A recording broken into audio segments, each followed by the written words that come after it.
What up, guys? What up, guys?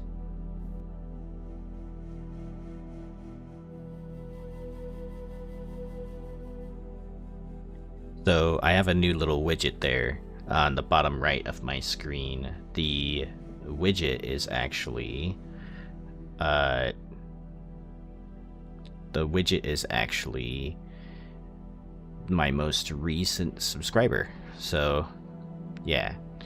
So if that ever appears in the bottom right, it's because someone subscribed to me. Although sometimes the overlay does not work, which is weird.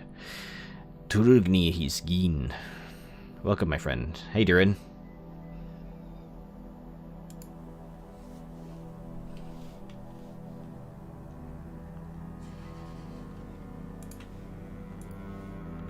Just gonna share the stream now because I totally forgot to do that.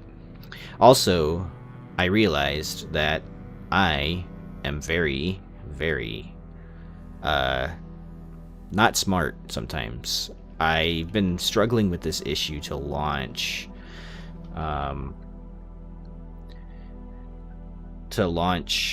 scheduled streams. And literally the only thing that I had to do in Streamlabs was right before I launch the stream is to select the event. And the event that I created, which is the stream that I scheduled. So yeah, you know what? That is my life. Hi, Eppers, how are you? Hello, fellow Muzek. Mutzek. I believe that's how you pronounce it. Mutzakidu.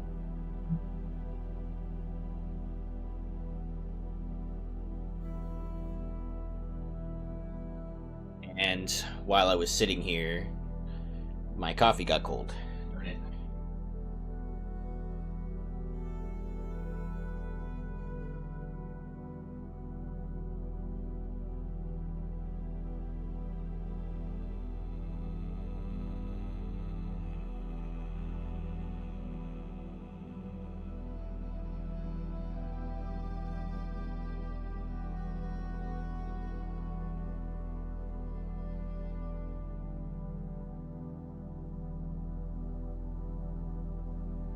Did I load it in yet, guys? I walked away to the kitchen really quick because I'm warming up my coffee. What do you mean, Eppers? You can barely believe that you got the Mootsack role. I think you deserved it. You helped quite a lot in the wiki, and you've helped quite a lot of people around in the subreddit. I'm on Reddit too much. Discord, right? So, I think it's well deserved. You are worthy of the title.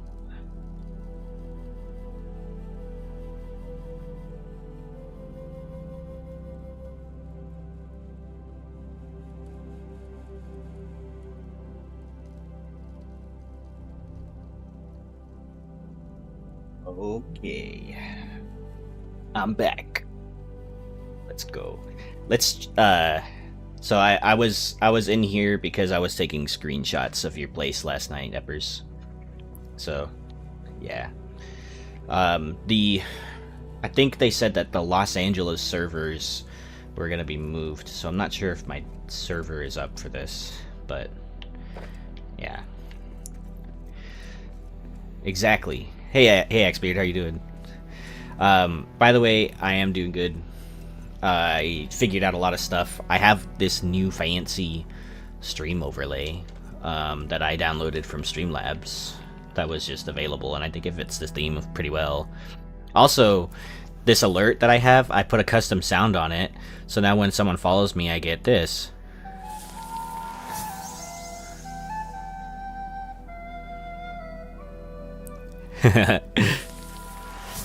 So I think I need to adjust the timing on that one, but I also have this. I think it's gonna cut my audio if I do this, but I have this new starting screen.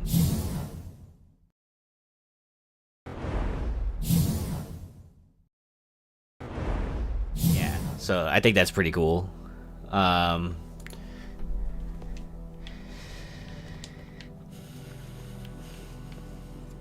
They have like, you know, custom sound animations that I can't seem to get rid of, but that's okay.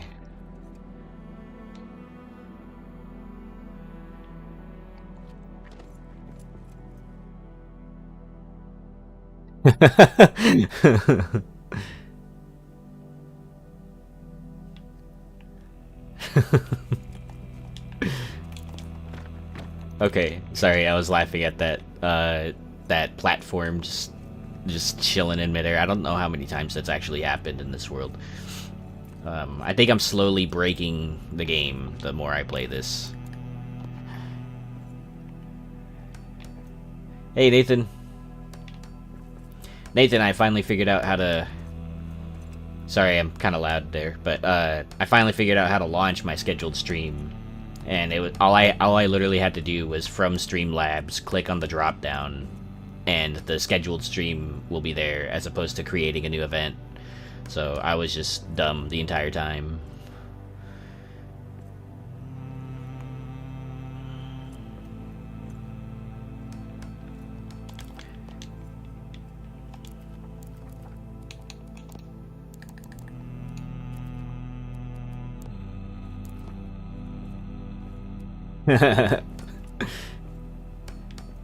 Yeah, so going forward it should work. Now that I know how it works, it should work going forward. So,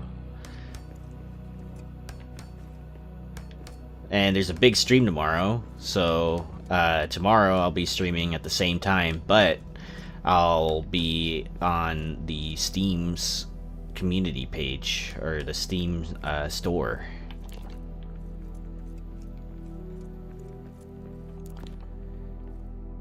Yeah, I hope they find a way to increase the limit or allow us to fix the floors without adding to the limit in some way. What limit? What are you planning on building today? Well, hold on. Before I get distracted and lose thought of my question, Durin, what limit are you referring to? Are you referring to like building piece limits, or was it something I said? Anyway. What am I building today? There'll be 2 buildings up here, although I'm not 100% certain what they're gonna be. I've kind of settled on the fact that like this whole second floor is gonna be like a mostly like housing area on this side. God dang it. And that's basically what my thought is. I mean, we have a bookstore there, Epper's bookstore, but technically it's also a living area because she lives right there. So, and then plus the bazaar is all the way over there. So it's not that far of a walk over there. So I don't think I need to add any more shops, but yeah, we'll see. I think just the lag in the building when you build more floors. Yeah, stability limit. Okay. Yeah, I think it's just because I've placed so many pieces that my CPU or whatever and my RAM are just going crazy trying to load it, and so is the game engine probably. So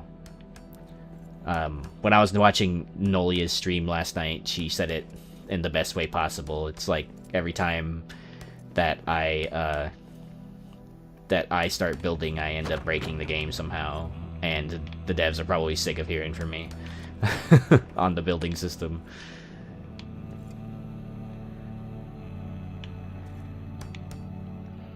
Mind running through the bookstore one time? Haven't seen the finish. Yeah, I'll do that for you. Why is it like that? Why is it doing that? There it goes. If this whole floor wasn't broken, I wouldn't need to place new floor. Oh look, siege.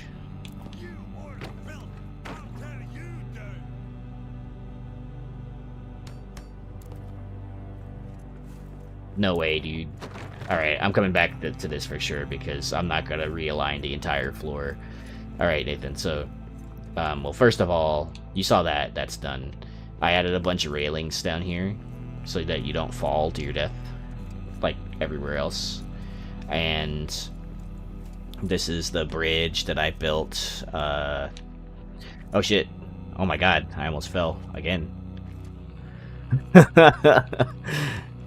Anyway, yeah, so I went through like 3 or 4 different roof designs for this bridge, and the bridge looked way different. Like yesterday or the other day when I was building it on stream. So this is Epper's bookstore house. So I kind of mimicked a little bit of the frame design for here. I think I could just zoom in, can't I? Wait, there you go. I mimicked some of the wood design of some of those RNG buildings. She's got signs up here on the front, and inside is the bookstore, right? She's got the countertop, the gold register, some extra storage underneath the stairs, and tons of the best-selling books in all of the upper city. And in these little side piece corners, you got places where people can just, you know, chill and read a book or do some homework. Or do dwarves have homework? I don't know.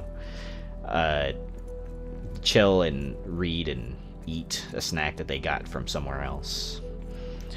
And upstairs is where she lives, and it's a really nice studio. So that's her bed. It's encased in lattice with the flags as curtains, so we'll see around it just a little bit.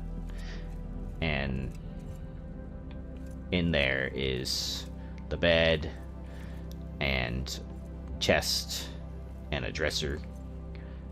It's a cabinet, but you know, it's a dresser. And there's some ambient lights in here to help. She's got the window right here too. And then her own personal book collection with the hearth pushed into the wall. This own personal brews. And on the other side, you have a small kitchen. And I did that same thing that I did in the manor, where I pushed the cabinets into the ceiling to make it look like cabinets. So she's got a small eating area right here, and then another walk-in closet that still needs some personal effects, but I'll place them on there soon. And then when you come out here to the front, on either side, it's a view, you know, of the upper city, and you can see really nice view of the windows actually. And on either side, there's ladders that go up. Kind of like one of those RNG buildings where, you know, it has the ladder that goes up to that attic, but it's not quite the same. She's got extra storage. And I like the elven chests because of the face on the lock. But also because they're easier to fit. But yeah, that's Epper's House of Tomes. Actually, that would be a great name if I have enough character space for it. I could rename it that, but what does Epper's think? House of Tomes or bookstore? Either way. See if it even fits. Ah, it fits. Nice.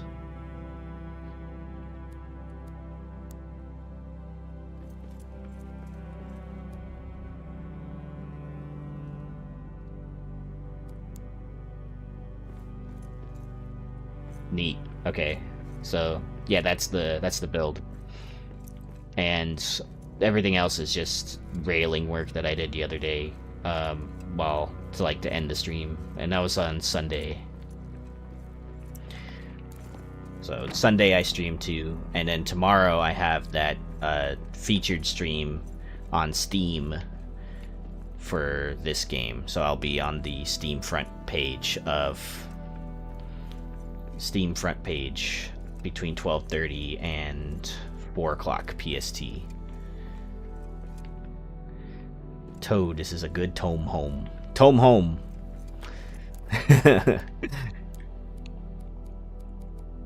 And Friday night. Oh yeah, and Friday night. Yeah, Friday night with Nolia and Axebeard and Company will be on the Steam front page, or front page, but the Steam store, our stream will be there for the game.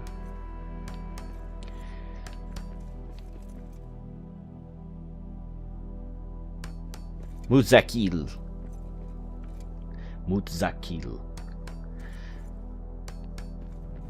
Oh yeah, that's right. Thanks for reminding me.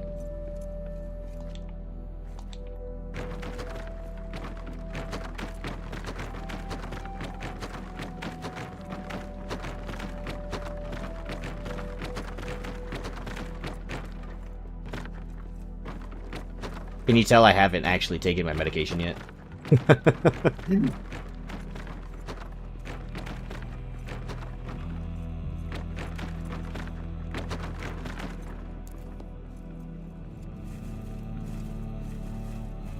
Spamming the right trigger, yeah. Dude, I used to be so good at that. I used to play a lot of Battlefield and Call of Duty back in the day, and my trigger finger used to be so fast on those semi-auto like pistols that some people thought I was modding the game, and I'm like, no dude, I can just move my finger really fast on the trigger. And people thought I was cheating.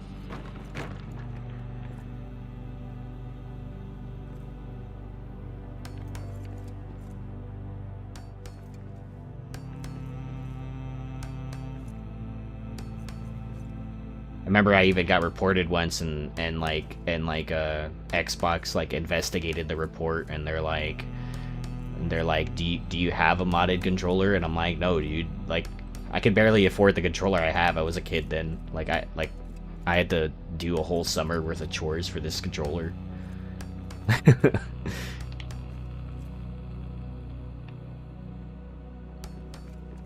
Definitely can't afford no modded controller. I know a couple of my friends back in the day though who used to run those, and like it would give them like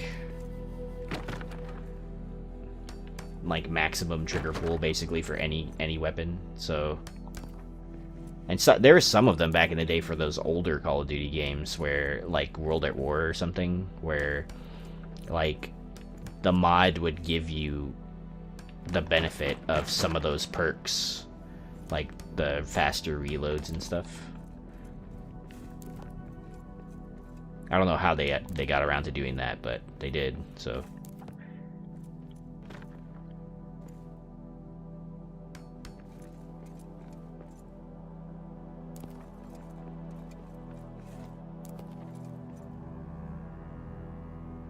Let me know if the audio is good again, guys. I had to readjust some things because I used a new Steam stream overlay.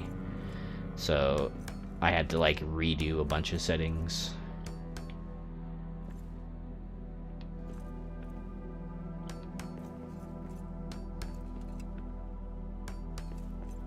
For some reason it doesn't capture my audio either when I'm on that starting screen, which is fine, but...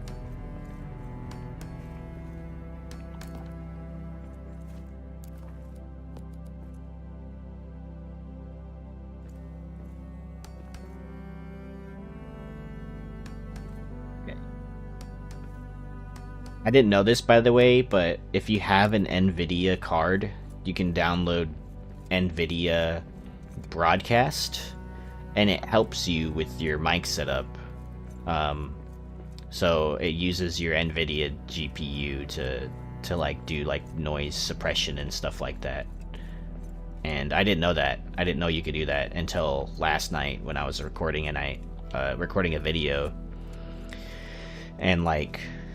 I was like, I always have to do my audio presets. I always have to retune them for every single video that I do. So I got kind of tired of that, so I looked it up. Okay, so I got that area, that staircase, and then that too. Not much left, actually, to this whole area. Really, like, once I build these 2, maybe even 3 buildings, like, that's it for this. Like, that side over there, really, there isn't much else to do. Other than, you know, add some walkways and stuff.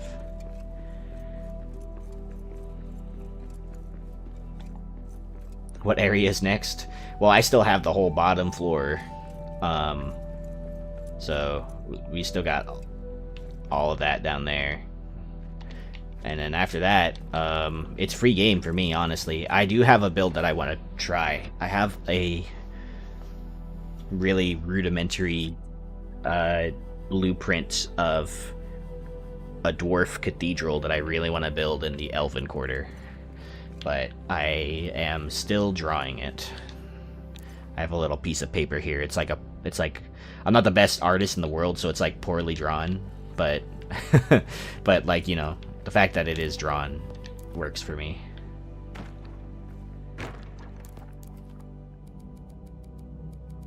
I don't really focus too much on how good the drawing is.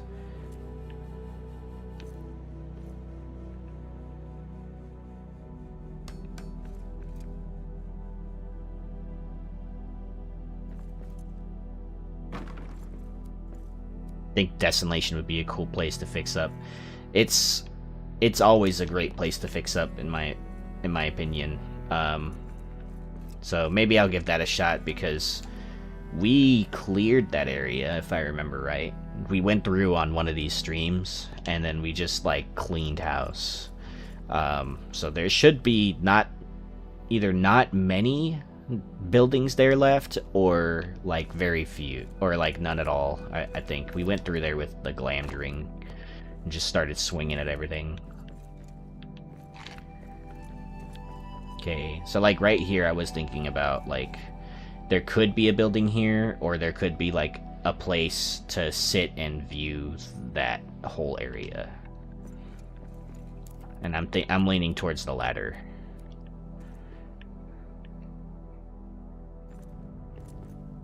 We can start it back here, because then it lines up with that. Battlehammer and Lith, yeah, they both tore that place down.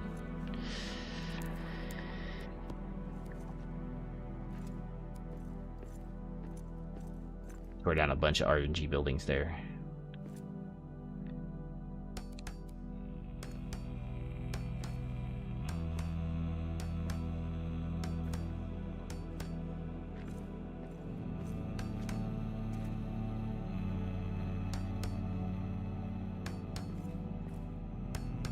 See, like if this was the version of the world that I put on the server, Axebeard, I would show them your giant tower of wood scraps. Dude! Hey, Nolia. Did you play some Hello Kitty Island Adventure yet? And Nathan, this is because I got her Hello Kitty Island Adventure, so.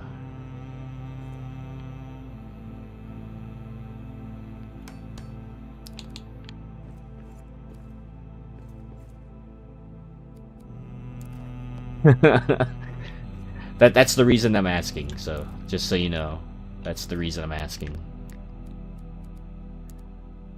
Yeah. Okay.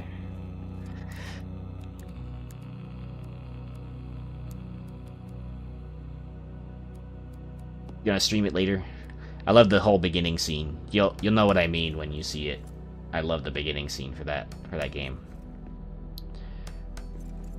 I won't spoil it for you. But Bads Maru is a badass.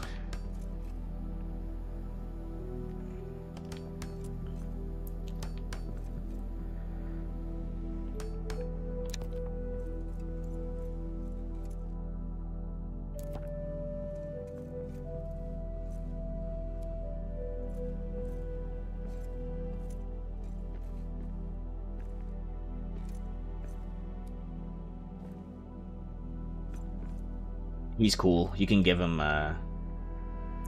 if you need a guide on giving gifts to the friends. I have one, but if you would prefer to figure it out for yourself, you know, just let me know. I have the guide on that too. I know which gifts to give them that like give you the most stuff.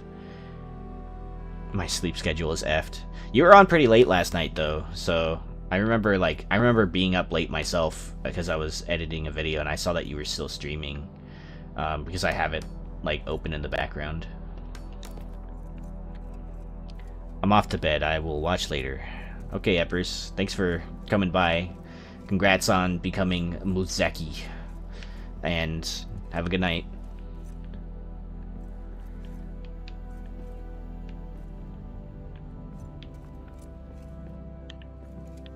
Start from the other side with that floor. Yeah, I did.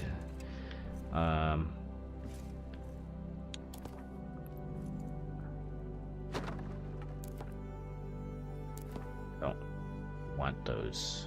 Can I? Oh.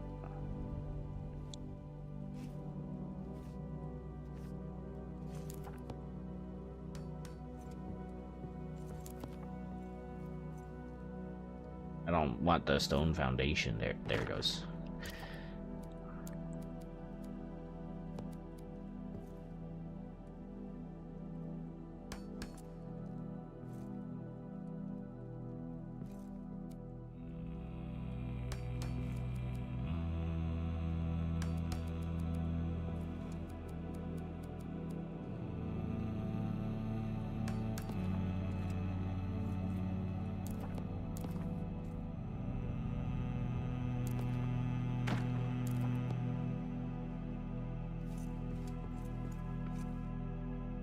The floor isn't even aligned. Dude, it is.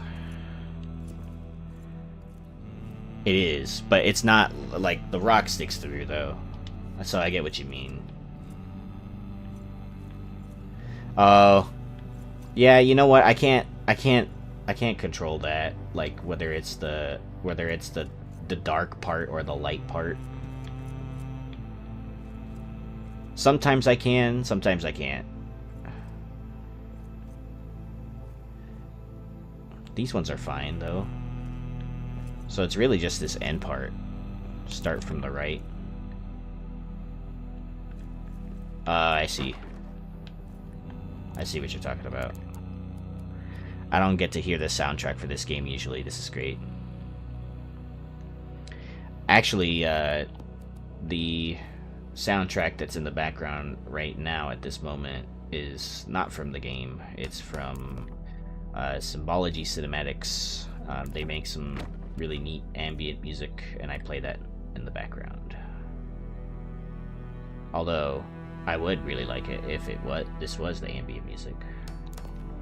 Yeah, there is ambient music in this game, and it's really good. But it doesn't play all the time at the moment, so that's the reason why I play the extra music in the background.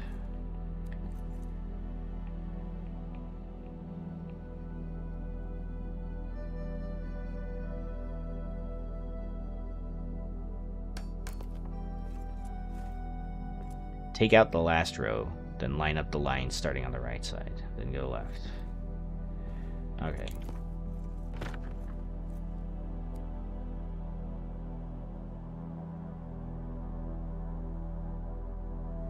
This one's fine, but that one isn't.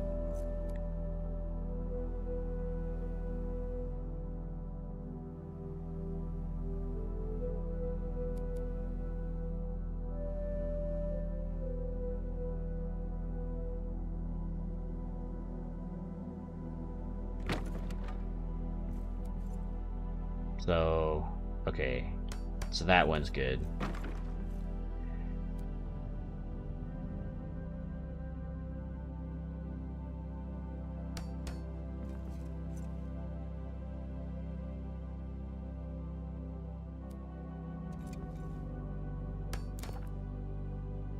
I play on Steam Deck and keep the volume down so it doesn't bother everyone else.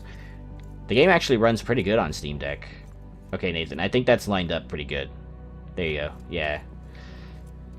Sorry, I didn't mean to you know, nothing lines up in this game anymore for me, so I just, like, I just, you know, I just be placing things at this point. But yeah, Toad, the game runs really good on Steam Deck, actually.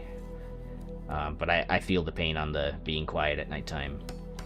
Luckily, me and my wife, we live together, and I have an office to go into to play this, so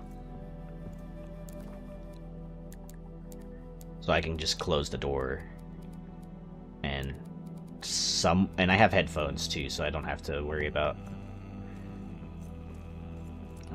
too much about the sound.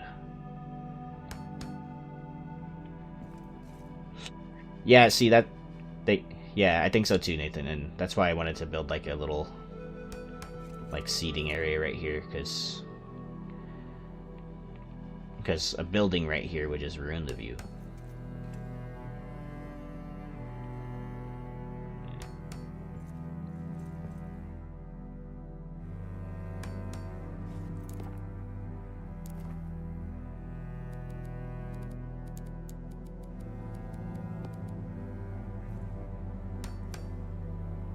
I knew it, dude. I knew that last column. It would need to have a large balcony. Yeah. I've built a lot of buildings with balconies at this point, so I think I need to start building some more without balconies. Not that having balconies is a bad thing, but like almost all of the buildings I've built here have balconies. There you go.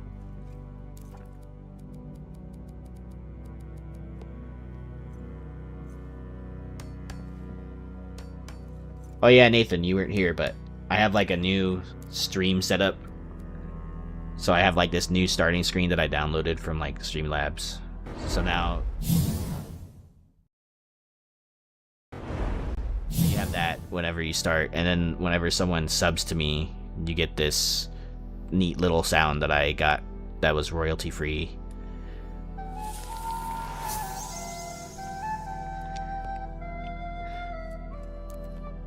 Yeah, so I think I need to reduce the timing on that, because I think the sound for the animation plays a lot longer than the actual sound does, so like a couple seconds longer. But yeah, it's dope. I love it. I was trying to make my own overlay, and that's gonna take a lot more time than I thought it would, so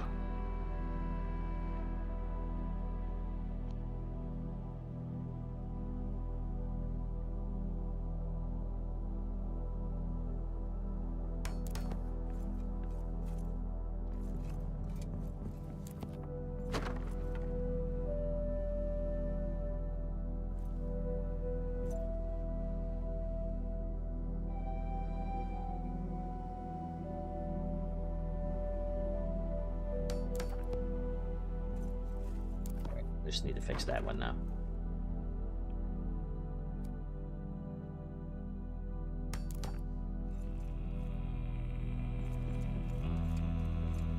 Nice. Okay, so that's good. Wonder if yeah, that's fine. I was gonna say I could make it a little taller, and then it would be like you could see more stuff.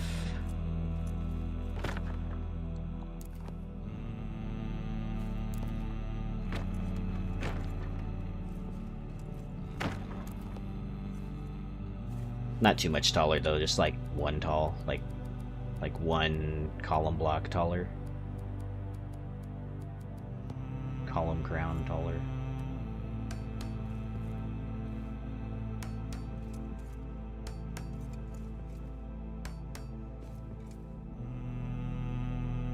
This is the Erebor Chance one.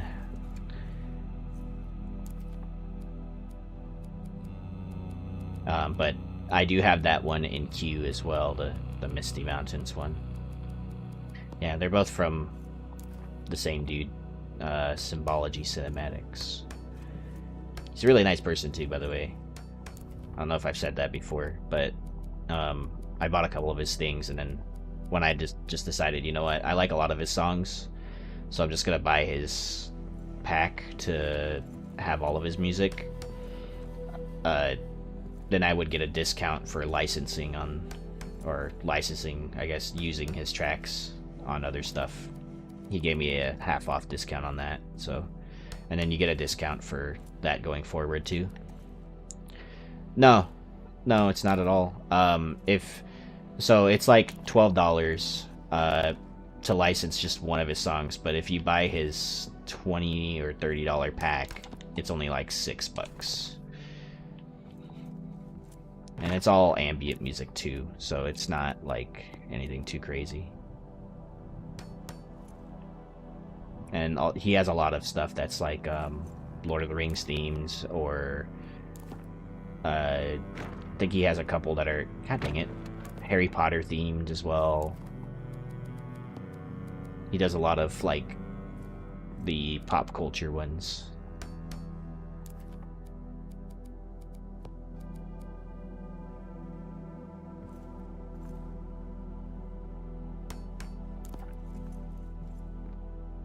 Much better. Noli is getting some ideas. Hey, it's good music, man. I mean, once they add some more ambient music in the game, I think, like, you know, we won't have to play a lot of that in the background, but I really like the ambient music in the game by default. It just doesn't play as often as I would like it to, and there's just like a lot of, like, you know, no sound, so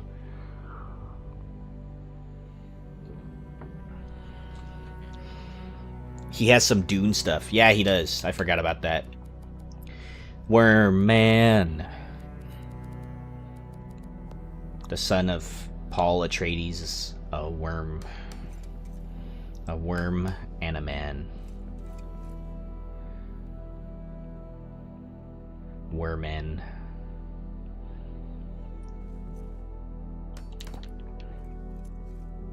Shai-Hulud. That's too tall. And it lagged a little bit there, but that's okay. I'm actually liking this taller rail design, not gonna lie. I might change the railing design now, but that's gonna take me a lot of time, so I'm not gonna do that right now.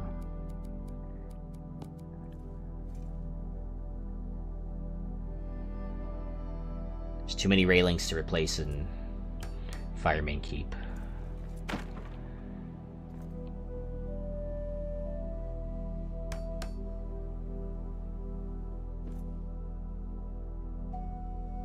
Downside of having a mega build is if you decide on changing a design of something, you have to, and you want to follow through with replacing everything.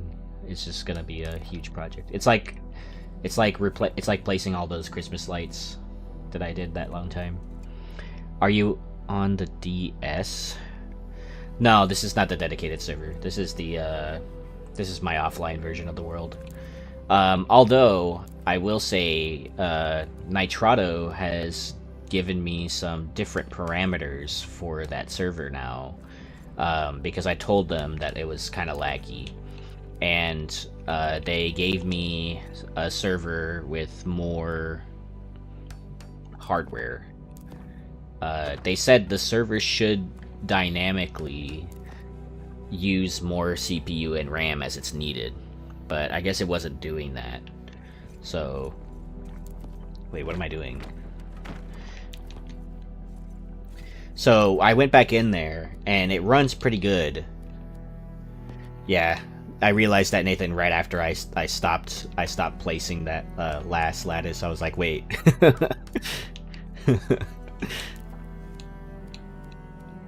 I'm just so used to building it the other way, I guess. Just like muscle memory.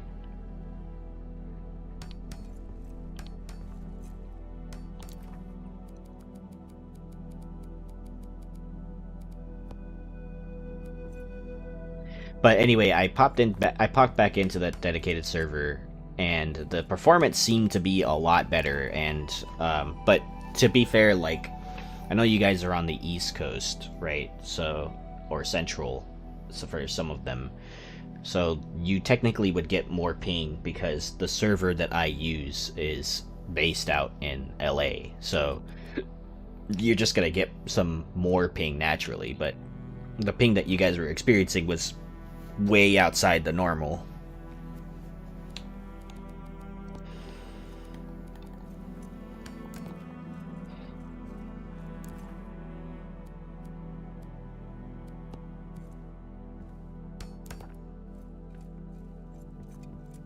Neat.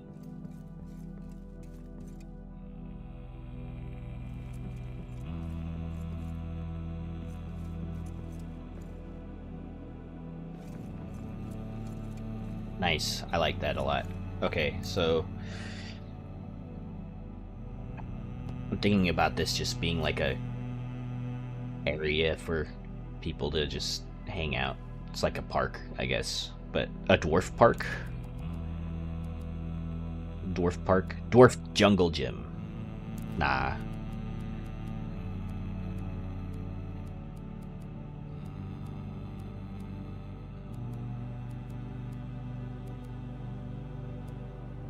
Welcome to Dwarf Park. The only difference between Jurassic Park and Dwarf Park is that there's beer on every corner. There's still dinosaurs, but there's beer now.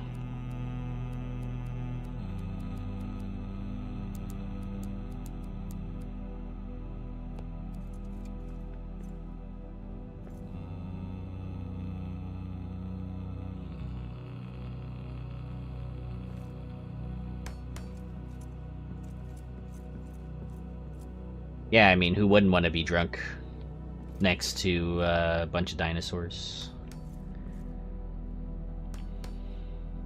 I mean, could you imagine, like, being very drunk and riding a velociraptor as a dwarf? I mean... Hey, Jubo, what's up? Thanks for hopping by.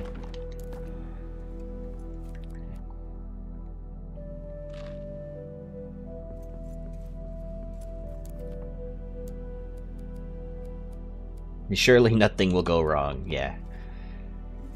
Actually, for the dwarves, nothing ever goes wrong for very long.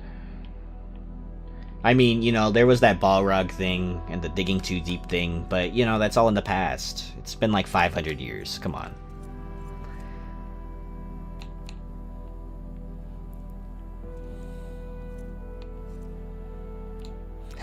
Yeah, we don't talk about the Balrog.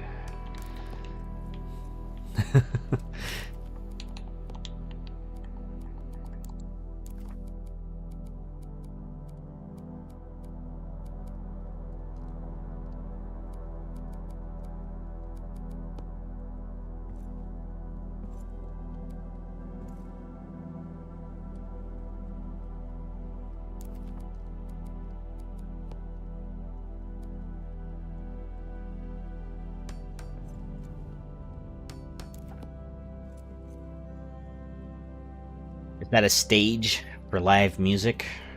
You know, if there is some way I could add like a microphone, then yeah, it would be a stage for live music. I was just gonna add a statue here, actually. Durin statue. But a stage could work. Make a rock band. Haha! Rock and stone.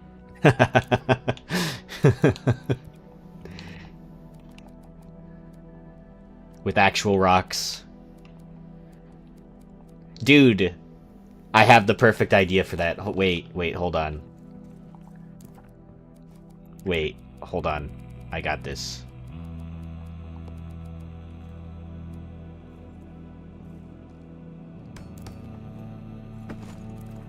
I need to go grab some more stone. Hold on. I'll be right back.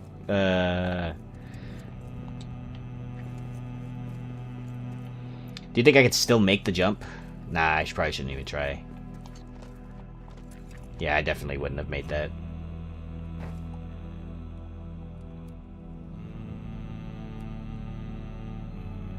Then the vocals can be fire. Yeah. Kendrick Lamar. Just build 50 furnaces. And then deconstruct them. Oh, you know what? Wow. That is a great idea, huh? Well, it's too late. I already committed to the coming all the way back up here, so.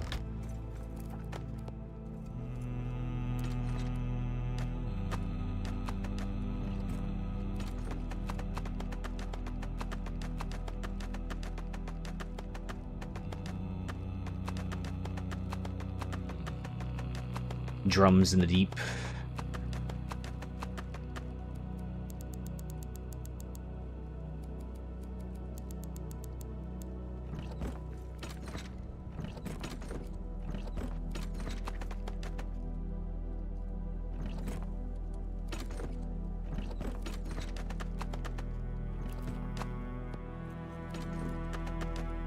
Sorry if I'm going pretty fast for you guys here. I'm just trying to dump as much crap in here as possible.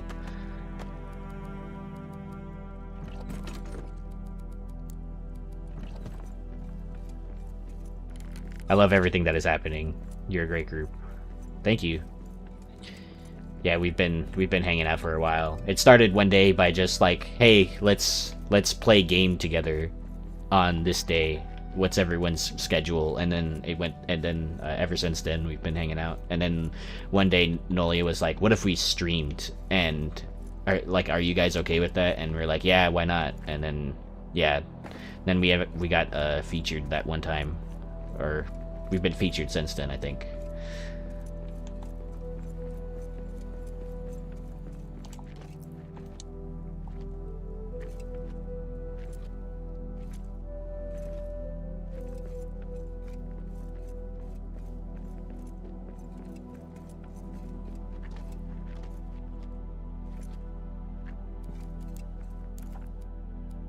Okay, now that I have stones.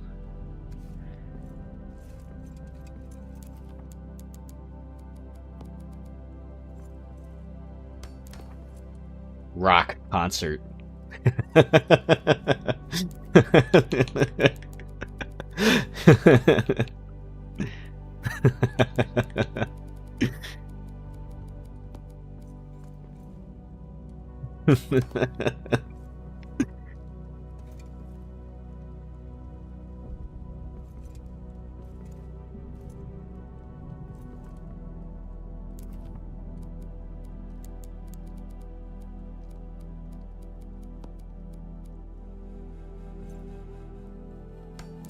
Gotta make sure you don't fall from the stage, you know? So. Rock and roll in stone. We rock!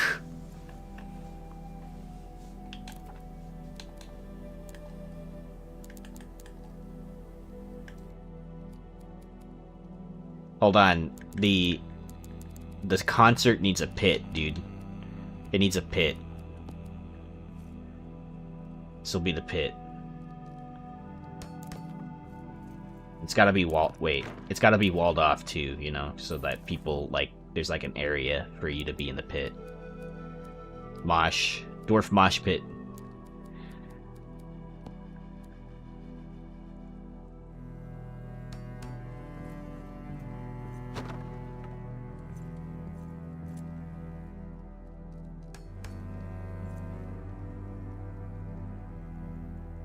That's not gonna work. Dwarf mosh pit sounds terrifying. Yeah, I agree. Who knows what's gonna happen in a dwarf mosh pit?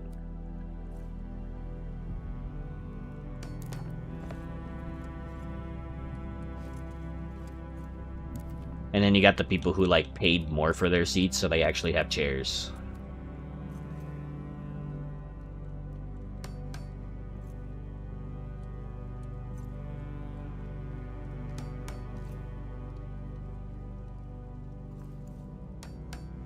These are, in IRL, these are like, $1,000 seats. No, I'm just kidding. Like, $500 seats.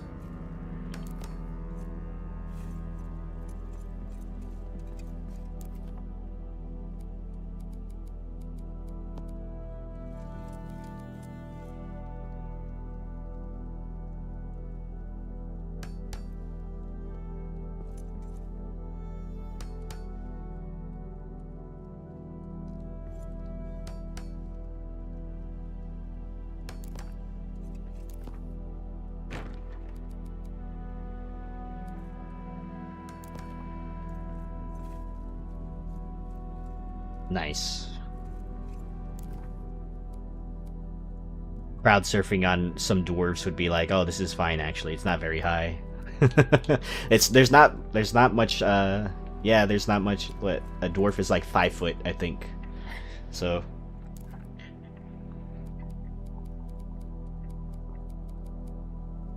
not a fatal fall.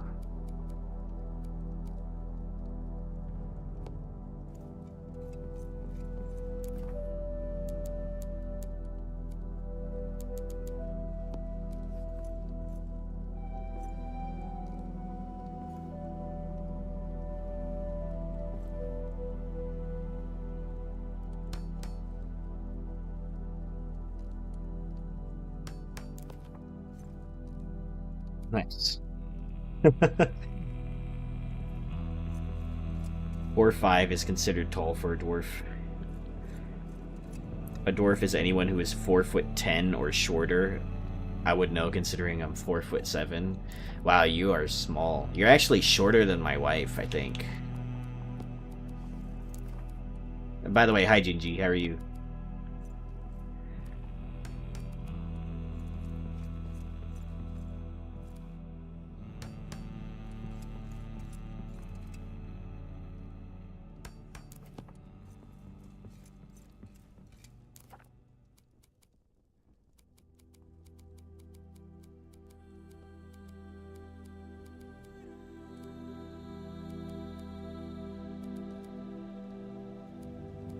Benches, probably.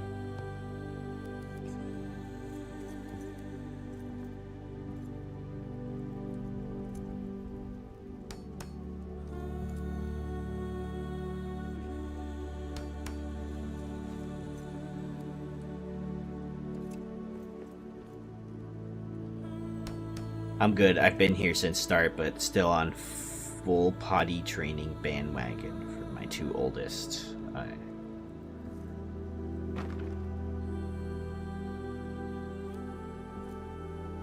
Standing torch instead of the candelabra.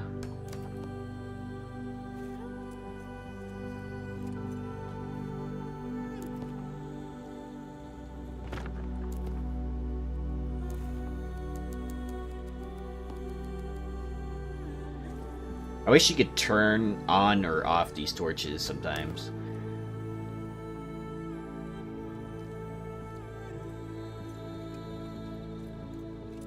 Same thing with the braziers. It looks more metal. Yeah, yeah, you're right. You're right. I like it.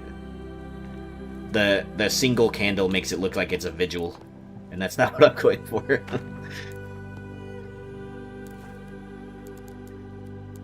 The vigil of rock and stones. They rock and stoned to their bones.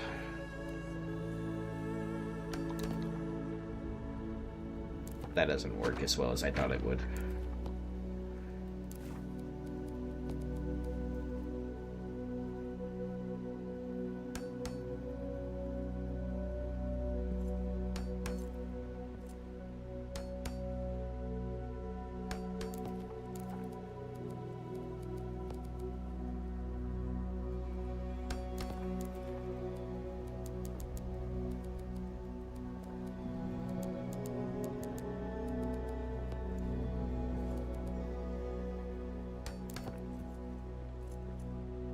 You don't rock and stone, you ain't coming home.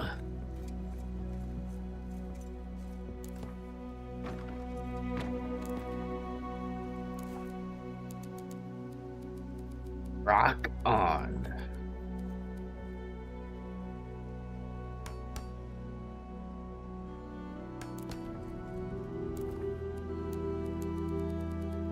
Dwarves need vases to break in the mosh pit.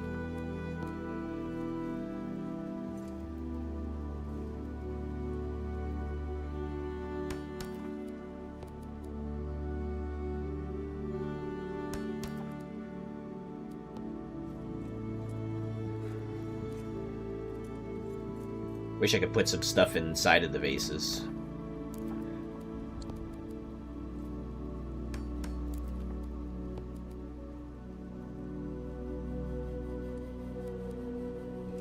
Don't rock in stone. Are you really a dwarf?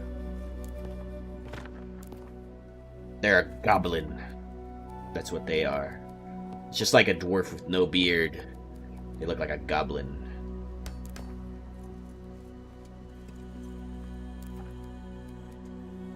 Called them Naked Face.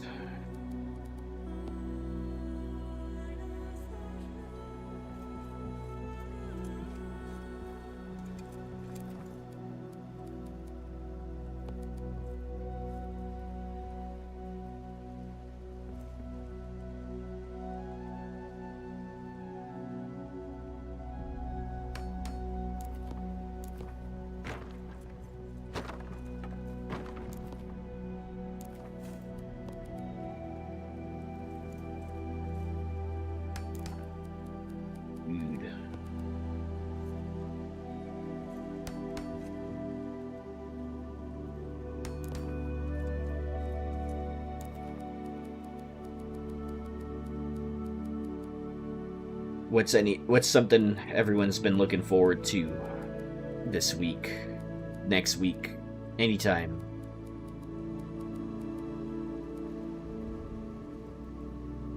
My mic is dying. Hold on. Not my mic, but my headset is dying. I just got the little beep beep.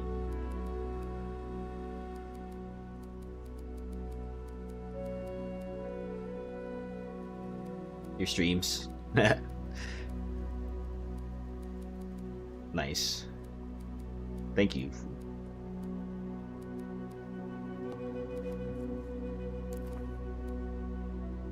What sign screams rock concert? I think it's the goat one. What do you think?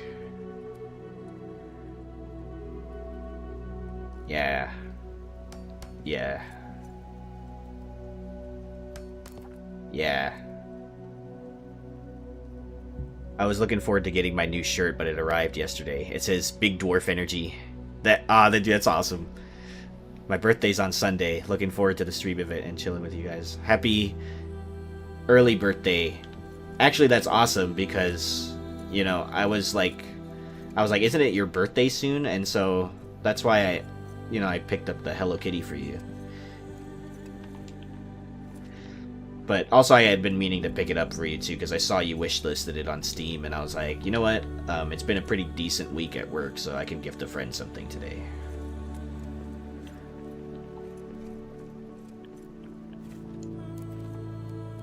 I usually end up buying stuff for my friends, usually. I asked him where to find a goat. I did something quite diabolical to Guy the other day on Discord. I asked him where to find a goat.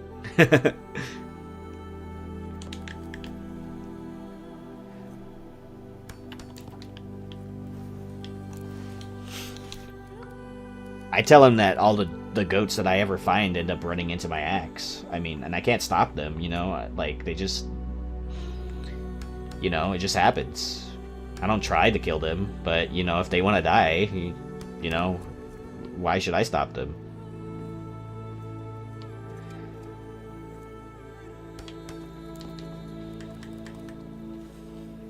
Then took a screenshot of the goat with an arrow in him saying, I swear I found him this way.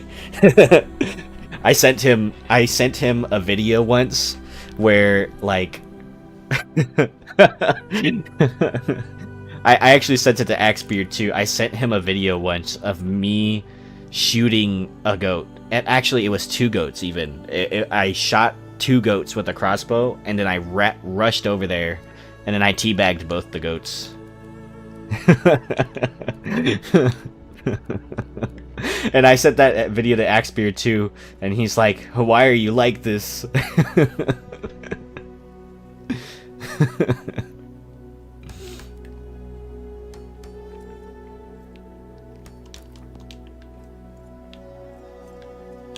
That was amazing. I love that.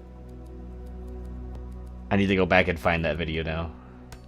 For meme's sake.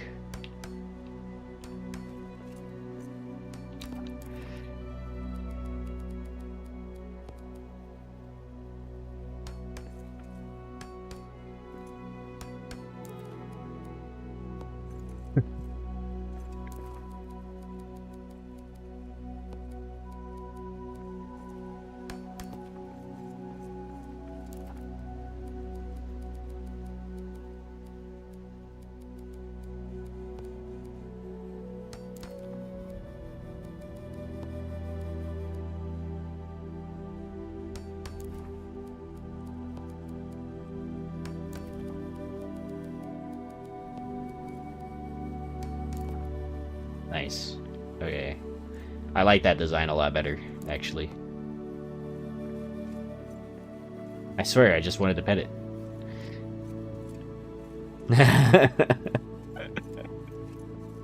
Exactly. That's what I tell Guy all the time. I swear. He ran into my axe. I didn't swing it at him.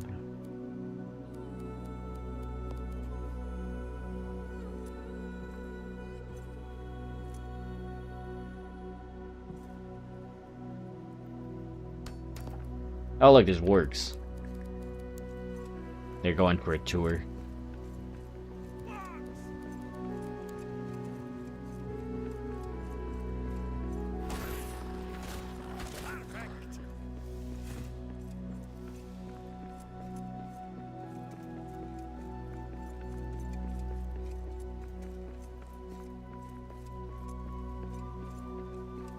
Nice. I like this. I like this area a lot.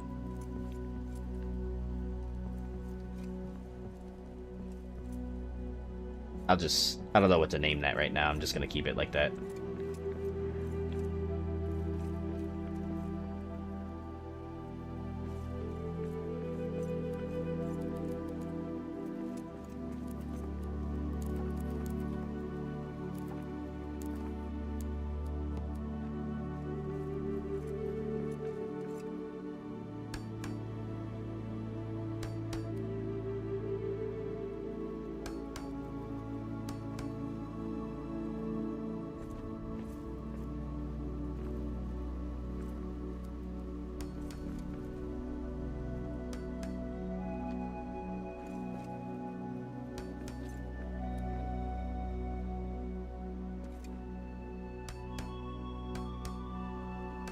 I need to go find that video now. Thinking about it. Thinking about the video. Post it for meme.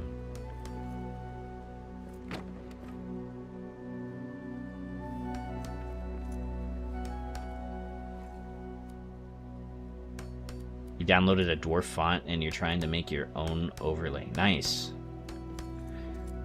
Some guy reached out to me and asked me if he wanted to help me like make a thumbnail, and he has access to those kinds of fonts too.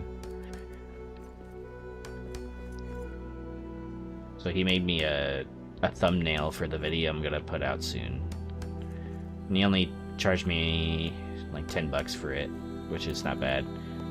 I guess he was just like a freelancer, just doing that kind of stuff for people on the. There's like this subreddit called NewTubers, so people will like help you out there.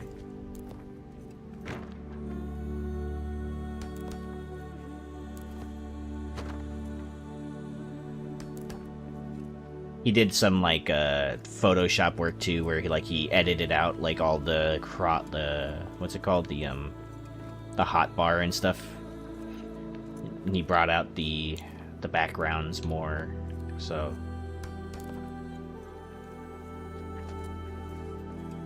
It came out pretty good, so I'm pretty hyped to post it. I'm almost done. Before I hopped on stream, I was editing the sound for it.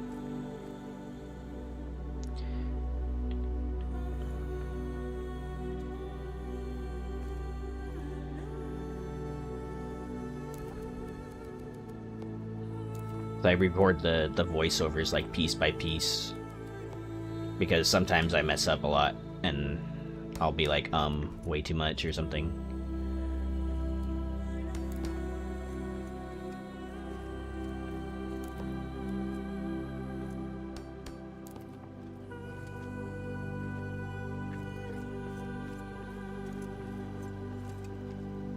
This one's gonna be kind of small.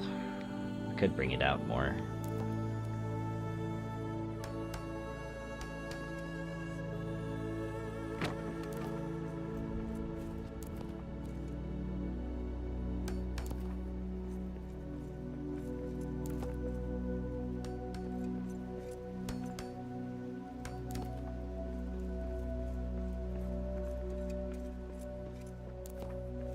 I'll take it back.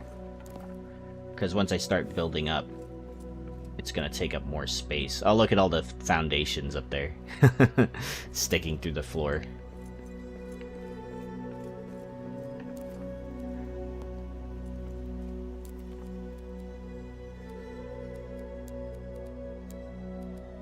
Let's make something just regular old granite.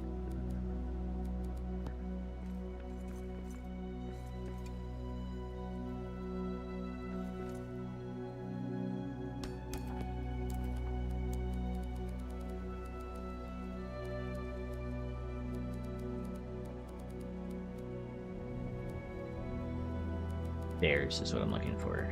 Okay.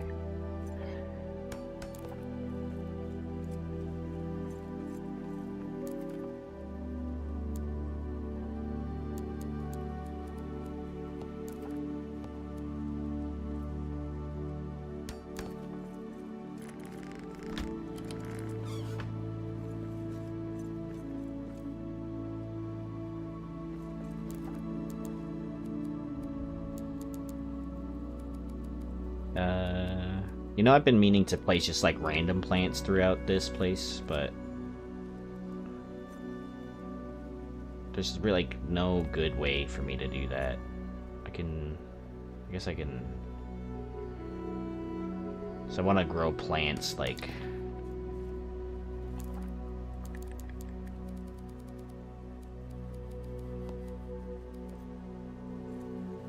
Yeah, like some blessings.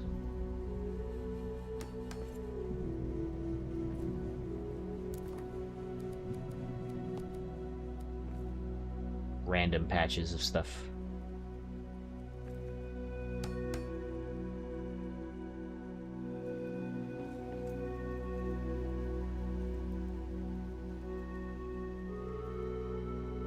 One block away. Half and one, half and one. Little dwarf terrarium. Yeah, you know, I've been meaning to build like straight up greenhouses, but I might even just have to just like place them around, you know, just so that like there's something growing somewhere. Plus the devs were talking about putting a limit on how many of these elf growth things, the Elbereth blessings that you can actually place. So I want to place as many of those as possible before they patch it.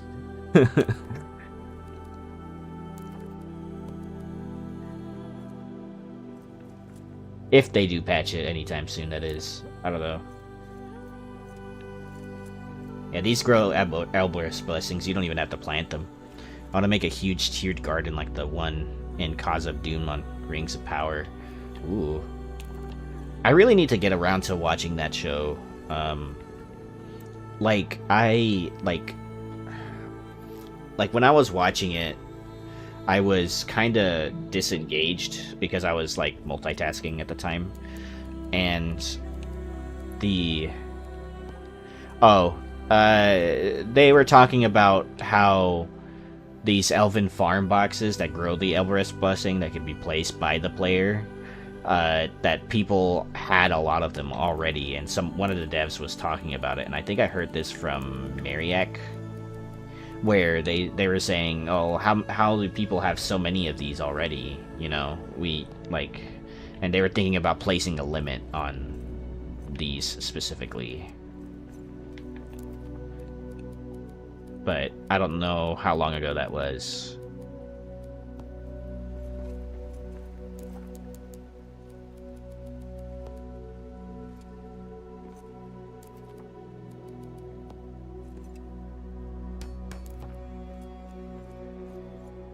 Lame. I've been watching Rings of Power during the workday. I like it so far.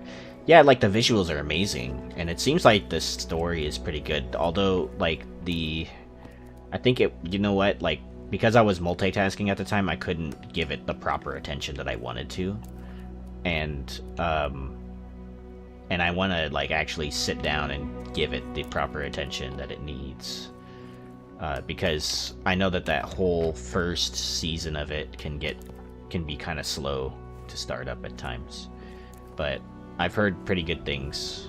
I've heard mixed things, but overall pretty good things.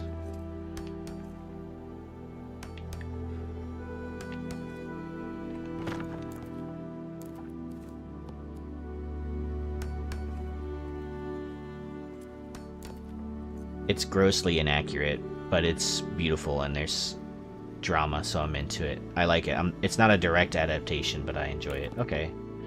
That gives me a better idea of like what to expect.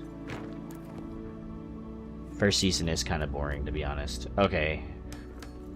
Would I miss a lot of context if I just like skipped it? If I just skipped the first season?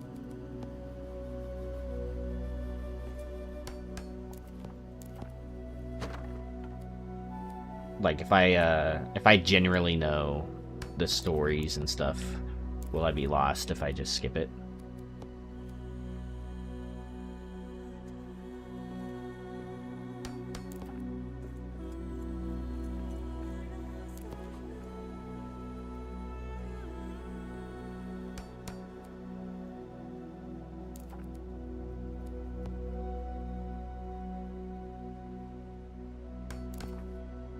Unfortunately, yes. They do a season recap in the first episode of the second season, so you should be good. Okay.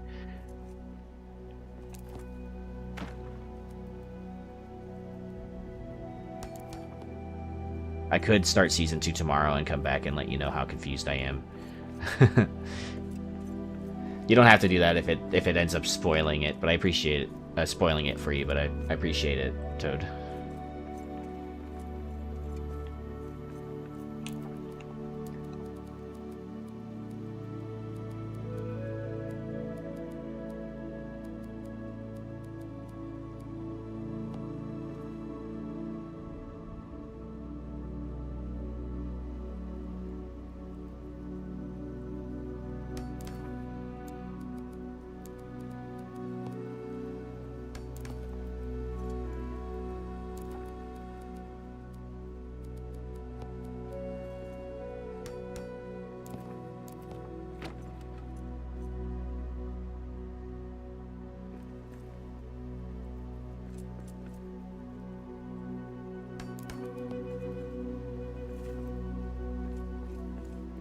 I know season 3 is supposed to have a time jump.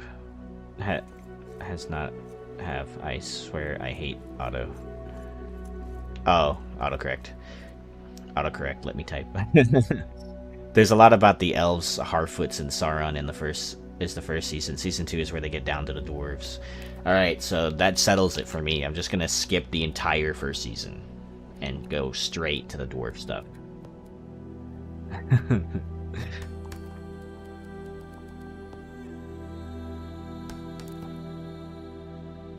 Yeah, that's what I was thinking too, Toad.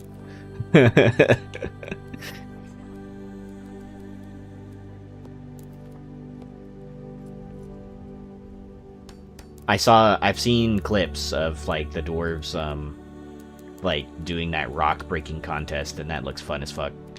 I really want to do that.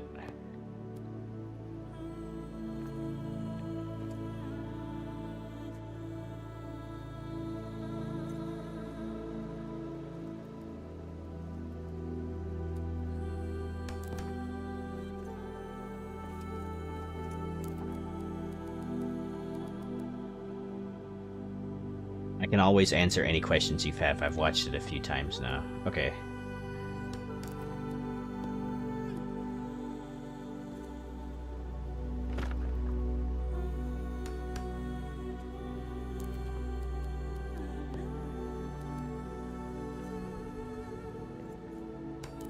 I haven't started season 2. I need to.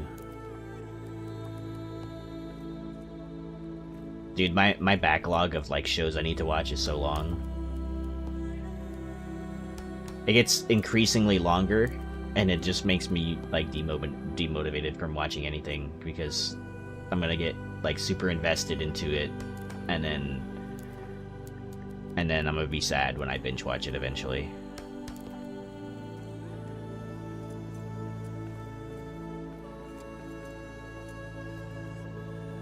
They made Durin so cute. My anime backlog is far worse. Oh yeah, dude, you're telling me. We can even do a watch party on the server. Yeah, I'm down for watch parties.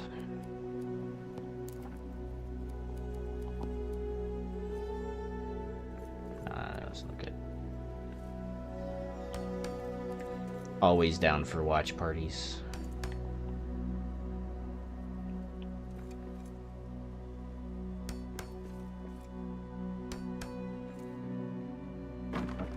How did that even happen?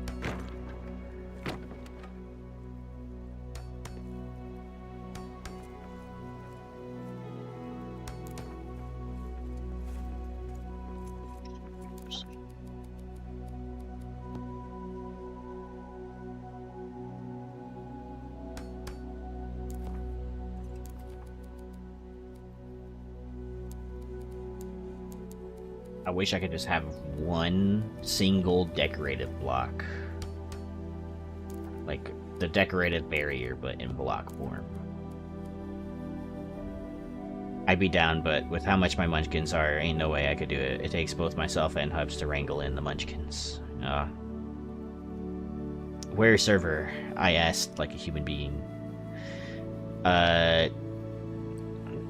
Nolia can send you an invite if you're on Discord. It's hers Discord servers. Today is Bruce Wayne's birthday, so I was thinking about showing a Batman movie. Batman, dude, if you show Batman Ninja, I will watch it.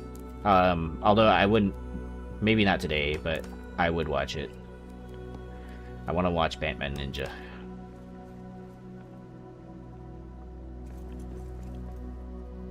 I wish I could like control the autosave intervals, because sometimes it just autosaves the most random times and it causes the game to kind of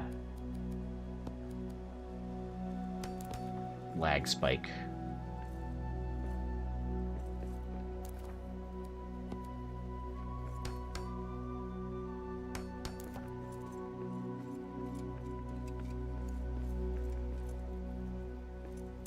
That's not gonna work. Is it?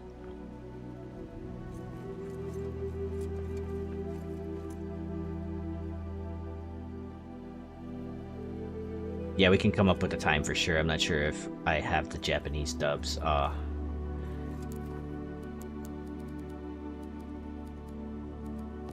So the only way, I'm not like a diehard like Japanese sub person, so I can bear to watch it in English too.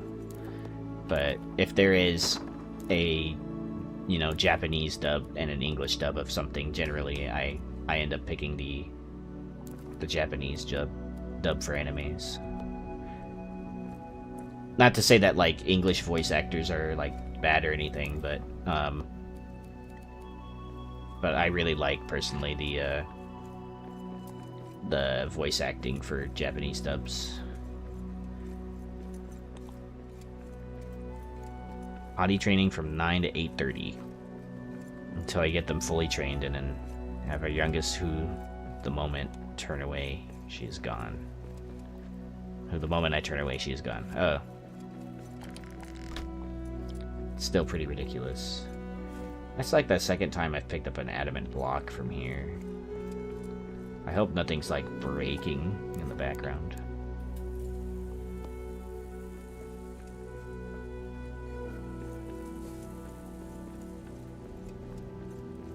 Come back for that Lembus later.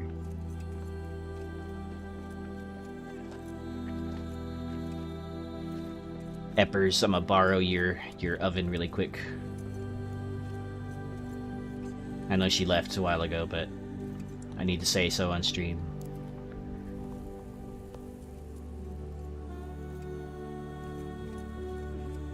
Giving you Katniss's salute. Best of luck.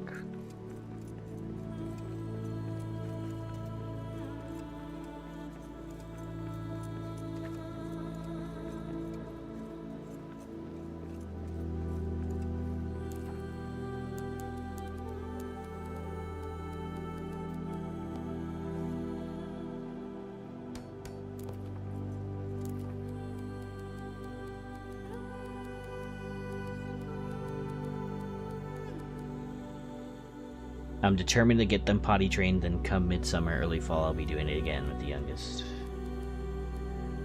Good luck, dude.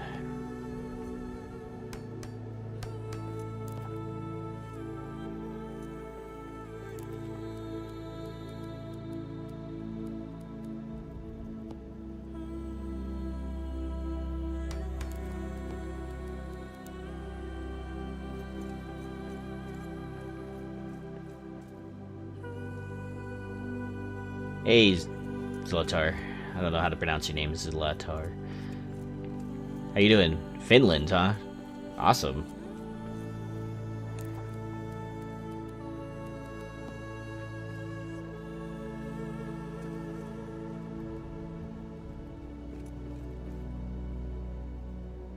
How's life over there in Finland?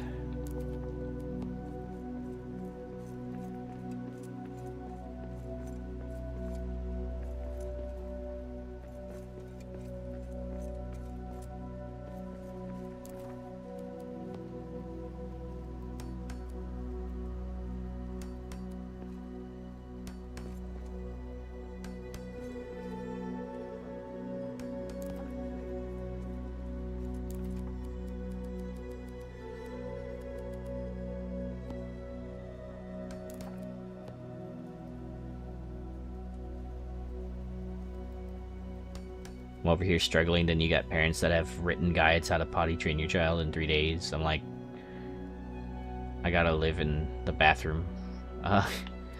For it to be accomplished, man, that sounds a lot of work. Kudos. Kudos, GG.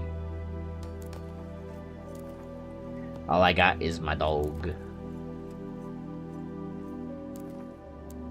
Potty training my dog was pretty difficult, actually, now that I recall.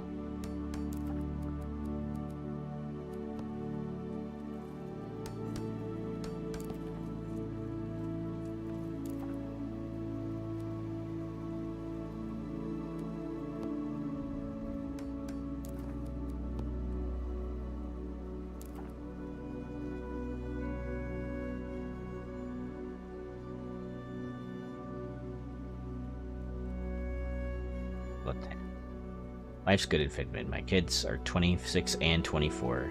Potty training is a distant memory. Well... Oh, hello.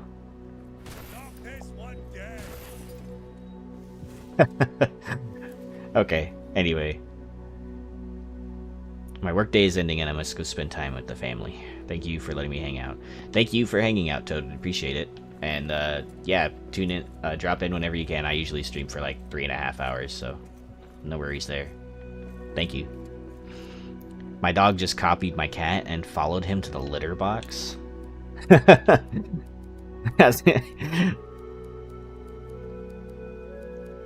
Hey, I mean, like, that actually isn't the worst thing that can happen. I mean, if they happen to need to go to the bathroom indoors, right? Like, at least the dog poops in the litter box. I didn't have to train her, my cat did. Is this the small one? Or is this the other one? The small one that you showed me the other time?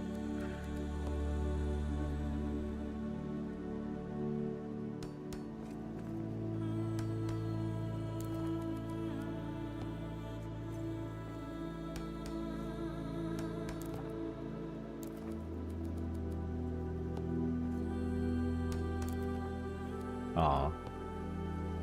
Then that isn't so bad. I don't know why, but like, I've had a big dog for so long. I imagined a big dog trying to go potty in a cat's litter box.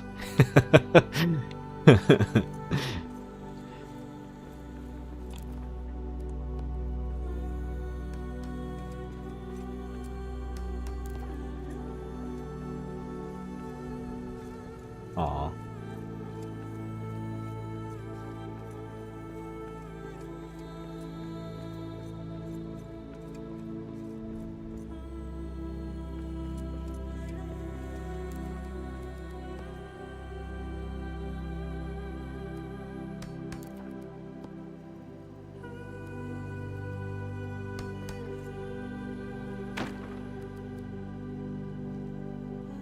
Yeah, my dog could not get along with cats. His prey drive is far too much. He was not raised with cats either, so it just would not work. That's the unfortunate thing. But that's okay. He's a good boy still.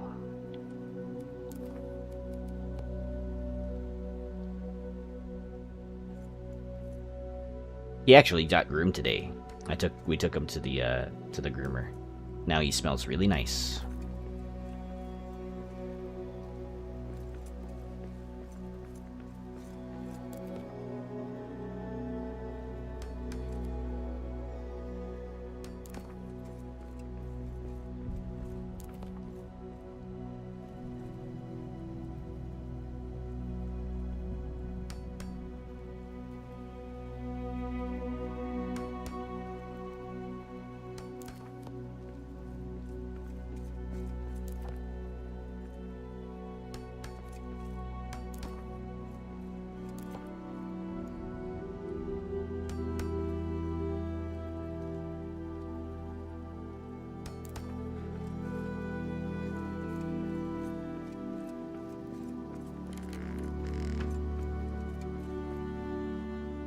Got another one of these weird rock face situations.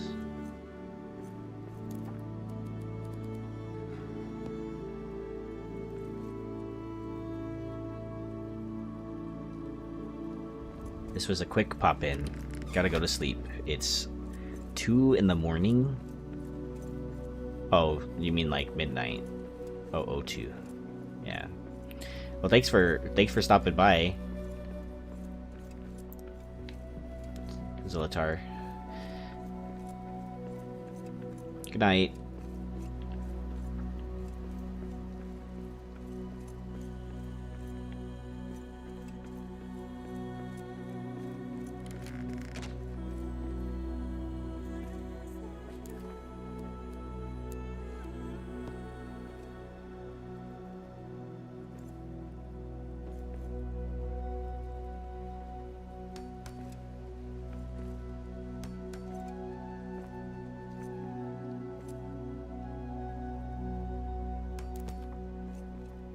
Neither could she, but for some reason when I got home she couldn't let him out of her sight. I think she knew he was sick and had a heart condition. Aw. That sucks, I'm sorry.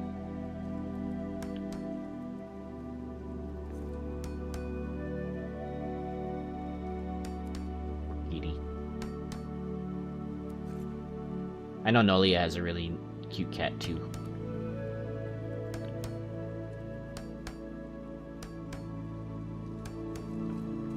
Can't even see what I'm doing, but it's letting me place the items there, so okay.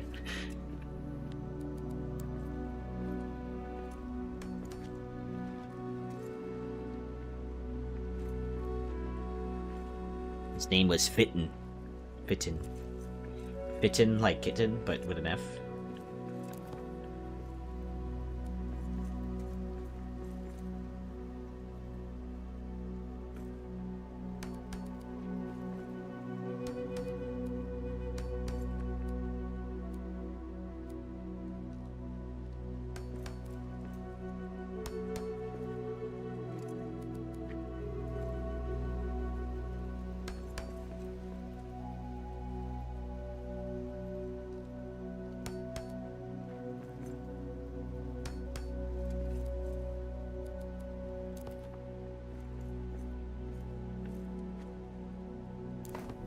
That was a weird angle.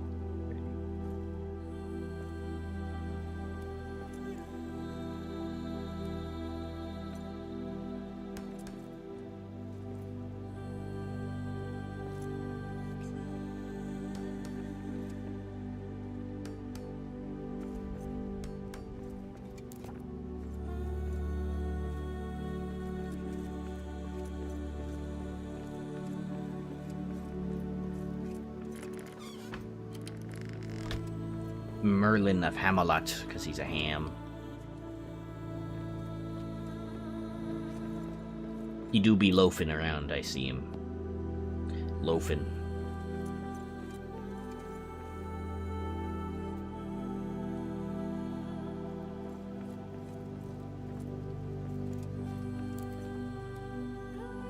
Cute. Butterball.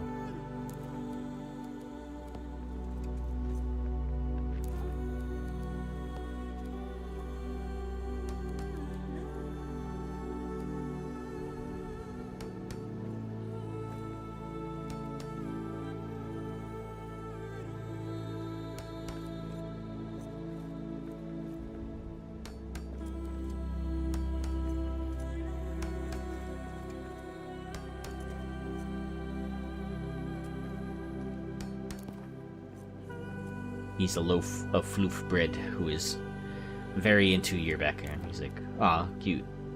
I'm glad he likes it. He is a... His music taste is impeccable.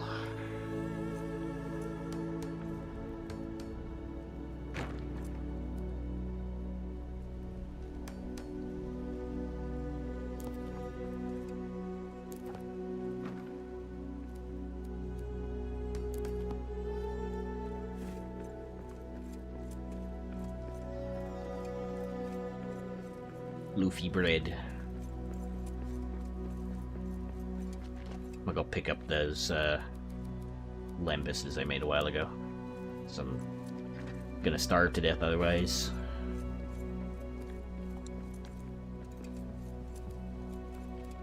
Wait. Oh. I'm using the infinity torch and not the regular torch.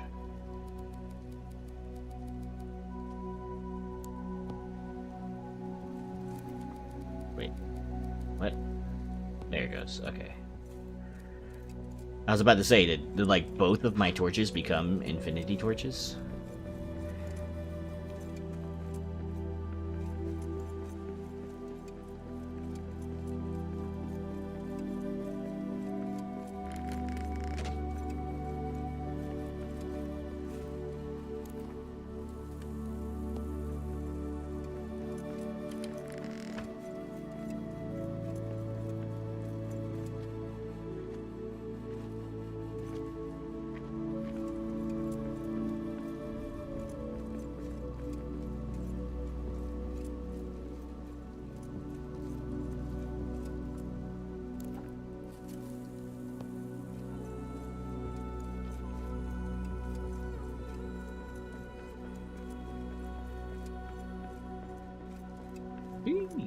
Okay.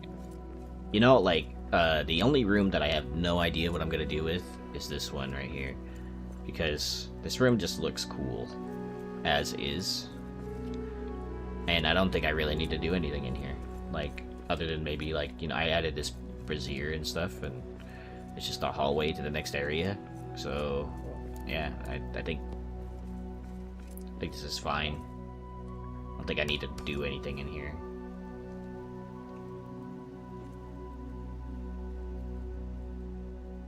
Could do without the moss on the ground, but, you know, I can't really do anything about that.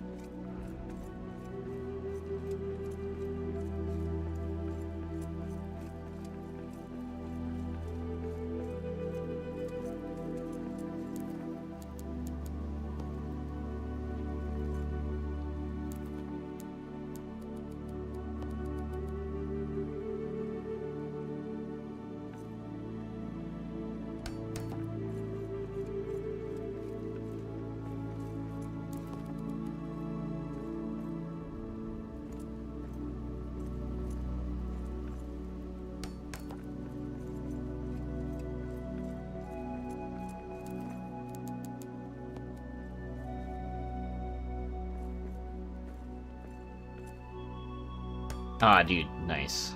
Okay. Reminds me of the hallways in High Hrothgar. Oh, yeah. Honestly, like, I spend so much time, like, not in High Hrothgar that I kind of forget what and where High Hrothgar is, so, kind of forget about it. Until I, like, need the Fusordar, right? So... Okay, so I'm gonna go grab a snack. I'll pause the game. It'll be, like, 5 minutes. But I will do this thing.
Hello.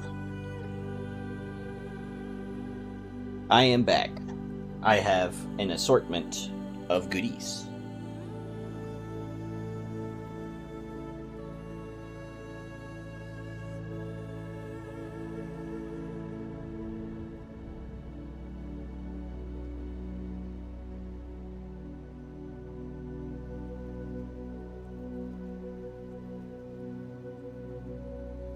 Yeah, okay.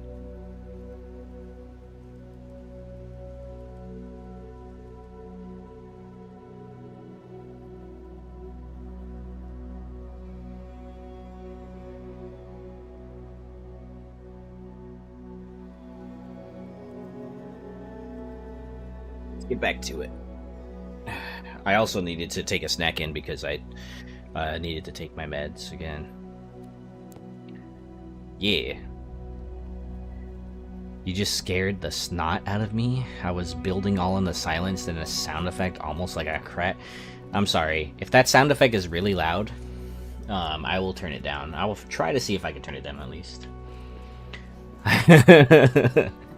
I'm sorry, Jubo. I didn't mean to scare you.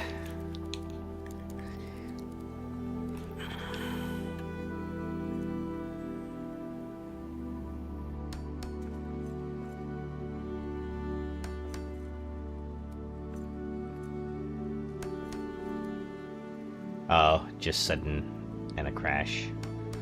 I was like, no. That doesn't work. Okay, so I only need one of those to have.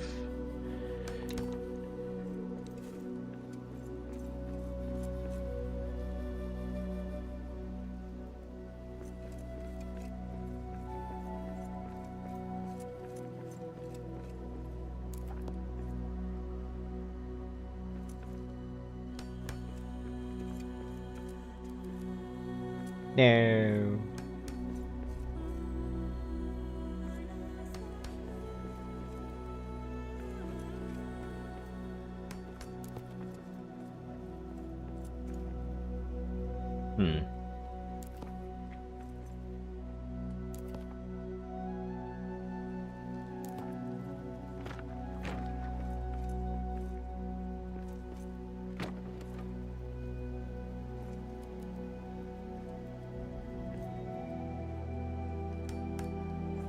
These quarters.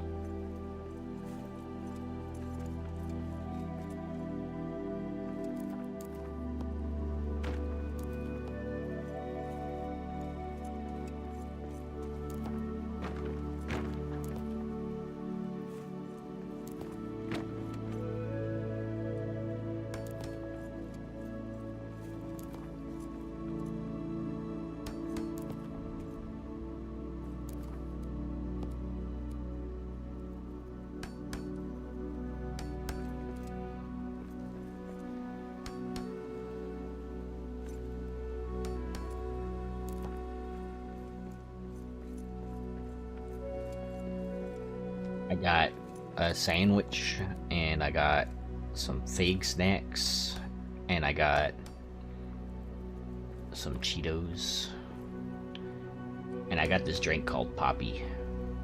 It's like a prebiotic soda.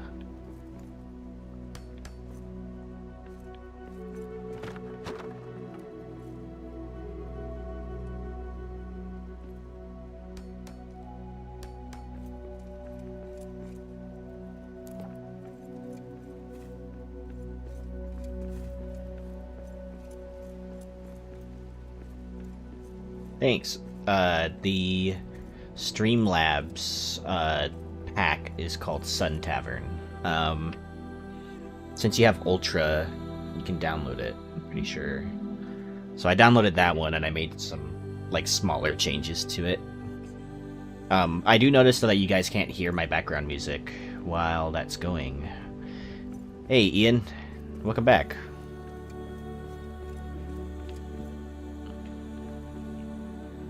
Poppy, the orange one, is amazing, yes. The only problem I'm having setting up the overlays, by the way, Nolia, is that some elements of the overlays seem to, like, get accidentally layered behind them, behind other layers. And I'm not sure if there's, like, something I need to do for that. Oh, okay. I'll probably do that so that you guys can at least, you know, hear the background music while the Be Right Back screen is on.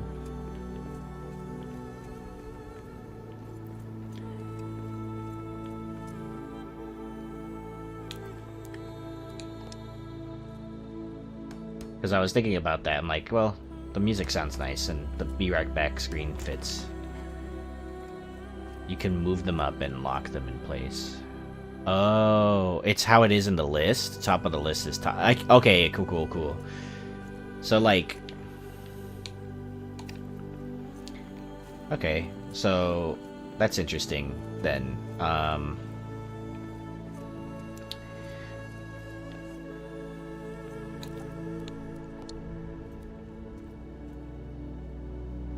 That's interesting. I was hoping there was some, like, some layers to it like that, but if it's just how it's organized, then I'll just change it later.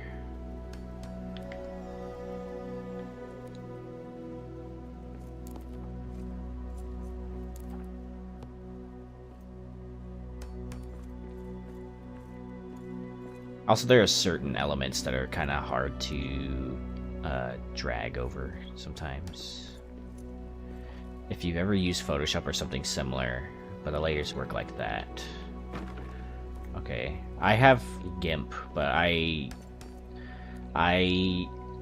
have not used a lot of GIMP, you know, so the reason that I have GIMP is for some of my coding projects. So really, it's a free to use, you know, art asset to have.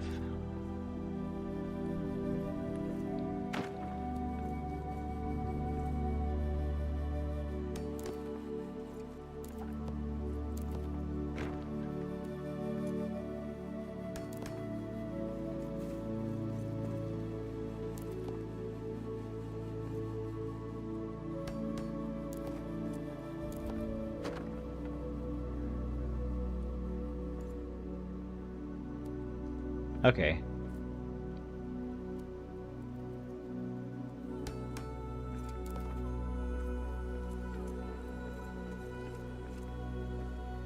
GIMP is very similar to a lot of other applications. People use GIMP a lot, actually, for in the thumbnail creation scene.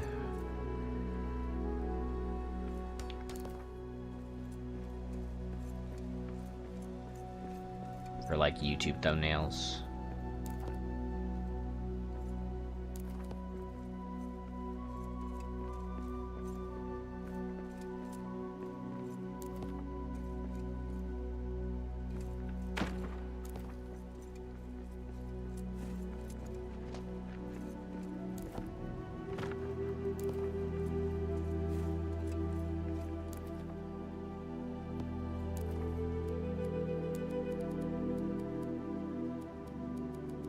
Alright, well, thanks for being here, Axebeard. I'll probably pop into your stream when you start later. Moria is ours now. Oh. That's all you got? Elite dodging right there. Elite dodging. Take a bite of my sandwich now.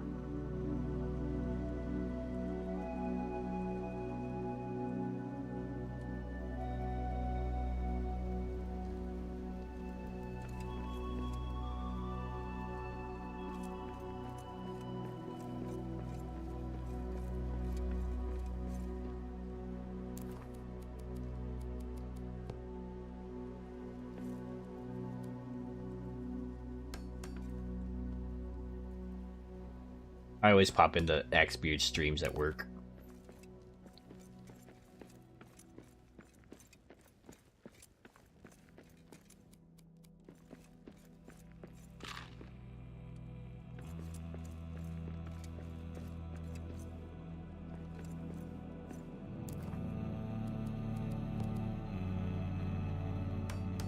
most of the time at work, I'm like in this state workstation that's kind of like out of the way, and I'll usually just bring up the Google Chrome in incognito mode, and I'll watch either your stream or Nolia's stream or anyone's streams really while I'm at work. They're on.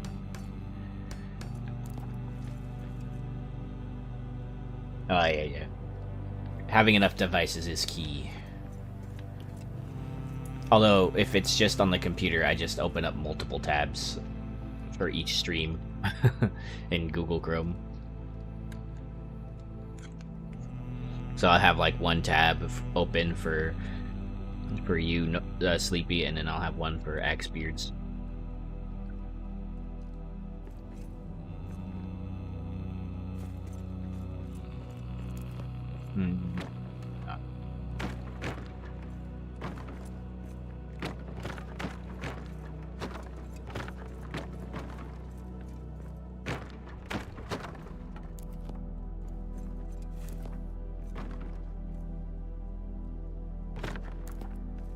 Yeah, I mean, like, Google Chrome will end up using a little bit more band resources or something, but it usually isn't too much in my experience.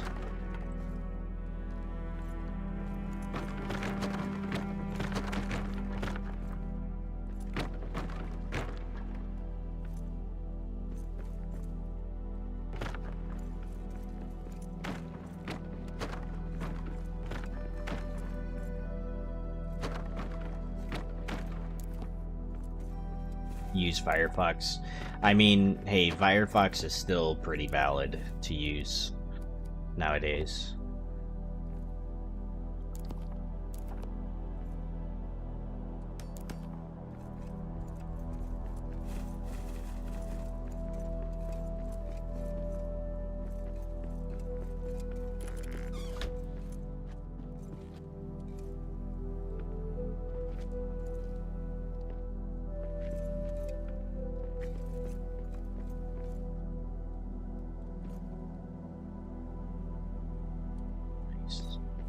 Like that view.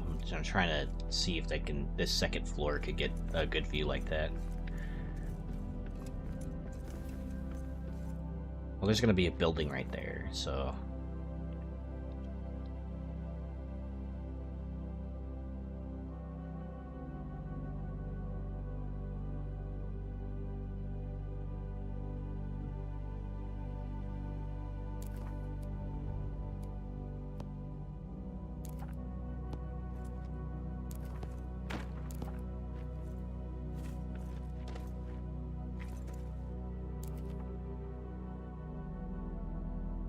You can stream on Discord from Amazon from Firefox. Wow.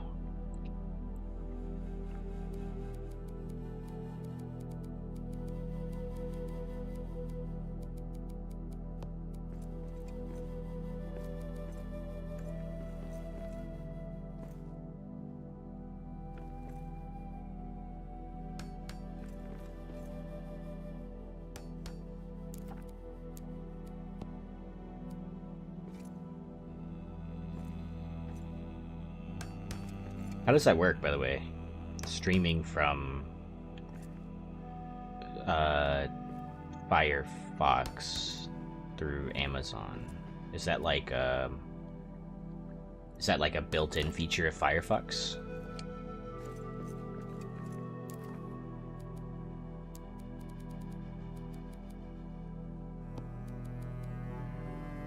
I mostly stream from Plex. One of my friends shares his server with me in my hub. Ah.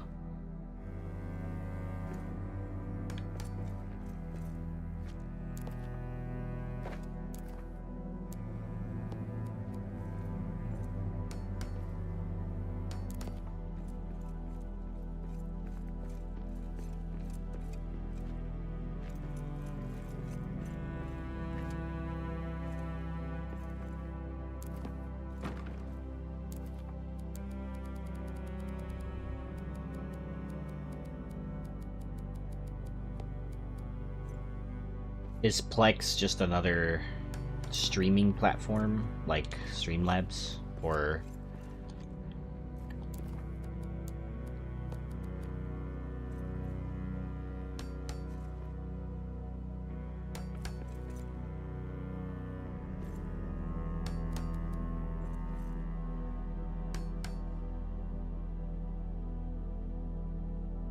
I just play something in the browser and share my whole screen and it still shows up. Oh. Okay.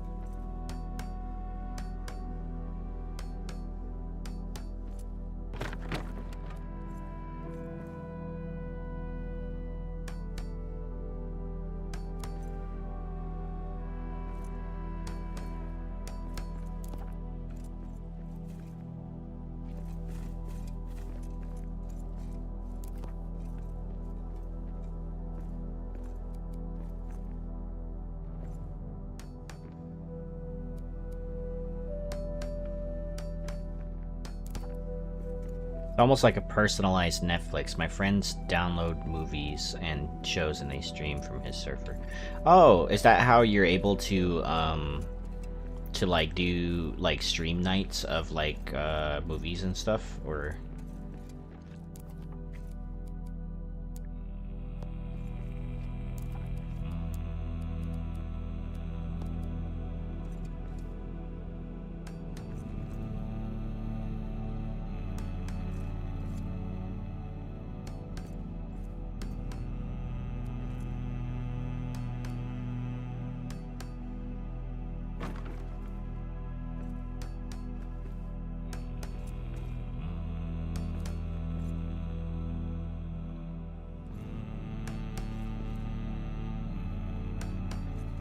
Nice. Okay. Worth noting.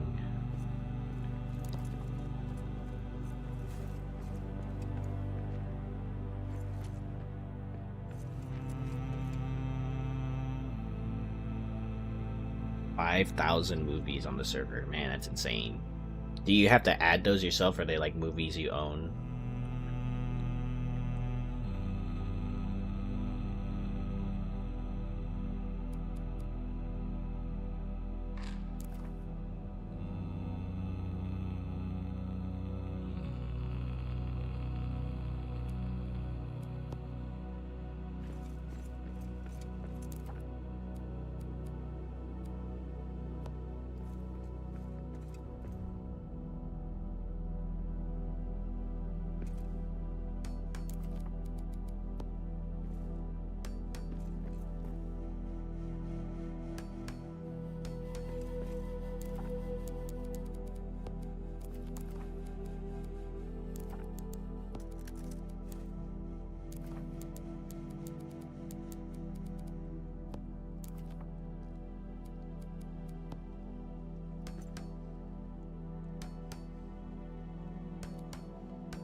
Friend is pretty good about keeping up with the latest stuff. If there's something specific I want, I just ask him.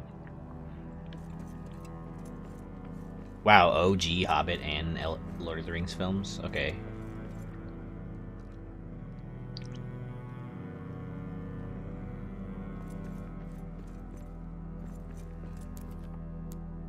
The Hobbit movie that's all animated?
Lord of the Rings is by Ralph Bashki and is fully rotoscoped. And OG Hobbit is by Rankin Bass, who did The Last Unicorn. Ooh.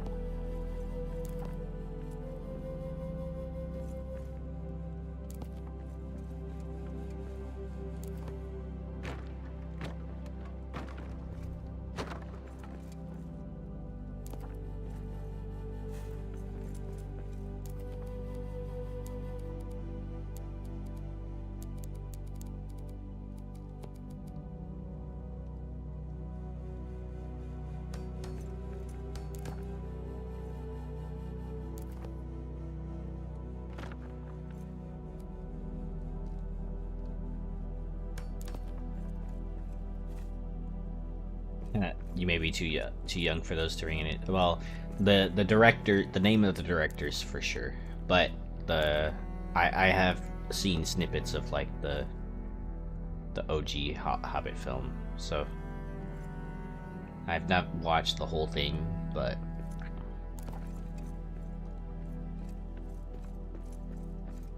I have seen it like on TikTok and stuff when people post it.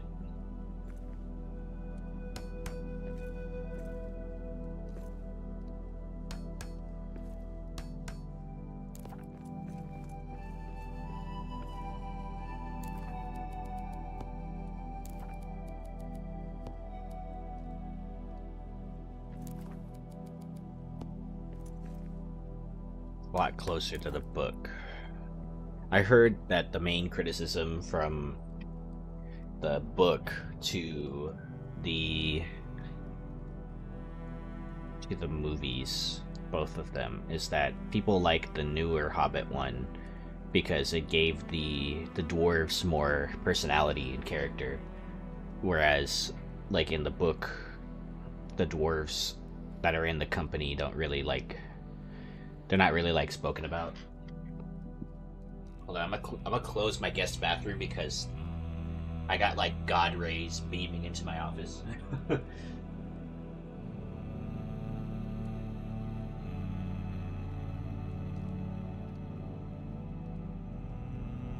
Okay.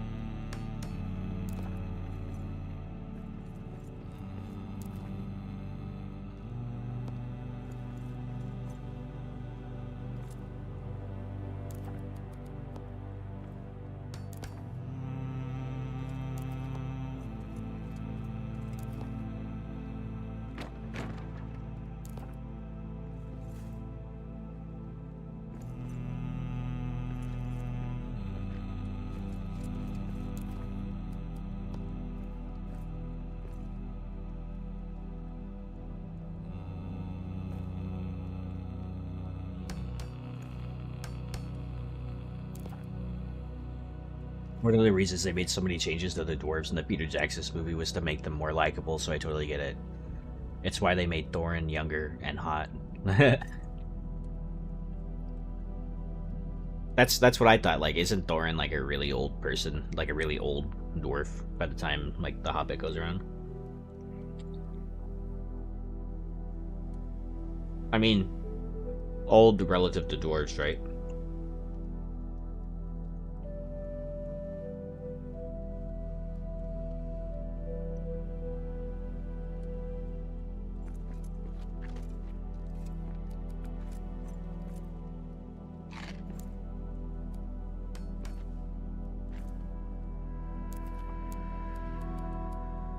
He's the oldest in the company.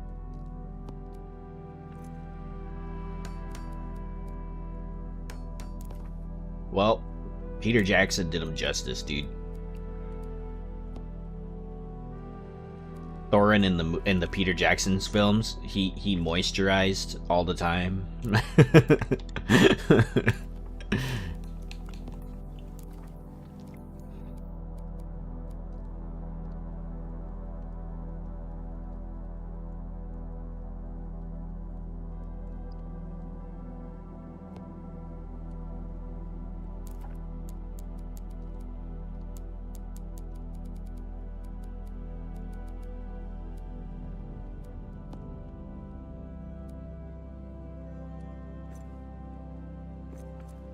I do too. I'm actually really fond of the Hobbit movies from Peter Jackson. I don't know why, but like, I love Lord of the Rings, and Lord of the Rings is still my comfort film to this day. But sometimes, more often than not, or actually most times, I will turn on the first Hobbit movie a lot.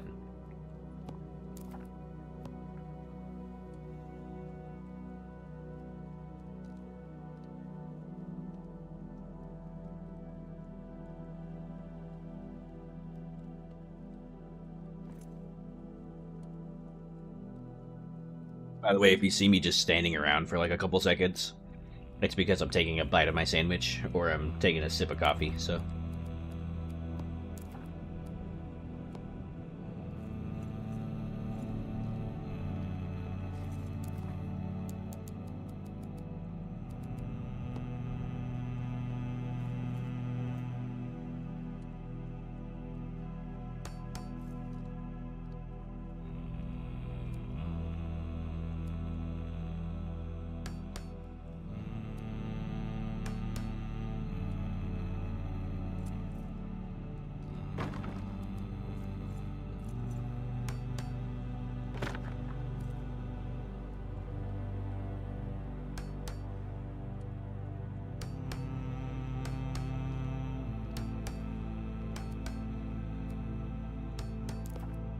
Yeah, in my opinion, I really like the way that Hobbiton was portrayed in the Hobbit films, and especially in the extended edition of that movie, of the first one, Unexpected Journey. You see quite a lot more of Hobbiton. You see a lot of it in the Fellowship of the Ring too, but I kind of like the scenes where like Bilbo's like legitimately trying to hide from Gandalf and like the market and everything.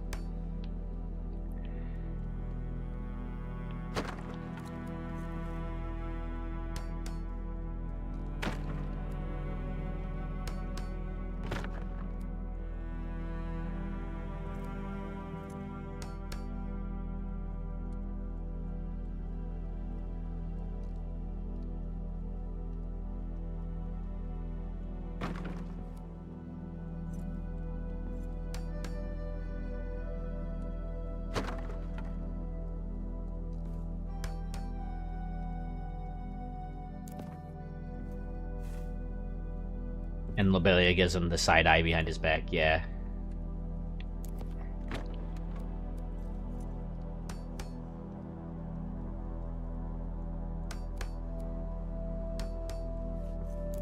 Especially that whole scene where he comes back from all of that, and they're like taking all his things, and he's just like, what the hell?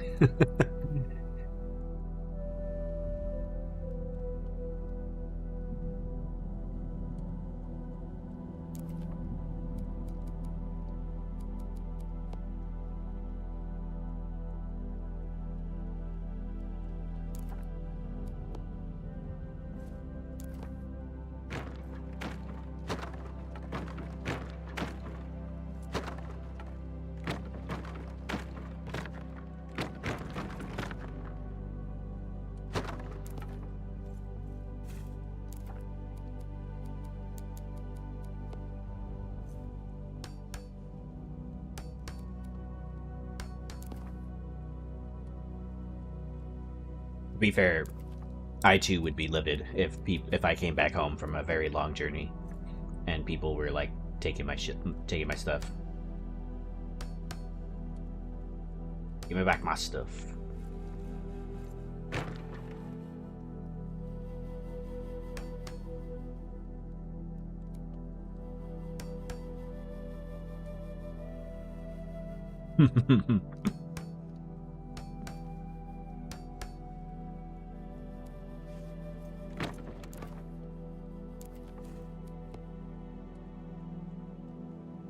I'm certain my headcanon is that like that whole scene where he's like, you know very well who I am, is like the whole reason why they have like beef in the next film in the Fellowship. But my headcanon is that like she decided to be petty from that day. All because, you know, she couldn't get his silverware.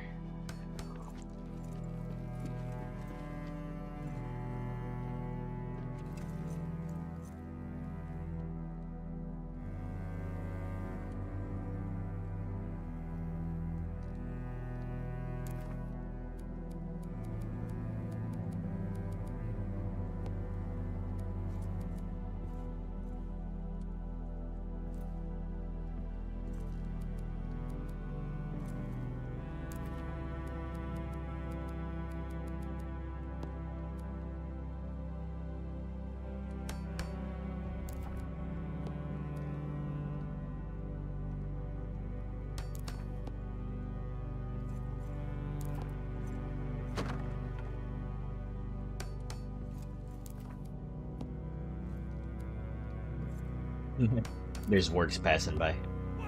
Dude, they're going to the rock concert. I wonder what they think of the rock concert. Let's see. I'm gonna sneak around. Dude. They like the rock concert, dude.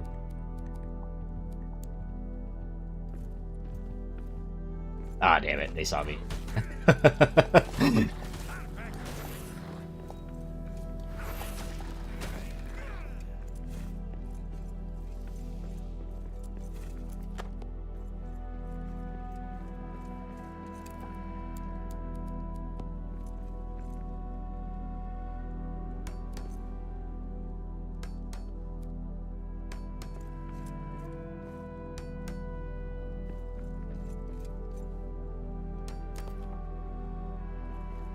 my canon for my world right now is that like all these orcs and stuff and wargs that walk through all my builds are just like checking in on me to see like what I built this, you know, what I built this time, and they're just like, oh, this is nice.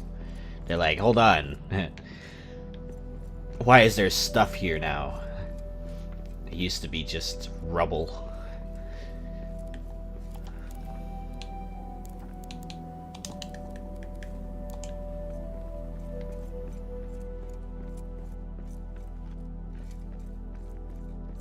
Orc mosh pit sounds like a metal concert.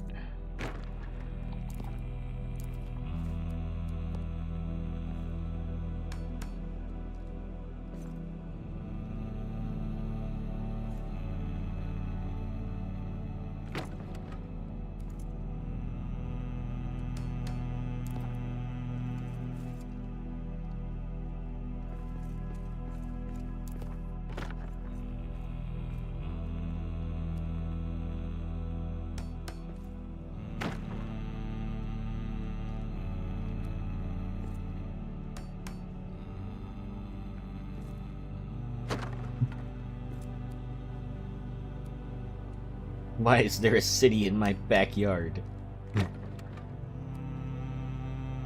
Have you ever watched, what's that show?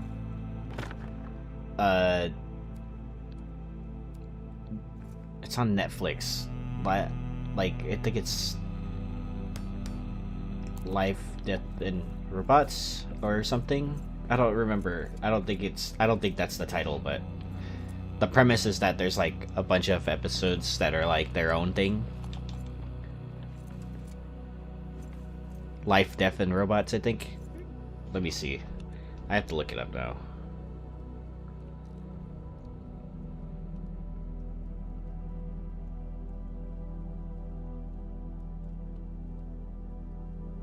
Yeah, Life, Death, and Robots. Anyway, one of the episodes on Life, Death, and Robots is a like these people have like a freezer, and they open it, and it's like an old fridge. They haven't like opened the freezer in a long time, and they discover like a really tiny civilization. It's kind of like Black Mirror, by the way, Nolia, and like in the sense that like each episode is like its own thing.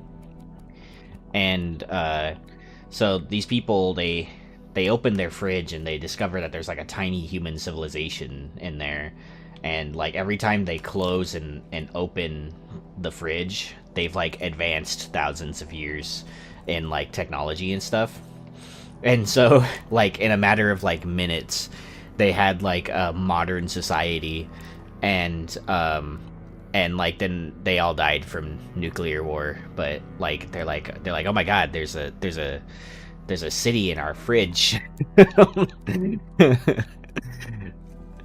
It reminds me of that.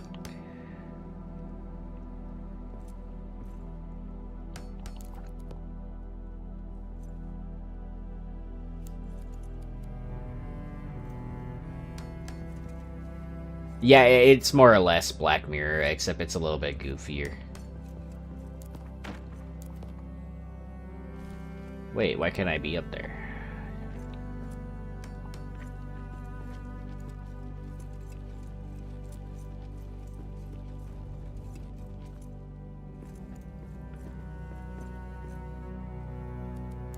Yeah, and they have like other episodes where it's like these robots go through like a post-apocalyptic world, where like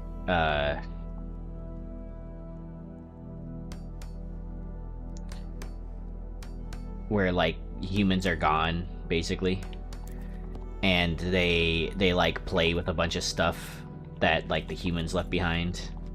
And they all have like their cute like robot personalities. One of the robots has an existential crisis because they used to be like previous iterations of them was just a game console.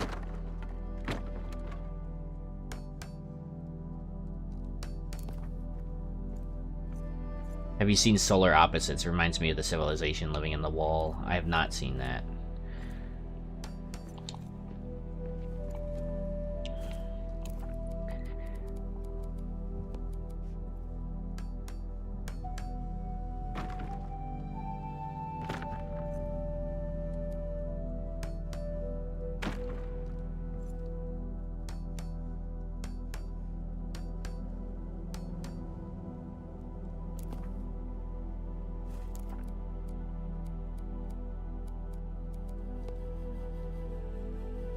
Yeah, I think that's like one of the first episodes too, so if you ever start watching it, it's like one of the first episodes that you'll ever watch of that show.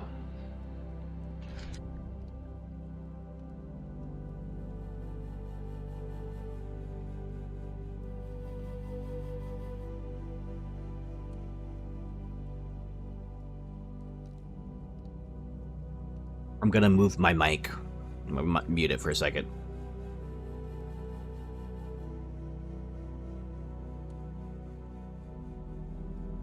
There we go. I wanted to kick up my feet and lean back a little bit.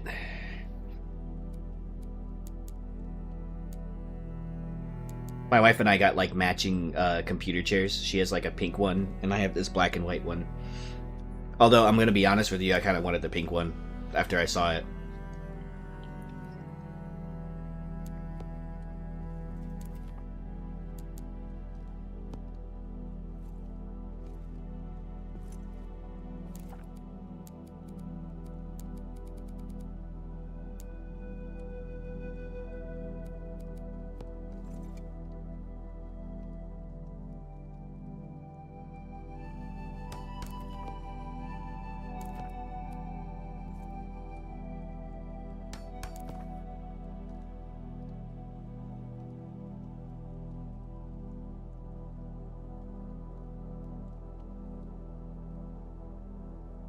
Yeah, this was a while ago, but we bought new chairs because I broke the other one. I leaned back in it one day, and the base of it just broke off, dude. I don't know. It let me lean back way too far, and I didn't like fall super hard or anything, but like I just noticed I was slowly going back further and further and further, and so I tried to lean forward, and that didn't work, and then I ended up on my ass eventually. In like a slow-mo way. Kind of looks like it belongs in the Millennium Falcon. Nice.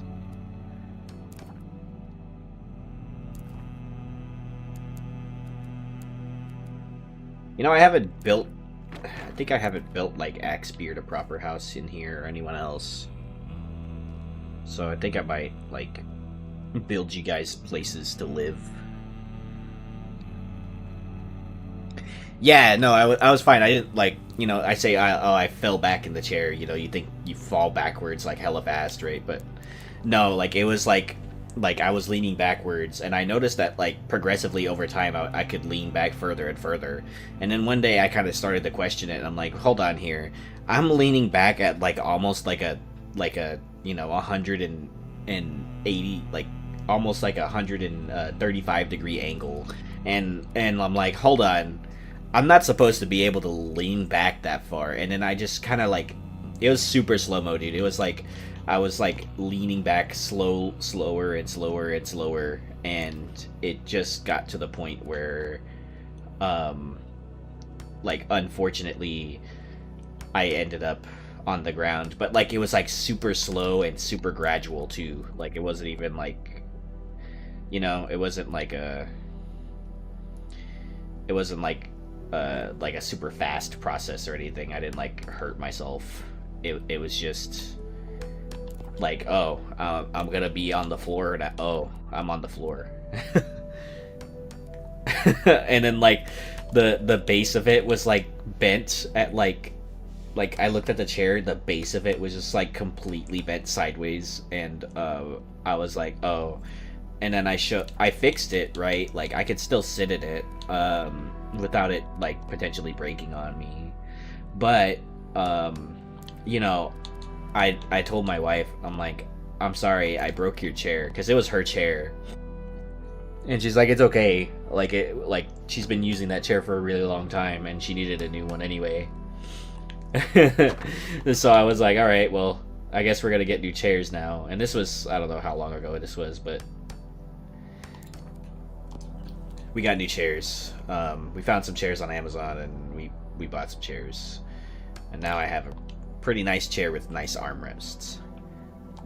Yeah, it was funny to me. I was the only one here at the time, but, like, but, you know, like, I was just, like, in the middle of gaming or something, and, like, if I remember right, I was, like, in the middle of, like, playing, like, Helldivers or something with some friends, and then all of a sudden I just started, like, leaning back further and further. And, eventually it just ended in my being on the floor demise.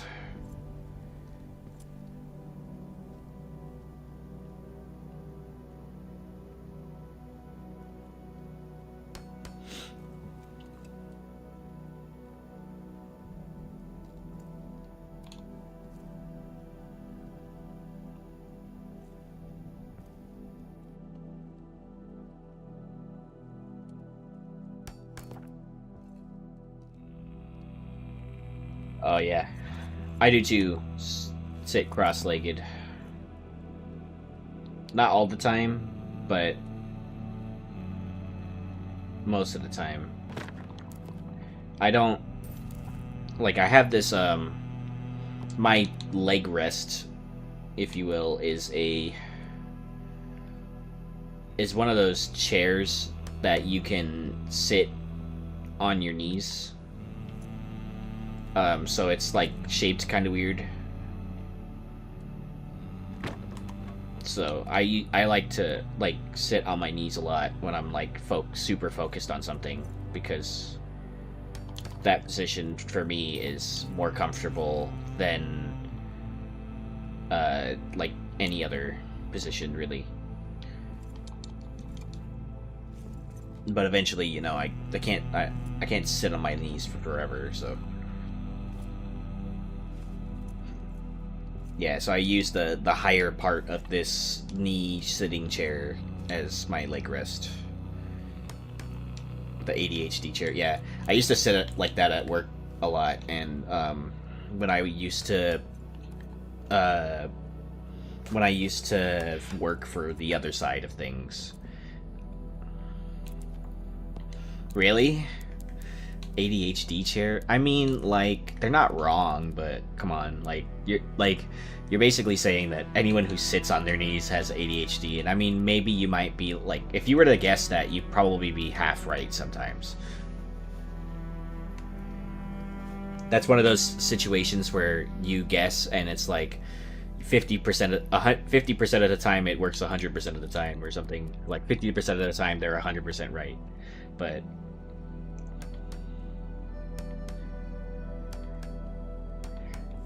I used to get talked to about sitting in chairs on my knees because they wanted me to sit flat on the chair, and I understood why. But like I told them, like, I'm not like leaning back or anything, you know. I'm just like sitting on my knees. So does that make a difference for you? And they're like, just don't lean back or anything, I guess. And then they just left it alone after that.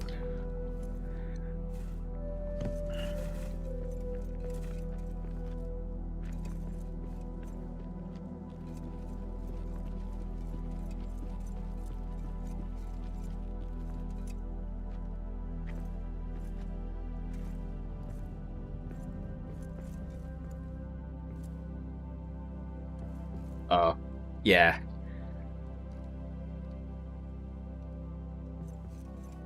It's kind of like that new phrasing for people who have autism, and they say that someone's on this trended on TikTok, by the way. They say that someone's artistic or someone's acoustic, and I'm like, what's wrong with just saying that they're autistic? Like, it's not wrong, right? If you just say flat out that someone's autistic. And I would much rather them say that I am autistic rather than saying that I'm acoustic, or that I'm you know, artistic, because chances are I won't understand the context.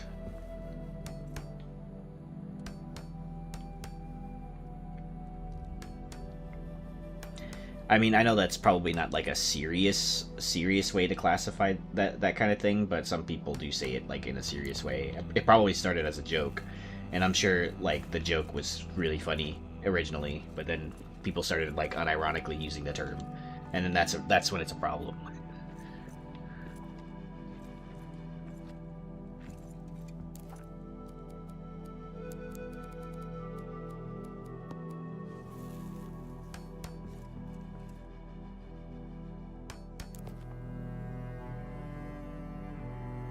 Oh, I never considered the shadow banning thing. Is that a real thing? Shadow banning?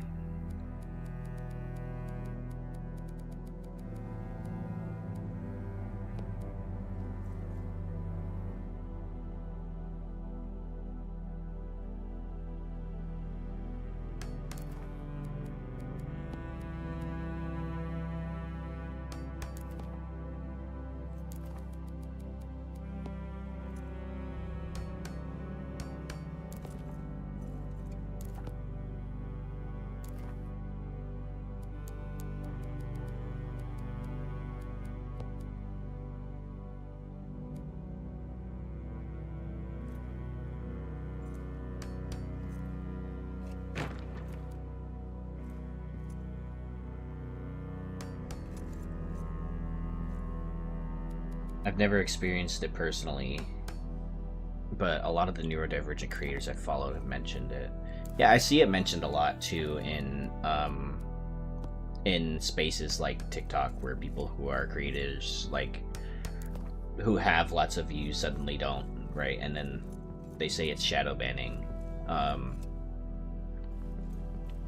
So like, I don't know how much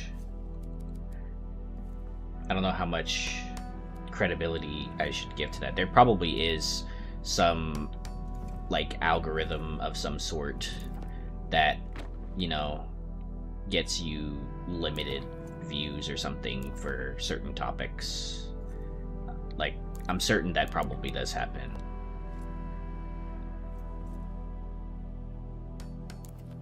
I know that like some of those excuse me, some of those like some social media websites for certain can manipulate certain algorithms intentionally to reduce that content. So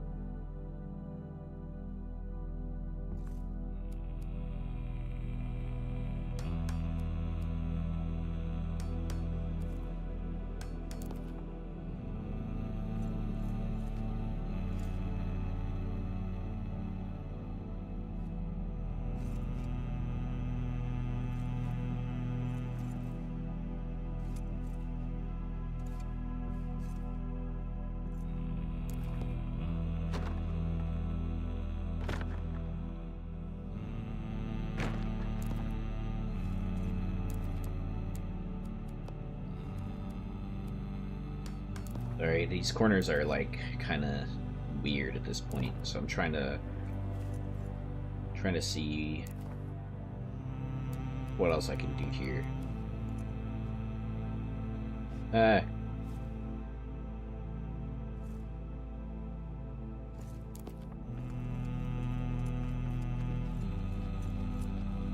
Oh, you know what? I should go pick up those limbuses I cooked a while ago. They've just been sitting in. Yeah, you know what? Like, I'm glad that like in this game, food doesn't like burn or something, because for certain I would have burned so much food if it just sat in the oven for a while. Oh, dude, you can parkour into the second floor of Epper's Home of Tomes.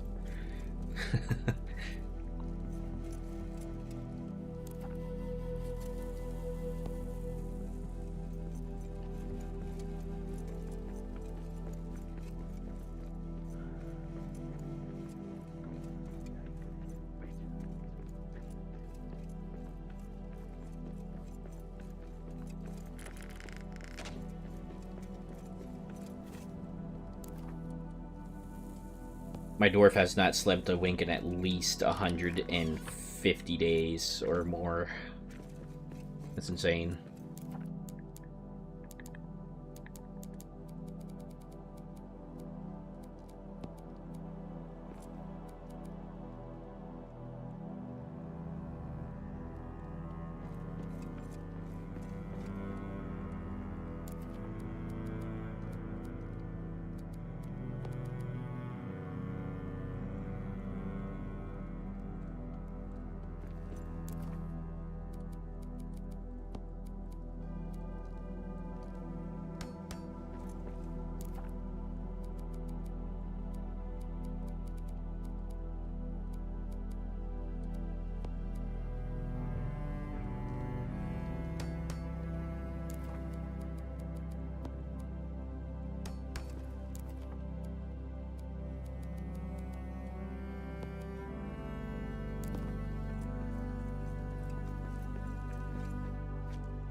I think I'm getting sidetracked here.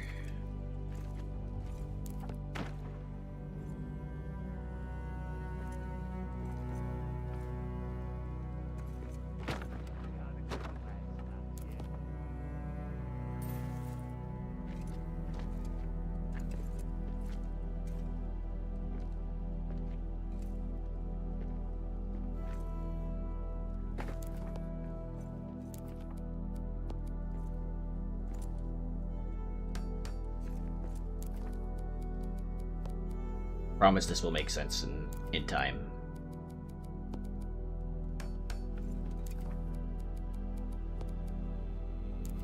Need to destroy the other foundation up there.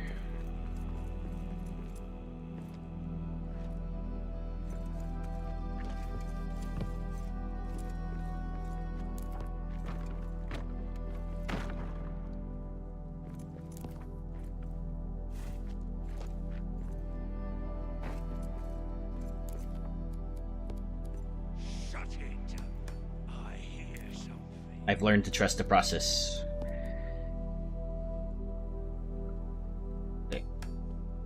What? Okay.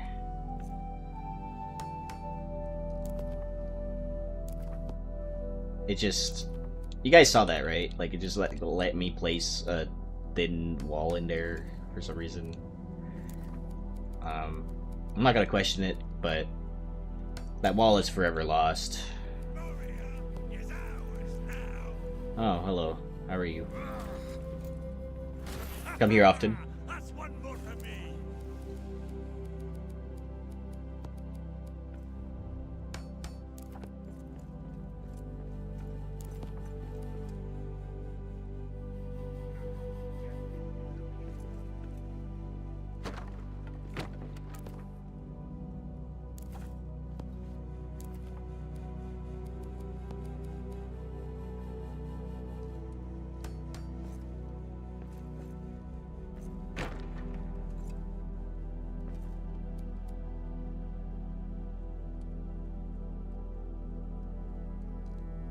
Sir, you are trespassing. That's right. He did. He did trespass because he passed one time, so that's uno times. And then he passed another time, so that's dos times. That third time, it was tres. I had to put him out. I had to put him out because he did it tres times. Trespassing.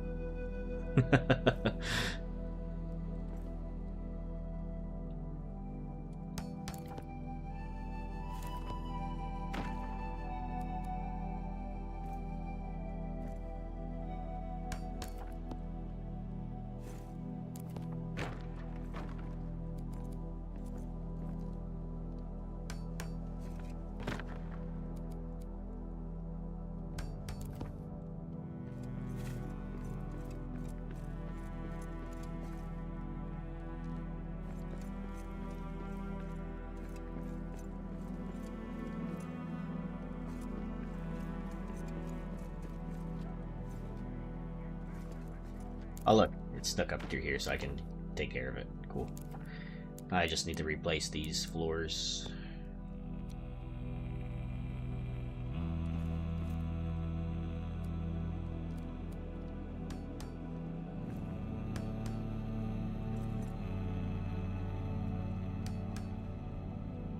My game is struggling for dear life right now.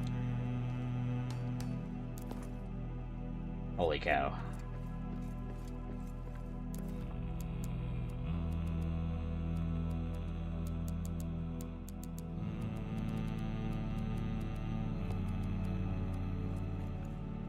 Computer was just like, what the hell? What are you trying to do? Stop.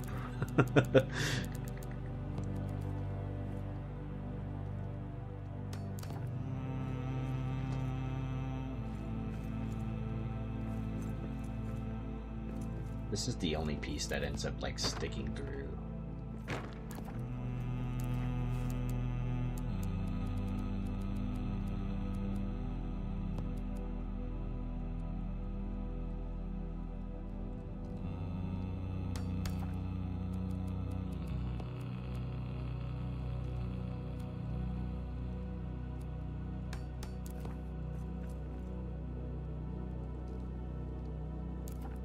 Hey, I mean, look. I am gonna need a NASA computer at some point or another.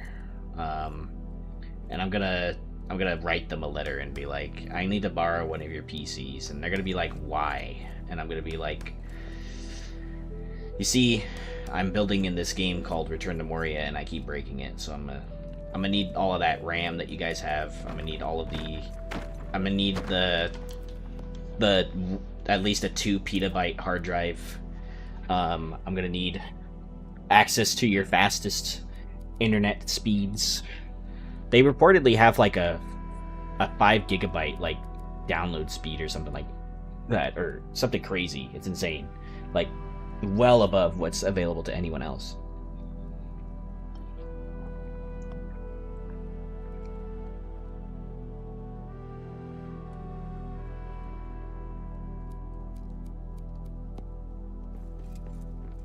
That's fine. Nice.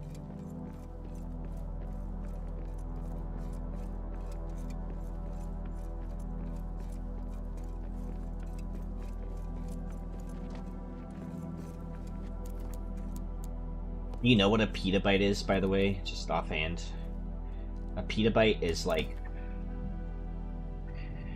Let me check.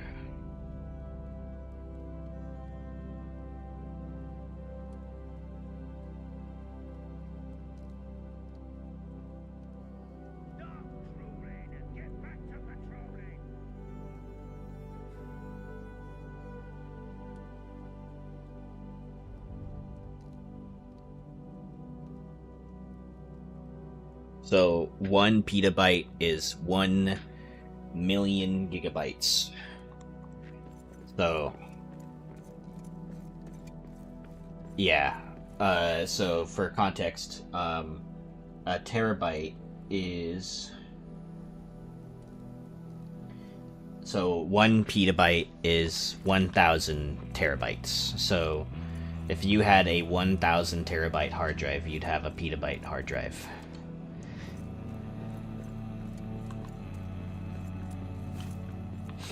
And to be fair, like, I don't think that there'd be any reason at all for anyone to have that much information. But, you know, you never know. There's someone who ends up using that much information somehow.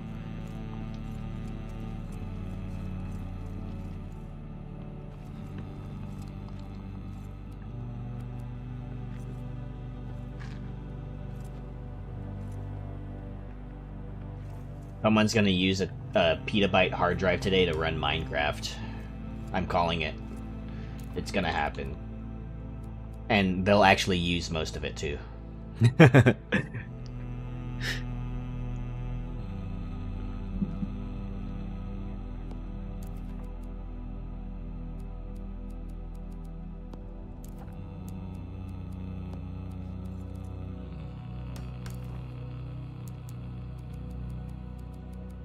Stop drooling and get back to patrolling.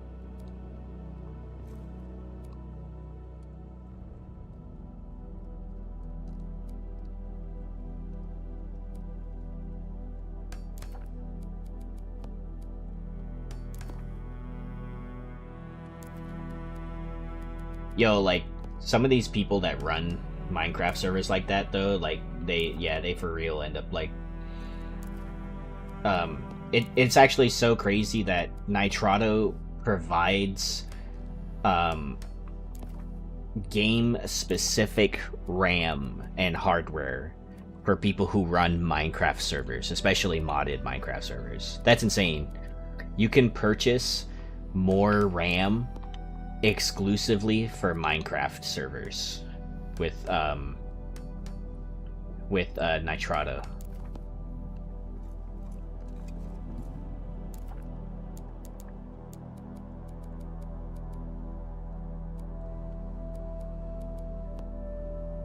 Yeah, dude.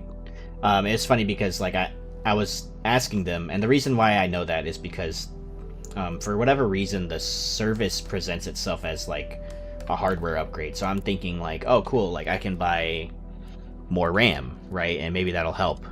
And then I asked their support team, and they're like, oh, no, that only works for Minecraft. But they said if you're having lag and stuff like that, we can adjust some things on our back end so that you get better performance. And I'm like, cool. They're like, yeah, we just need your permission to do that. And this was like the day after Axebeard and all those guys were in there testing out my stuff, and also strategically placing objects throughout my world. And so they rebooted my server. It changed my port. It changed my IP for my server, but that's okay. I'm trying to see, like, how this world in general can run on a server as opposed to, like, you know, just my computer.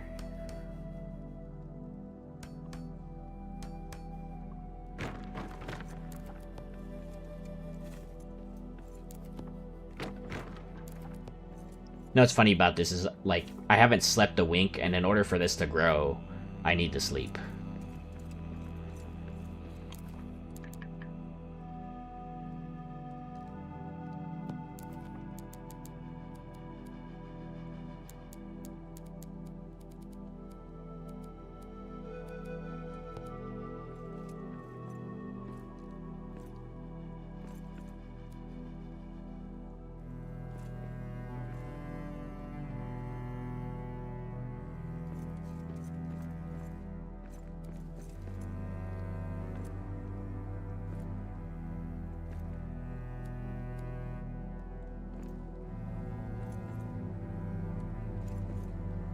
Now it is, yeah, time for a nap.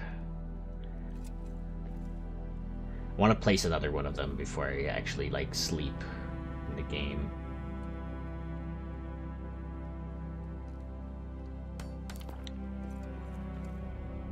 Wow, that's very light. Okay.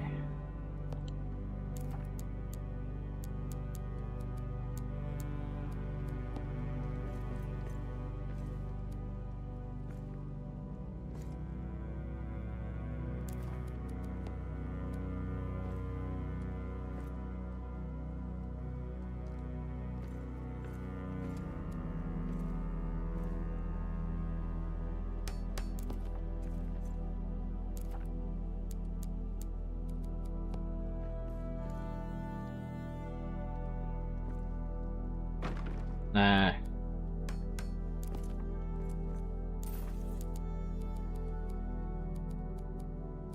really wish I could control how frequently the game saved, because I would for certain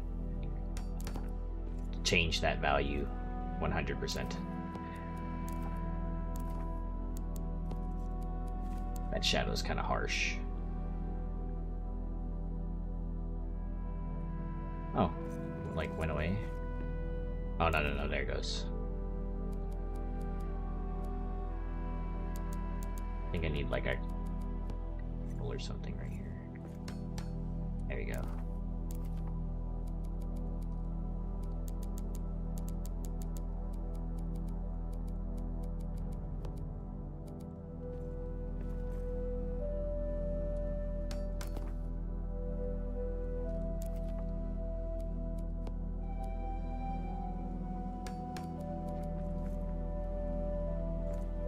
Oh, you know what I haven't done yet?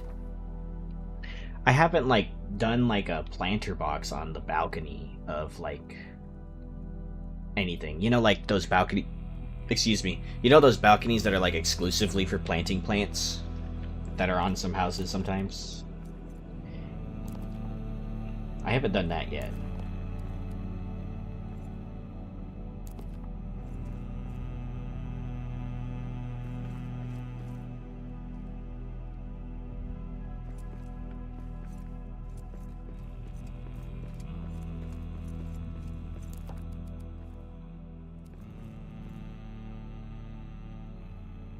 You know, now I'm starting to wish that you could plant, like regular old planters, right? Like flowers. So that, like, you can be, like, super decorative, you know?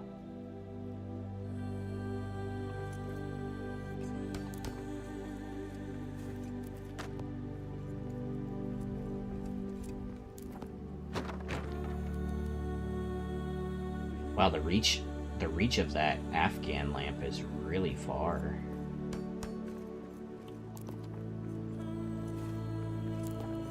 Okay. This one actually doesn't get any sunlight, so I'd have to move all of them.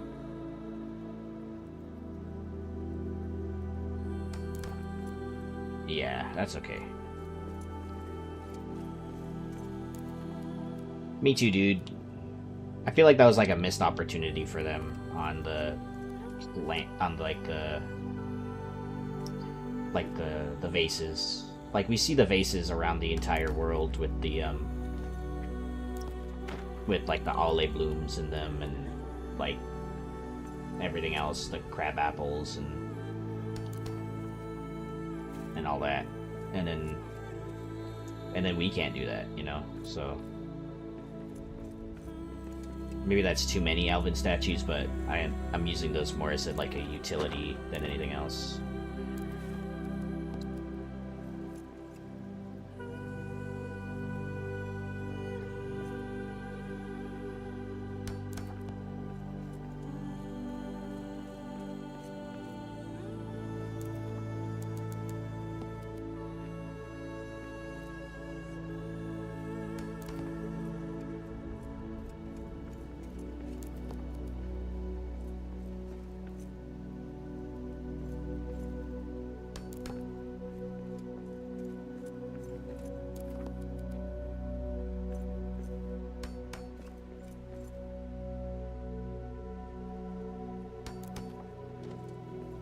Yeah, you know, like, I have so many ideas for other statues too. Like, they could even just be random dwarves. Like, I really like the statue lady ones, the ones that hold the crystal lanterns. Those are cool. I like that a lot. I like these ones a lot. I wish that they came in different colors, or that there's some kind of toggle so that we could change the color of the lamp. And I would even want one that had a lantern, like a, you know, a firelight, as opposed to, like, you know, the actual lamp. I know people prefer the big lights and stuff, but I personally really like the firelight a lot. It's been growing on me a lot more I use the crystals for like really big areas, but yeah. I want statues of like bears. I want statues of like deer, the goats, I want like a dwarf statue that's like a dwarf in the Atlas pose. I assume you know what that is. And you can use that piece as a column. That would be awesome, dude. I drew a concept of that. I'm not the best drawer, but I drew basically what would be the reference for that. And I really like the concept of like a dwarf Atlas. It doesn't even have to be Durin, just a dwarf in an Atlas pose. You can use him as a way to hold up columns. It's like a different type of column support, you know?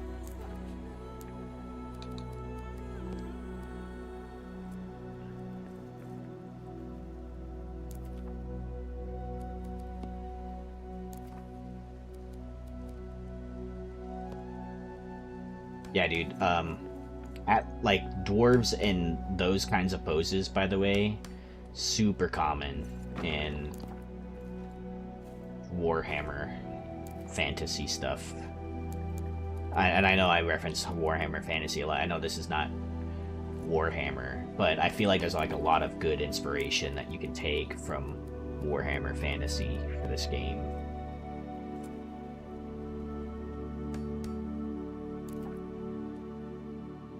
Oh yeah, trophies. Yeah, dude. That's one thing I really liked about Valheim too. And you know what? I've been thinking about playing Valheim even. I've been thinking about it I've been considering it.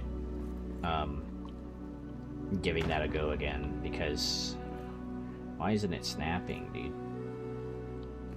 It's because it can't be because of the banner, can it? Oh, there it is. I saw it. Wait. Let's rebuild this.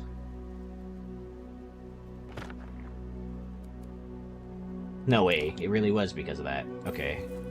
Weird. Which Warhammer, if you don't mind me asking? Was it the Space Dudes Warhammer 40k? Or was it fantasy? With the Empire and the dwarves?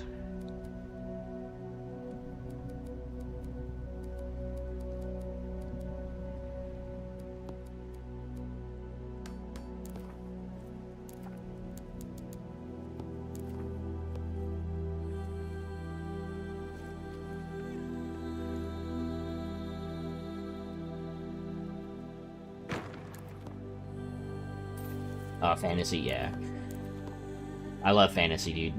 40k is also really great, but in terms of like sci-fi versus space, it's kind of almost like a tie, an even tie for me.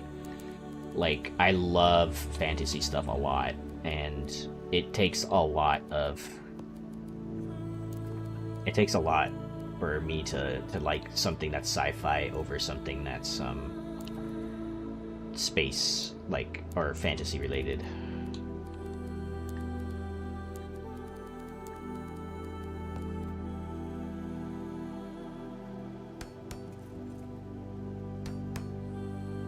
Plus, a lot of the things that would eventually determine if I really like something is, like, are there dwarves in it?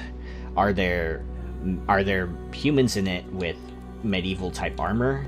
Are there orcs in it? Are there wizards? Is there magic? Right? All of those things would like play a huge factor, and if it has all of those things, I'm automatically interested. It was before I was into dwarves, so I played as an elf. That's okay. Like, elves in Warhammer are actually pretty respectable.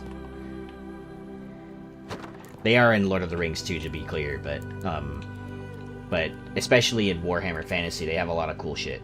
The elves, there's like the dark elves, there's like the wood elves in Warhammer Fantasy.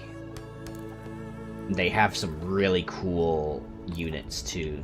Especially in Warhammer, Total War Warhammer 3.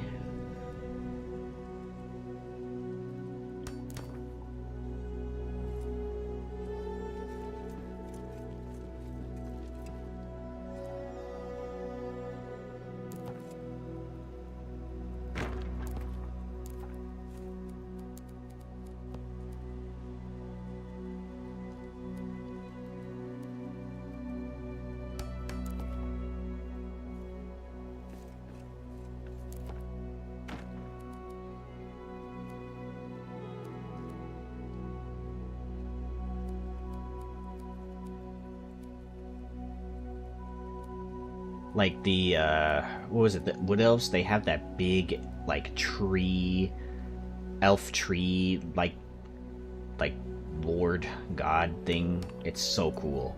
I fight against them all the time as the dwarves in Warhammer 3, Total War Warhammer 3, because you know those dwarves or those elves always have like something against the dwarves and like the canon, but.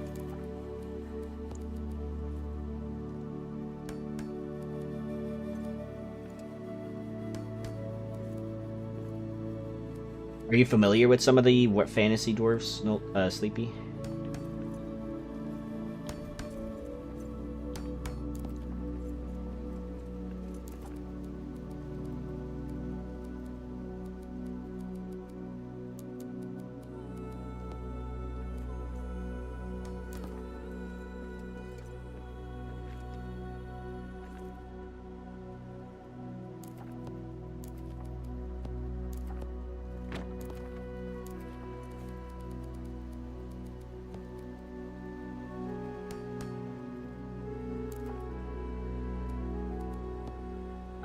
The dwarves in fantasy, if you like the ones in Lord of the Rings, you'll love the ones in fantasy. If you love the lore about the dwarves in Lord of the Rings, the fantasy ones are like the next level. Like, the best way I could describe it is if Tolkien really fleshed out the lore of the dwarves and then added a bunch of the same, gave it the same TLC that he gave the elves. That's what Warhammer Fantasy dwarves are. Like, it's like that for me. So there's several dwarf factions, right? But basically the dwarves are the most advanced civilization in Warhammer Fantasy. I'm gonna move my arm here, so sorry if you hear some feedback from that. But basically they built the grand sewers for the Empire, which is the faction of men, right? The faction of humans. They built gigantic underground railways that went all across the world to get to their various holds. So all the way across the world, they could go underground. They called it the underways to get to other dwarven holds. They pioneered technology in that. They have some of the best gunpowder in the later ages. They developed so much new technology to the point where it's almost like sci-fi fantasy almost. They have gyrocopters, which are rudimentary, I would say rudimentary helicopters, and they shoot they can shoot their flamethrowers, and they can shoot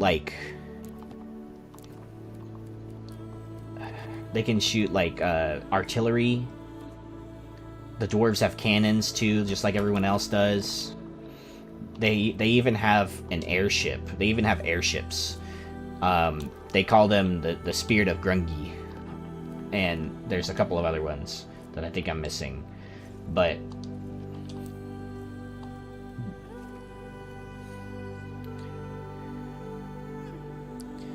yeah. So the cool thing though is that in the canon for, god dang it, the canon for fantasy, there's dwarves who really like tradition, right? They adhere to the old ways. They're stuck. They're not stuck in that old ways, but they really embrace it. And they kind of frown upon too much advancements in technology, right? And then you got the people, the dwarves that pioneer technology consistently, and it gets to the point where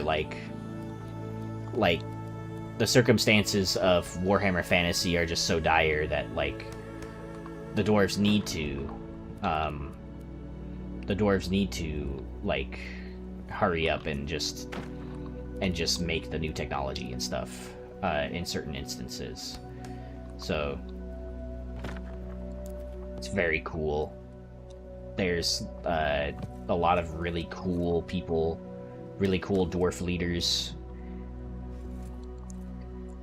Same thing like as in Lord of the Rings too. The dwarves can cast runes. That's how they do their magic. And actually, in that universe, being a runesmith is a profession, and it's one that is typically lost to time because there are so few dwarves because of double whammy here, but because the dwarves are so stuck in their old ways, it's really hard for them to like reproduce and like keep their numbers up, because they find themselves in situations where certain dwarves have to pledge themselves like in shame or something.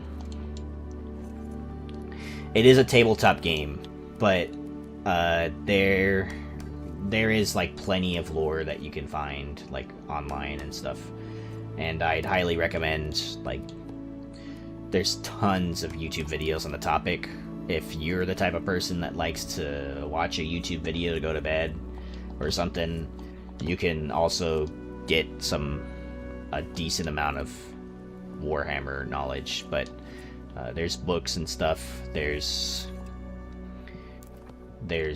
stories.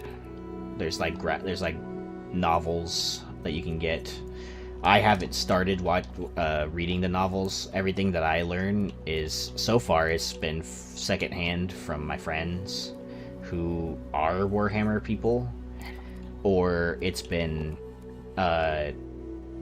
like I've read it in the wiki. There's a Warhammer wiki, and they tell you a lot of the lore in there too. So like literally just my advice is, if you have a faction that you want to look into in Warhammer Fantasy, just look up the wiki for that, and then you'll go down a huge rabbit hole of reading stuff. And sometimes they include the stories and stuff from novels in the wiki, which is really cool to read. One of my favorite dwarves, his name is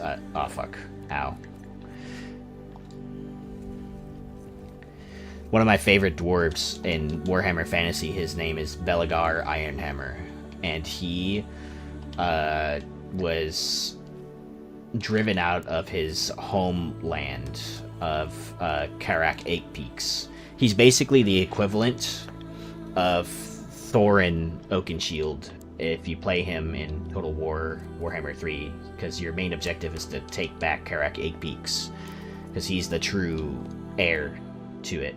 But this faction called the Skaven, which are like man-sized rats, have taken over Karak Eight Peaks. And there's new lore now. The new lore is End Times, ENDTIMES, but the old canon is still like viable to read, in my opinion, because the new canon is basically that everyone dies and loses to the forces of chaos, and the way that they lose is like mixed for most people. If you ask anyone who like really likes fantasy for Warhammer, you'll get mixed responses on the End Times lore. But you know, everything that's been made like as a sequel or something at some point is just not as good. The original lore is there are these chaos gods, right? There's a couple of major chaos gods who want to destroy the world, right? And they have like these monsters and stuff, chaos warriors. So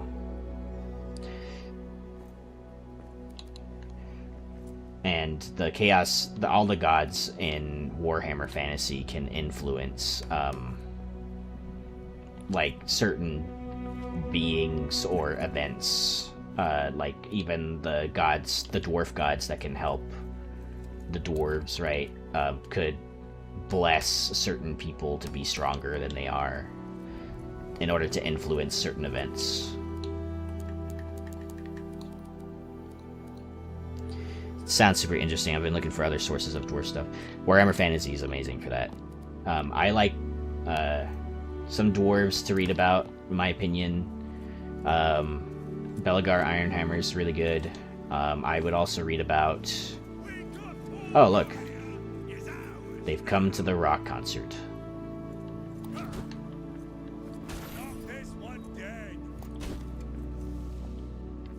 Ow.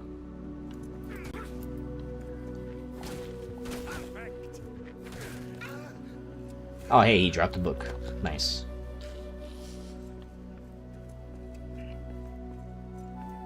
Anyway, Belegar Ironhammer is a good one.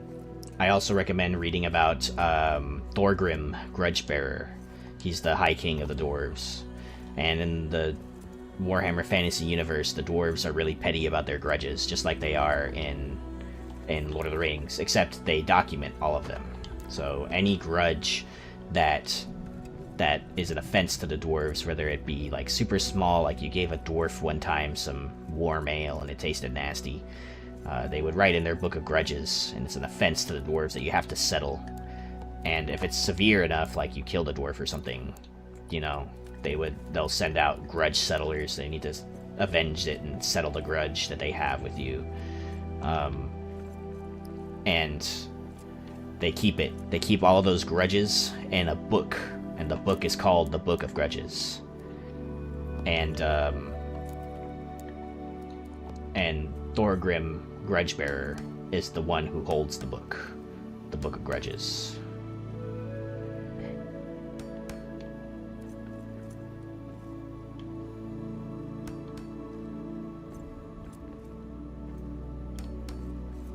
So you said you like drama and stuff.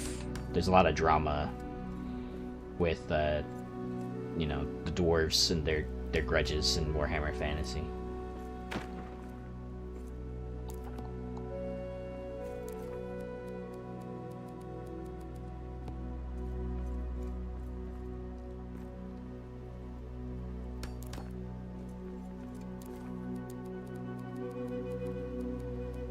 They literally have a grudge, by the way, for, there's this old tavern called Bugman's Tavern or something. It used to produce some of the best dwarven ale in the entire realm, and it was destroyed, and the dwarves were really unhappy with that. So it was taken over by like some chaos dwarves who essentially turned to the forces of chaos, and that's one of their grudges as well.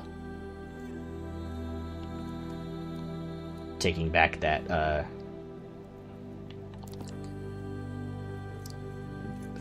brewery.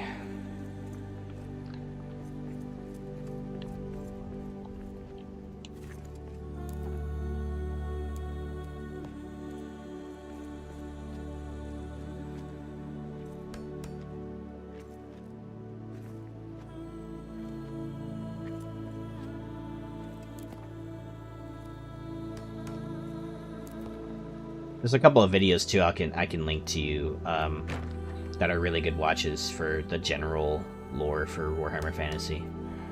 So if I find them, I'll send them to you.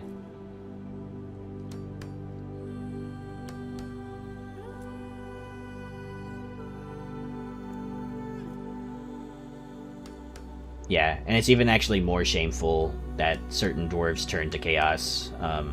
Although the chaos dwarves are very cool.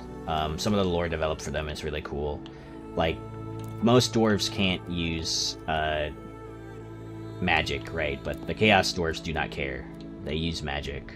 And because of that, there's like a whole bunch of like unintended, or intended, I guess, side effects. Like one chaos dwarf, is turning to stone because he's using magic, and both of his legs are now turned to stone. And so his solution for getting around that was to build himself a mechanical, steam-powered exosuit to help him move his legs, because his legs turn to stone from using magic. His doors are forbidden from using magic in Warhammer as well.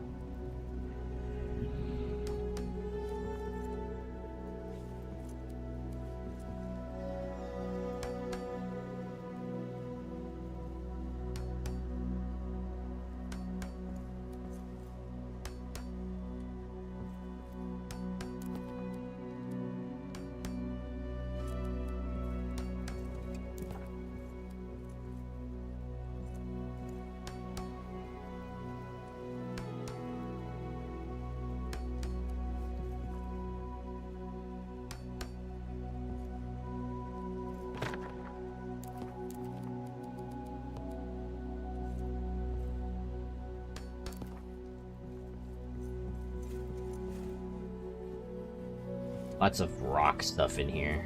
Gonna have to make that work somehow.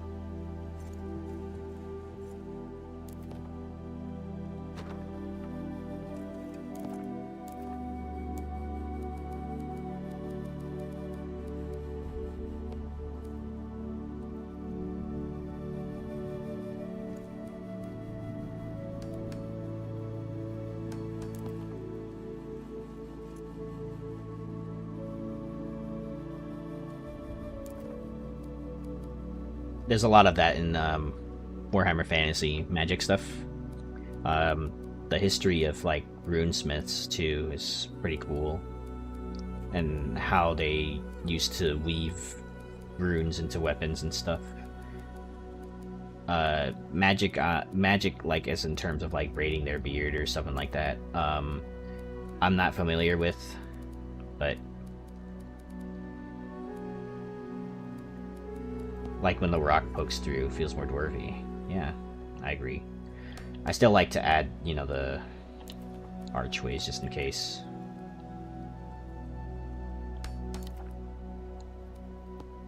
The magic of dwarves in fantasy is something I'm unfamiliar with. I'm unsure what counts as magic to them. You'd know as much as I would if you started researching that.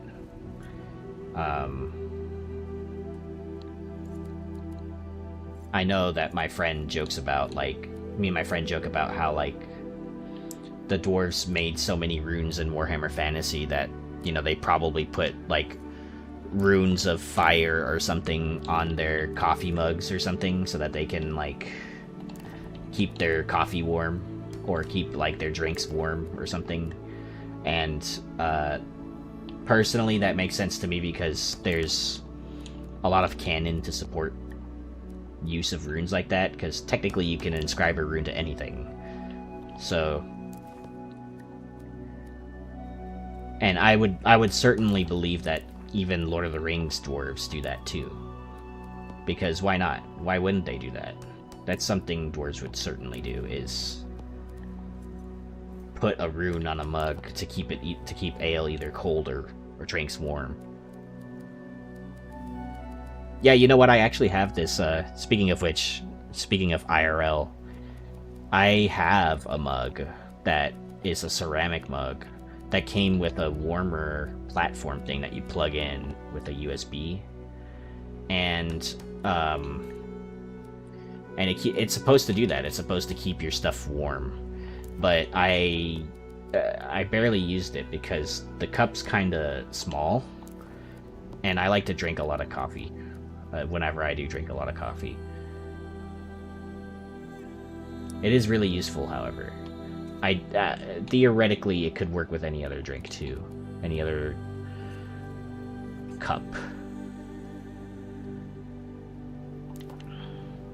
In older editions of D&D, dwarves were unallowed to be practitioners of arcane magic. They could be clerics and paladins with divine magic, but nothing else. Interesting.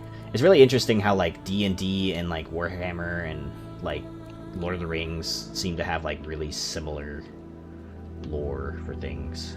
Oh, I had it.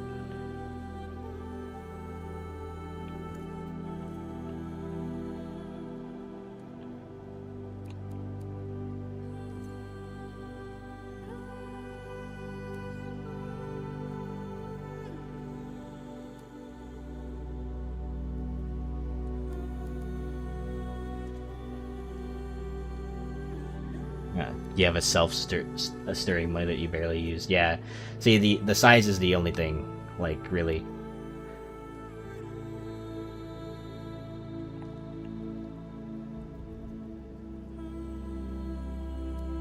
I wonder if you would count rune carving as magic, though. What do you think? Do you count that as magic? It's technically casting magic into something in order to,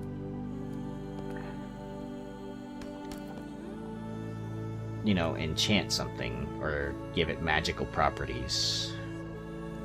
What do you think? Like, really the main difference is casting fireball from a rune and then casting fireball from your hands.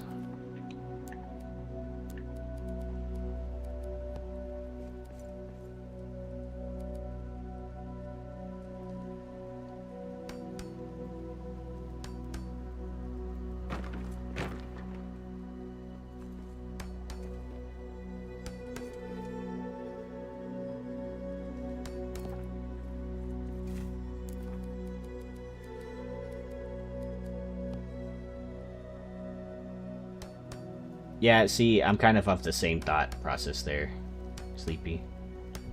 It's still technically magic. I mean, it's not magic in the traditional sense that we think of it, but I see it as creating a rune that collects pre-existing magic energies and shaking them to a purpose.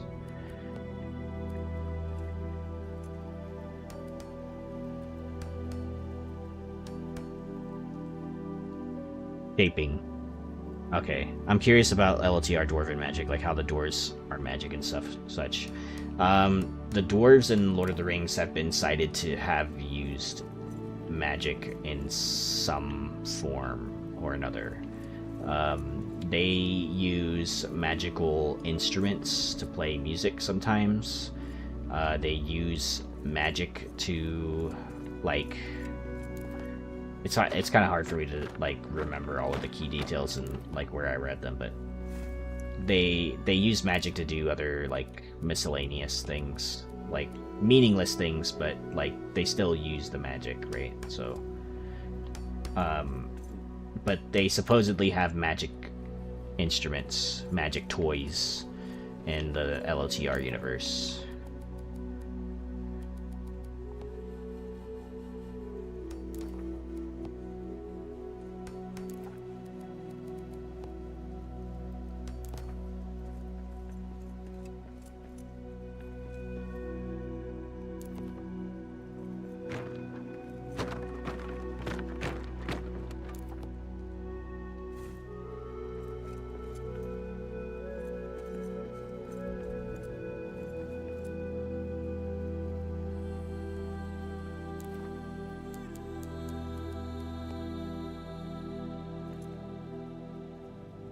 I can't remember specifically though if like dwarves have ever like casted magic. They're not like really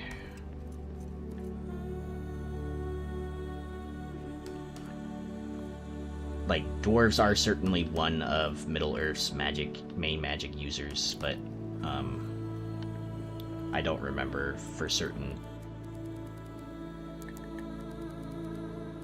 in like what specific instances they've used it.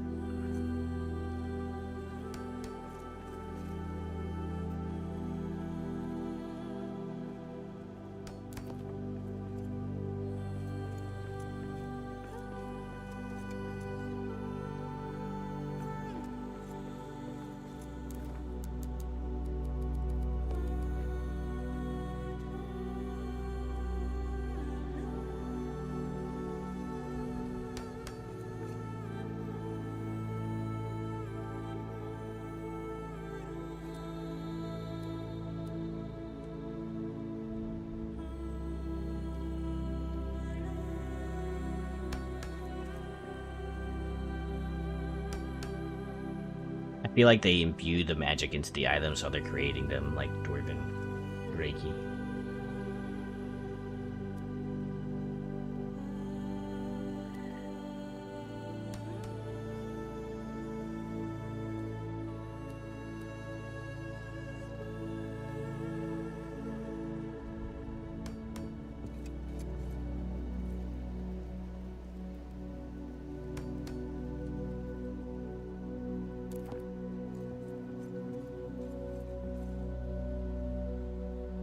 I have to think about that.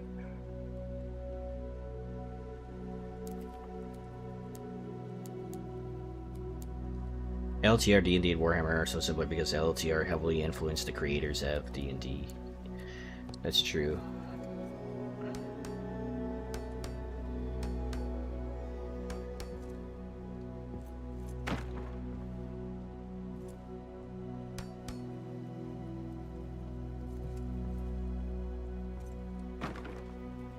Oh yeah, Noli, let me know if you, whenever you start playing Hello Kitty Island Adventure, there's a list that I have, or picture or whatever, of like the best gift items to gift everyone. If like you want to find that out for yourself, it's cool, but I also have that. It's very helpful so that, you know, you can figure out really early on what the certain characters like.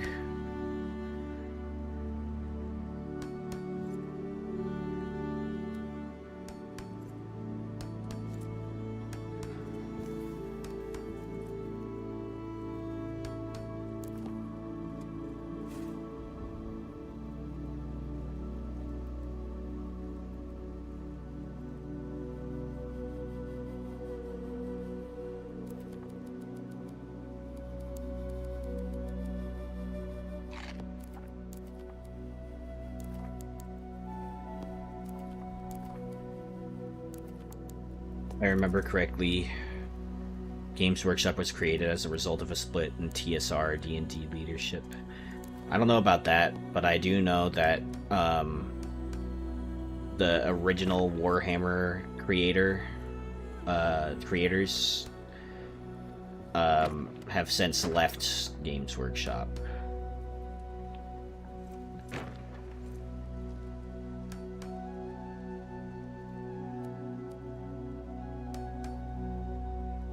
Okay, so the photo just shows you what items every character likes and how much they like those items. Since you have enough to, the deluxe edition gives you like a lot of items to give you like a head start sort of thing that you can collect over several days. You'll get a lot of those items for free, which is nice. Well, free, but yeah, with the deluxe edition. A lot of the best items for certain people.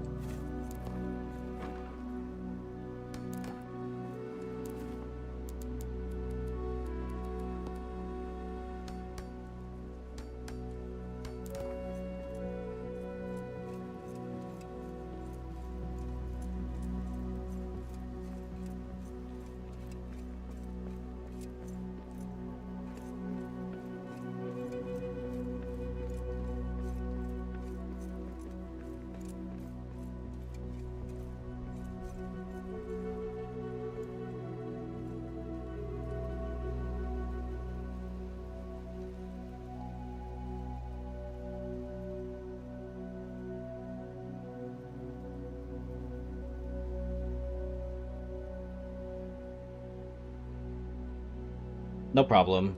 The deluxe edition is worth it in my opinion. I mean, the game is a lot more expensive than I thought it was gonna be, but so far it's been worth it. I got a lot of hours out of it already.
No. That's okay. Then you got a lot of value out of it. Then, in my opinion, it's okay for games to do that, and because you know that means it's a good game.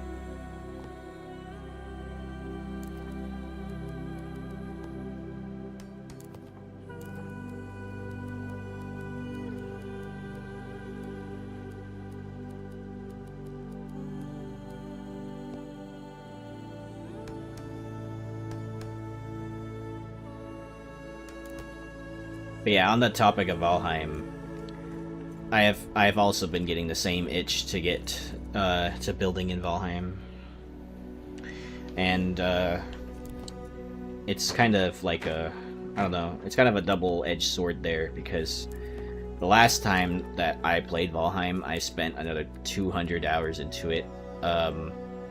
So if I were to do that now, it would certainly affect my ability to build in Moria for sure.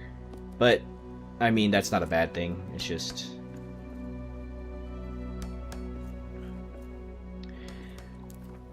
you know, I do really want to play Valheim again, because they're getting ready to do their final biome with the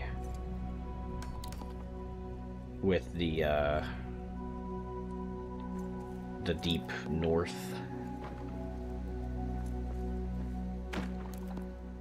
And I wanna make sure that I'm on it when that happens.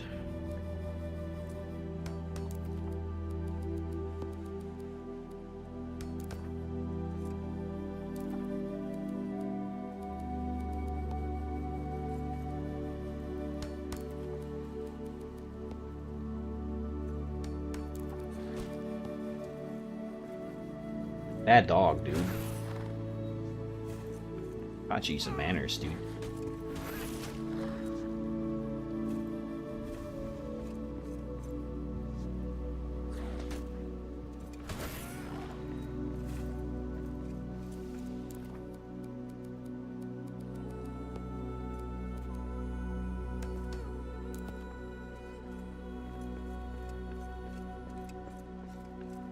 Yeah, I would need one of my friends to play with me if I'm gonna play Valheim again, to be honest with you.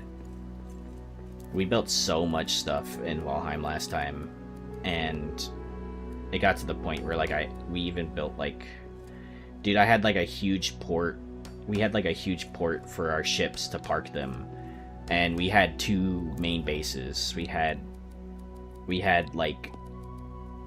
the main base with the huge pier that I built, and I had to go out into the middle of the sea, into the middle of the ocean, to raise the land so that I could place stone blocks on it, and then I could raise all of it on a stone block platform so that I could build the port.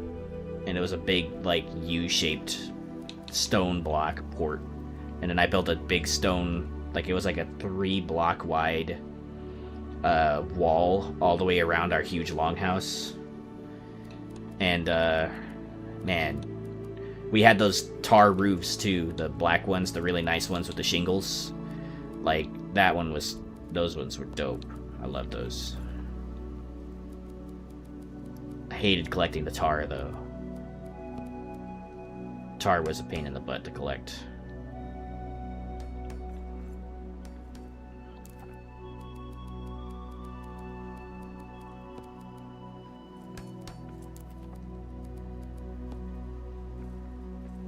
Especially with those mosquitoes, dude. Oh my god. The death mosquitoes. Hate the death mosquitoes.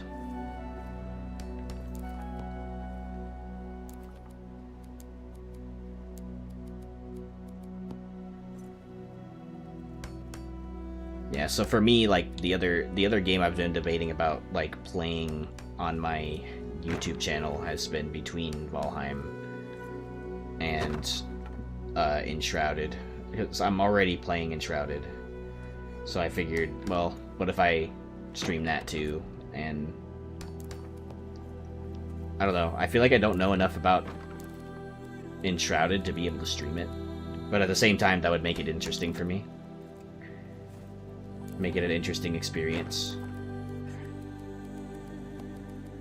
That game doesn't have a build stability system, by the way, in Shrouded.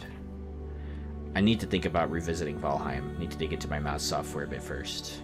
Our base became a whole city in the end. We had an underground bathhouse, multiple warehouses, huge portal hubs. Dang. You know, that's impressive, actually, because building underground in Valheim is really difficult. So, I applaud you for that effort. That's insane.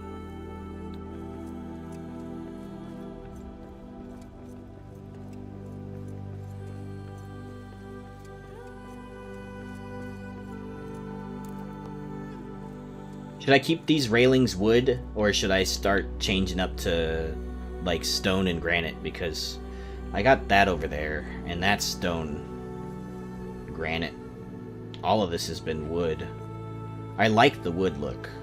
There's not much else I can do with the granite, other than, like, you know, what I did by the bazaar over there. Hopefully you can, by the way, Xbeard, hopefully you can find a good setup for Valheim, because it is a great game. And the developers for Return to Moria did take some inspiration from Valheim, so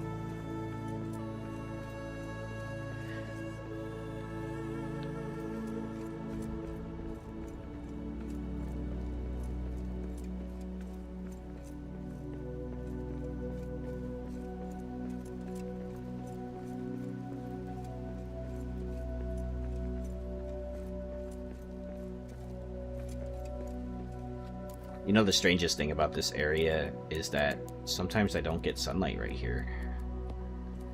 Which is insane, because the sun's right there, dude. How do I not get sun right here when the sun's shining through right there? Through the sun shaft. It's right there. No sun, but there's sun. No sun, but there's sun.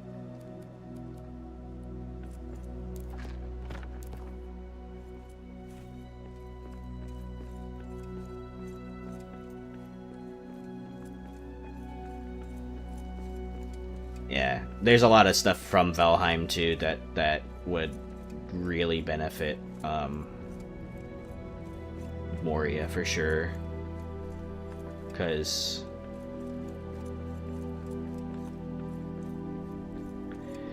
those extra rotations, and you also have the ability to toggle snapping, and you have the ability to completely change what points snapping changes to, which I think is huge, because like you could change some piece to snap to the top of it or the bottom of it, or you could even set, I think you could even set a custom snap point, which, and I'll need to fact check that one, but I'm certain you can do it.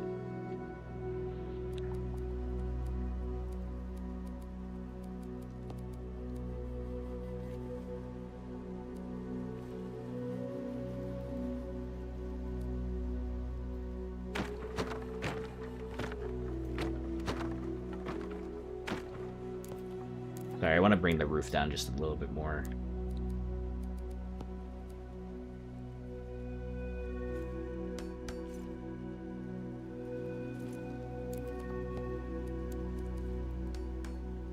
Yeah, you know, like I'll be honest too, like Valheim came out in what, 2020 in early access. Valheim didn't have all of those features at the start. It did have the rotation, but there wasn't a lot of pieces or bosses or anything like that.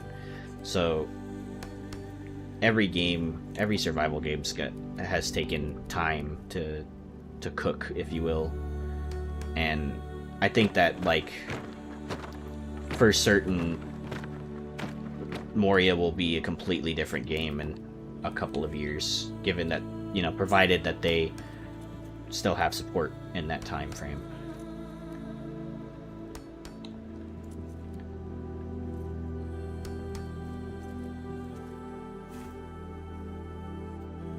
And Axebeard, you would really like the building in I'm with Nolia here. You would really like the building in Valheim because a lot of it is the style of build that you like. A lot of it is rustic. A lot of it is wood, and you know you have to fight the game quite a bit less to place those items.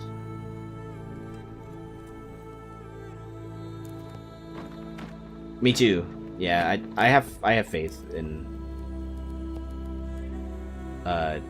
you know what the devs are doing for RTM, and I'm hoping that they don't get the rug pulled from under them, so to speak. I hope that they can continue to support the game for a really long time. So I think Valheim's been in early access since 2020. That's like 4 years, 4 or 5 years of early access. So.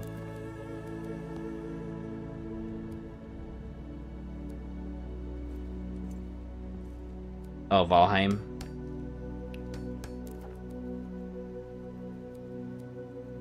Yeah, honestly, I have it installed. I've never not had it installed. It's just, you know, for me, it's more of a, am I gonna put time towards this?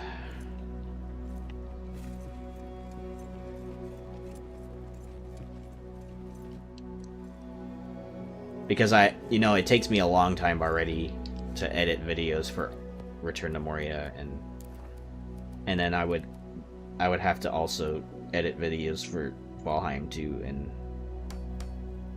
that kind of, like, that doesn't discourage me or anything, but you know what I mean? Like, it's like a dang, that's gonna be more stuff I have to do.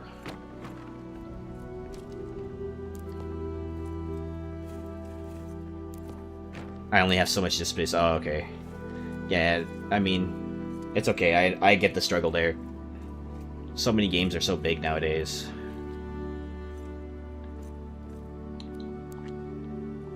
Red Dead 2 and Skyrim.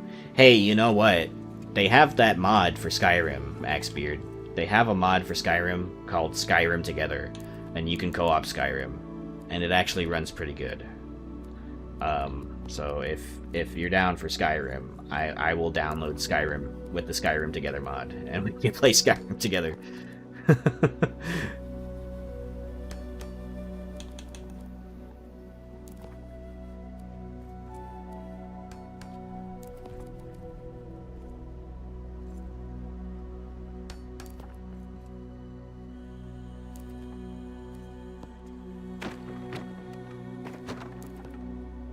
Yeah, they have a Skyrim Together mod.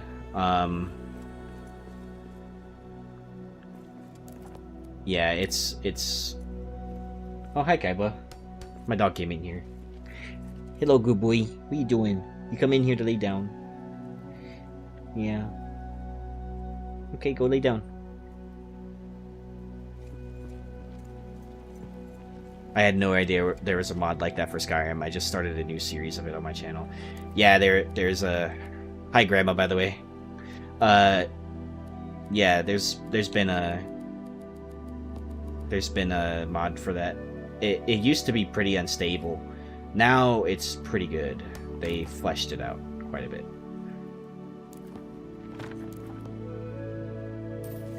Hello, what are you doing?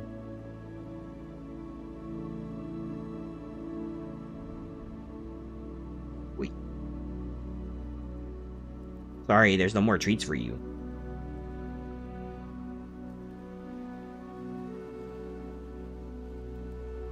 There's no more treats for you, sorry.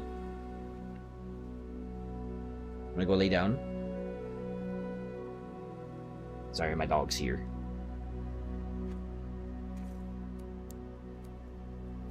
I'll grab Sky, but I need time to remap keys and get practiced up. Yeah, you're good. No rush on that. But just so you are aware, there is a Skyrim Together mod, and it's very good.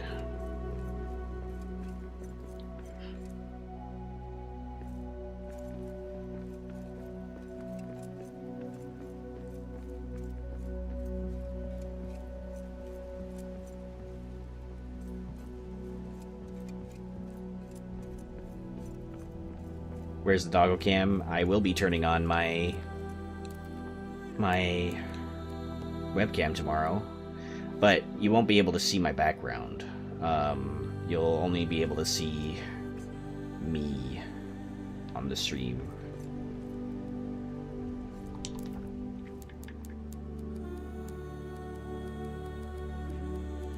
For, you know, privacy reasons, but because, like, my wife walks around a lot in the background.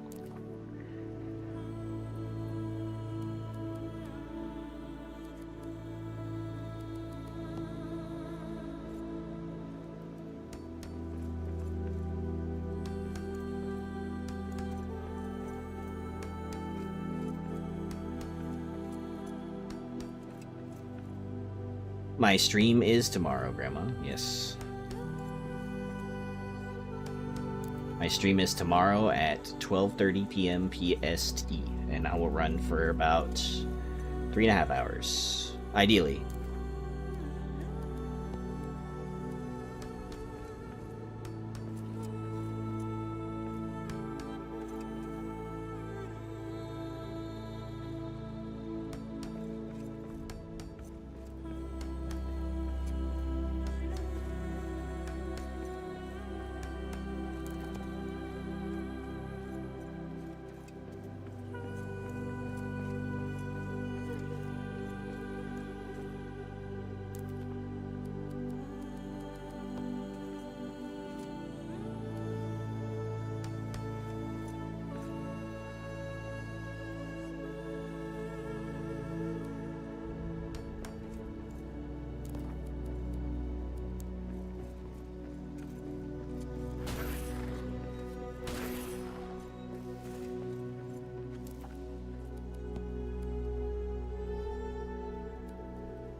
Nice. And you're welcome to hop in anytime, but I appreciate you guys, you know, hopping in when you can.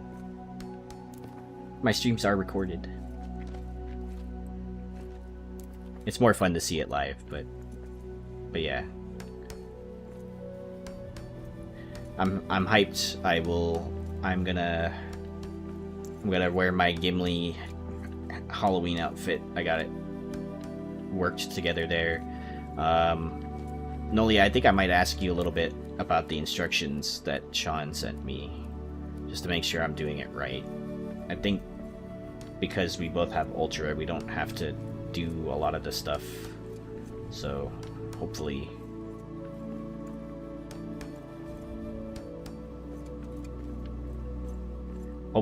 it goes well and I don't have any issues connecting to that stream.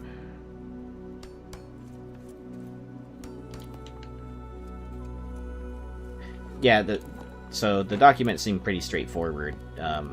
He said just follow the instructions of the first one, so I went in and I joined the broadcast group, and then I created my RMTP token and I put it in the custom destination for Streamlabs. They said something about an interval to set to 2. But like I couldn't find that. I'm not sure if that actually happens when you actually start the stream or not. So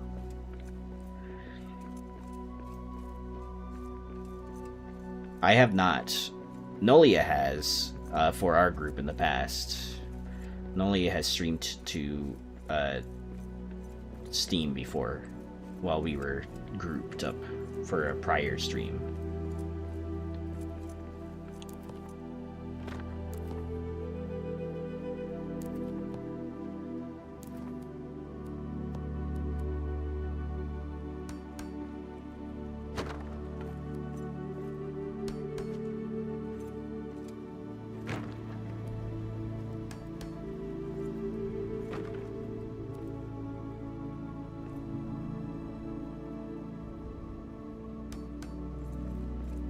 Oh, yep, that's pretty much all you need to do.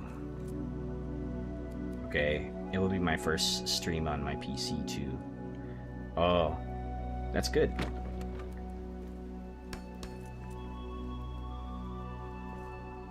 I've been watching while working. It was good to catch your stream live finally. Well, yeah, thanks for watching. By the way, Durin, I appreciate it. And also, yeah, it's been like almost 4 hours at this point. I went a little bit above my expected time, but that's okay. It's my day off, and there's not much to do other than vacuum. So, time for supper. Nice.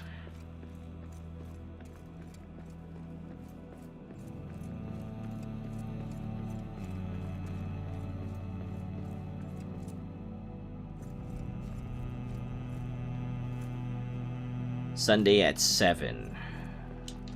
I do get home around 7 o'clock on Sunday, so I could join you for sure.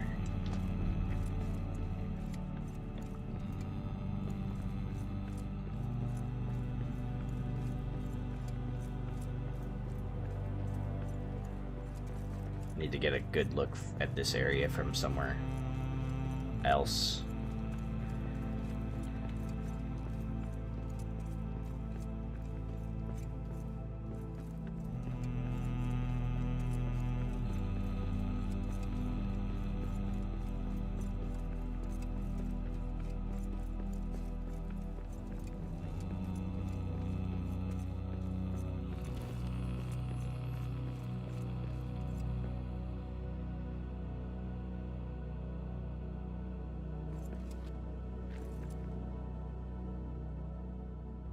Nice. Okay.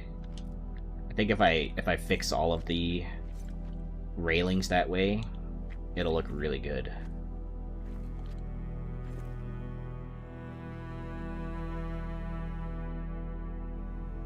It's shaping up pretty nicely too. I need to destroy those.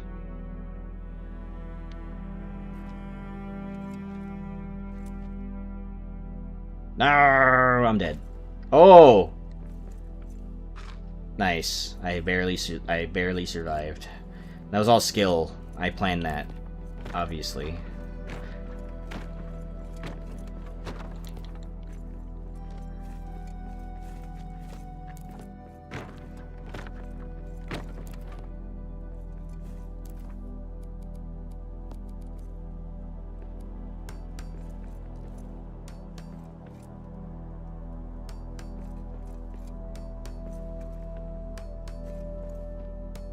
E-Day shenanigans.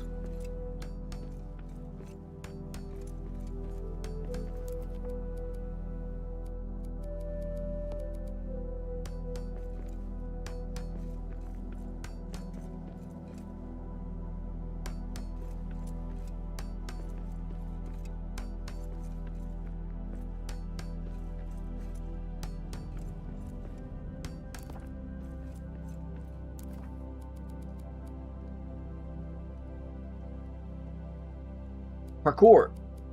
Yeah, that's basically how I would parkour too. There's no way I could parkour there. IRL.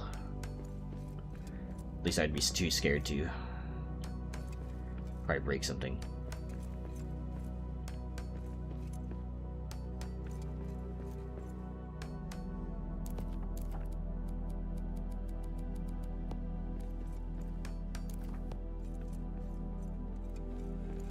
Neat.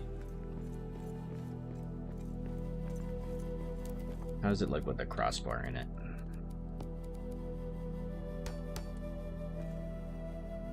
Nah, I like seeing more of that. I've done that a lot up there anyway.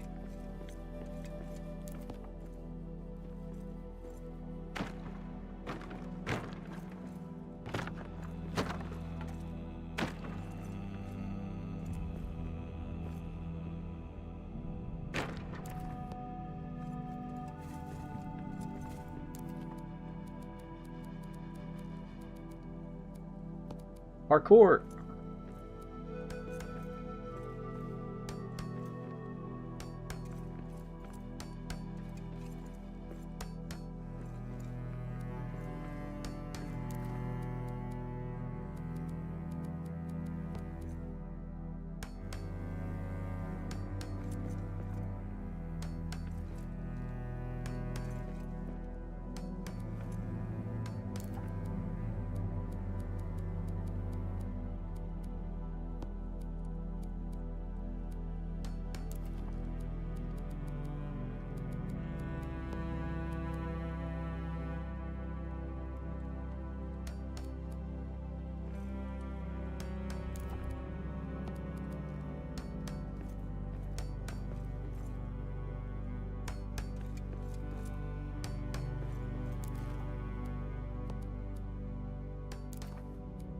Nice, dudes. Okay.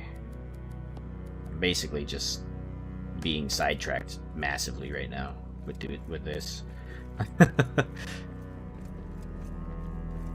Shit. Okay.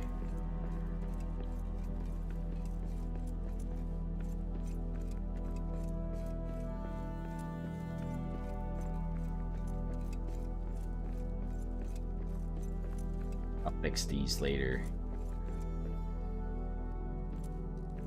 Nice. Very nice. How do we feel about flags in some of these areas? Like on the ends. I'm not sure if my Sunday availability don't count me, but I'll see what I can do.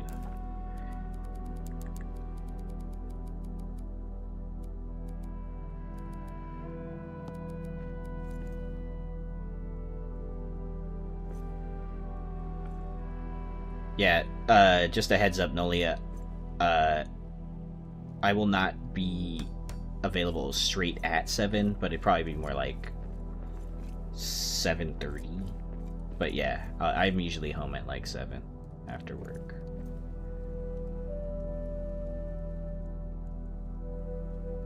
Also depends on, you know, what shenanigans at work keep me there for a time.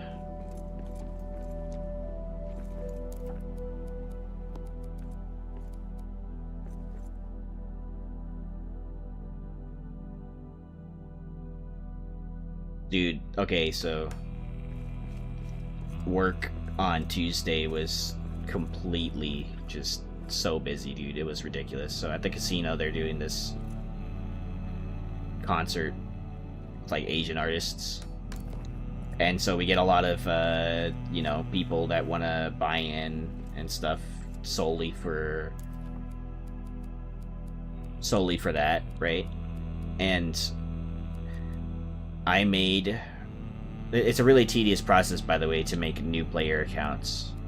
You have to, like, put in a lot of redundant information in basically 2 different databases, and then you have to print out their card and do all the other paperwork. And it's really simple paperwork, but for the last 2 hours of my shift, making new player accounts was the only thing that I did. And that was terrible. Very terrible. I spent the last 2 hours of my shift just standing at the podium in like a crowd of people wanting new accounts so that they could buy this concert ticket, and I'm just like, okay, but you're gonna have to wait. It's gonna take me like forever. So that's just when I'm starting. Special K also gets home from work around that time, so just join whenever. Okay, I remember doing that back in the day at Jackson Rancheria. Yeah, I like that. Maybe I should put some more of these flags around. Maybe to, like, denote certain areas. And it's symmetrical, too. That's the more important thing.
Keep getting sidetracked here.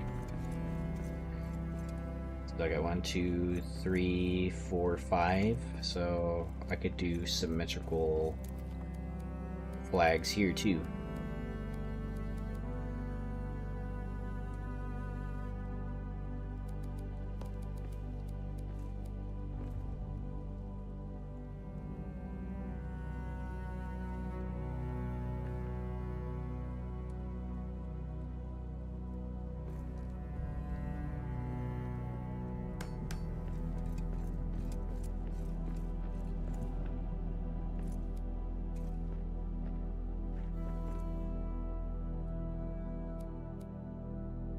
Having to fill out all that paperwork just to play video poker. Yeah, dude. Yeah. The paperwork that you need to like just like on the other end of it to just do something super simple like that is ridiculous.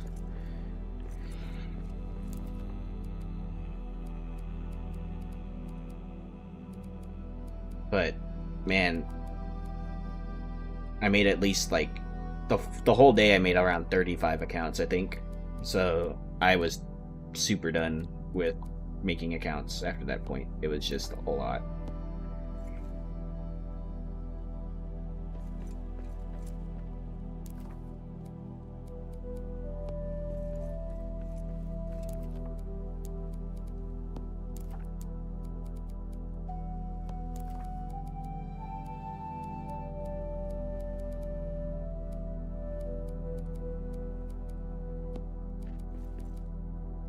Yeah.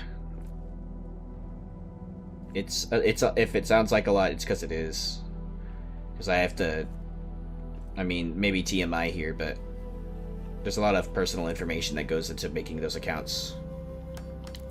And the information that I need to put in is the same across both ways. They get like a player's card account that they use to like redeem points and stuff, you know, typical casino stuff. The longer you play, the more points you get, type of thing. And then they get another account that's on our back end for the law purposes, basically Title 31 anti-money laundering stuff. And the paperwork for that is even more. I have to put in the same information, the same address that they live on file, the same ID scanned so that I can make the dang thing, the dang account. So maybe not an amber one, maybe a purple one right there.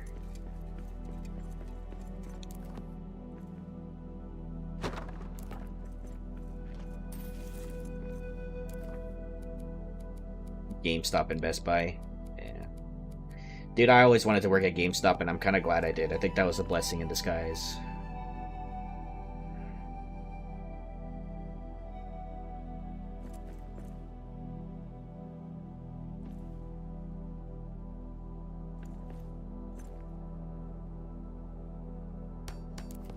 I've heard the stories of GameStop, working at GameStop.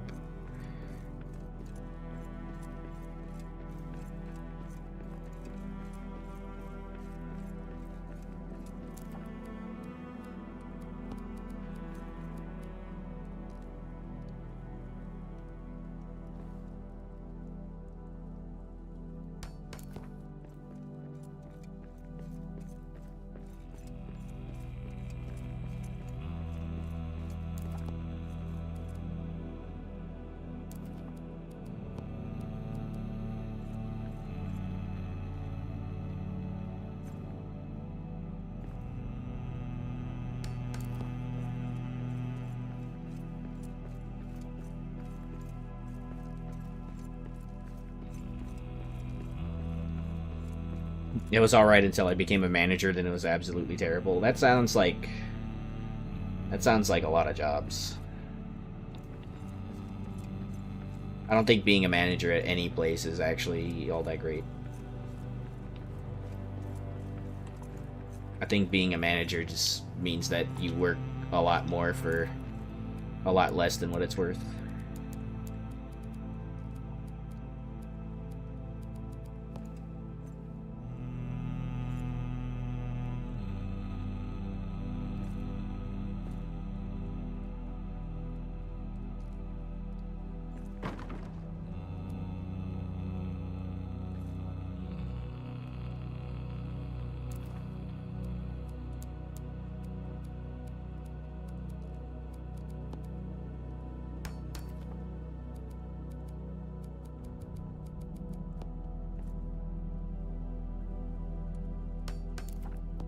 Tells his stories. I'm just maybe not now because I'm about to end the stream, but oh, hello. He just like smiled at me after he did that. He's just like, haha.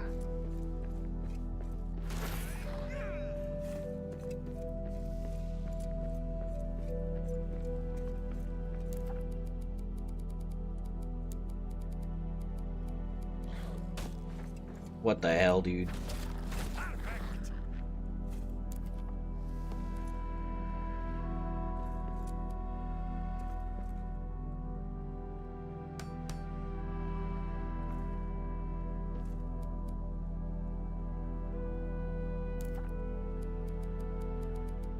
Like 3 wargs that just came out of nowhere.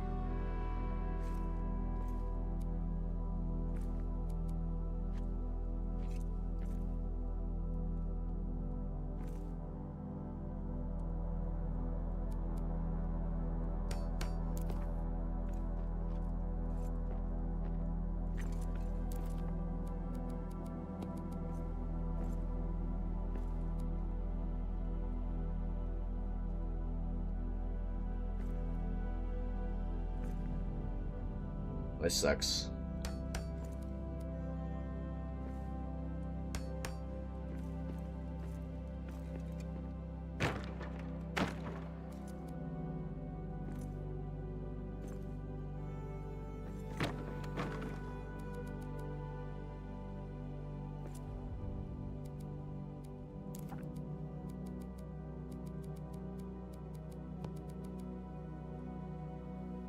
Yeah, it's really tedious.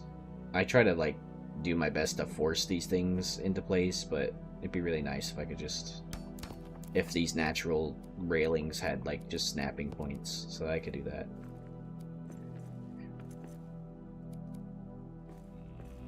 Why do you want to snap up there, dude? That don't make no sense to me.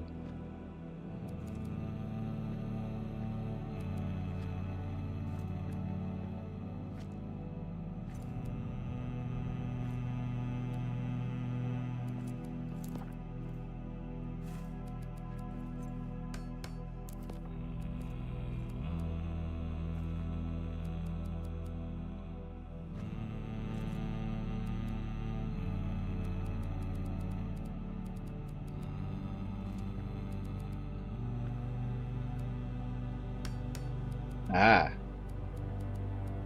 I've outsmarted the game system.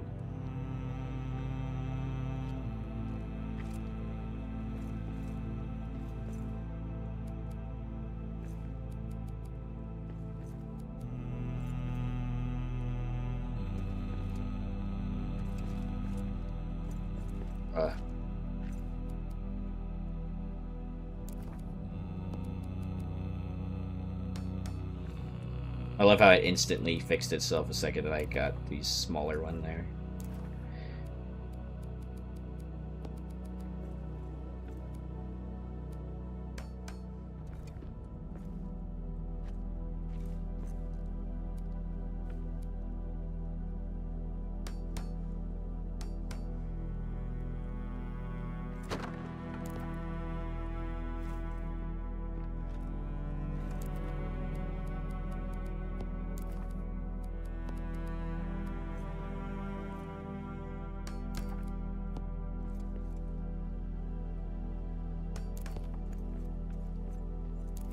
What?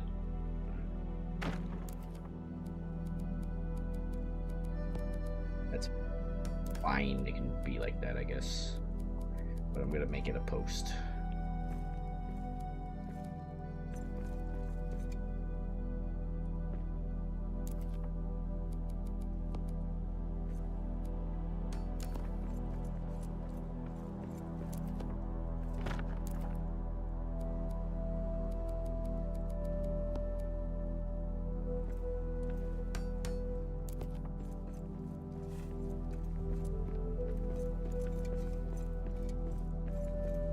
Nice. Okay, so I'm gonna end the stream here because it's been like 4 hours, and I need to get to vacuuming around the house so that tomorrow I don't have to worry about doing stuff around the house before the stream.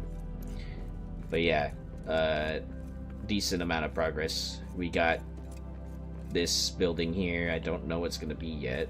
I'm still working on it. I'm not sure if I like the layout for this one. But I'll see if I can work with it a little bit more on the next stream tomorrow. And we got some Elbereth's Blessing for now, just temporary spot for it. Rock concert. And we got a new railing design that we put mostly around this area. I still have to fix this one right here, this way down here, but should be an easy fix. Oh, and that one over there too. But yeah, thanks for watching today, guys. I'm really excited for tomorrow. I'll be working on my Streamlabs setup for like a couple hours maybe today to see if everything works just fine. So if you see a stream later from me, it's probably me testing stuff. And then yeah, I'll see you guys tomorrow and also Friday as well with Nolia and the gang.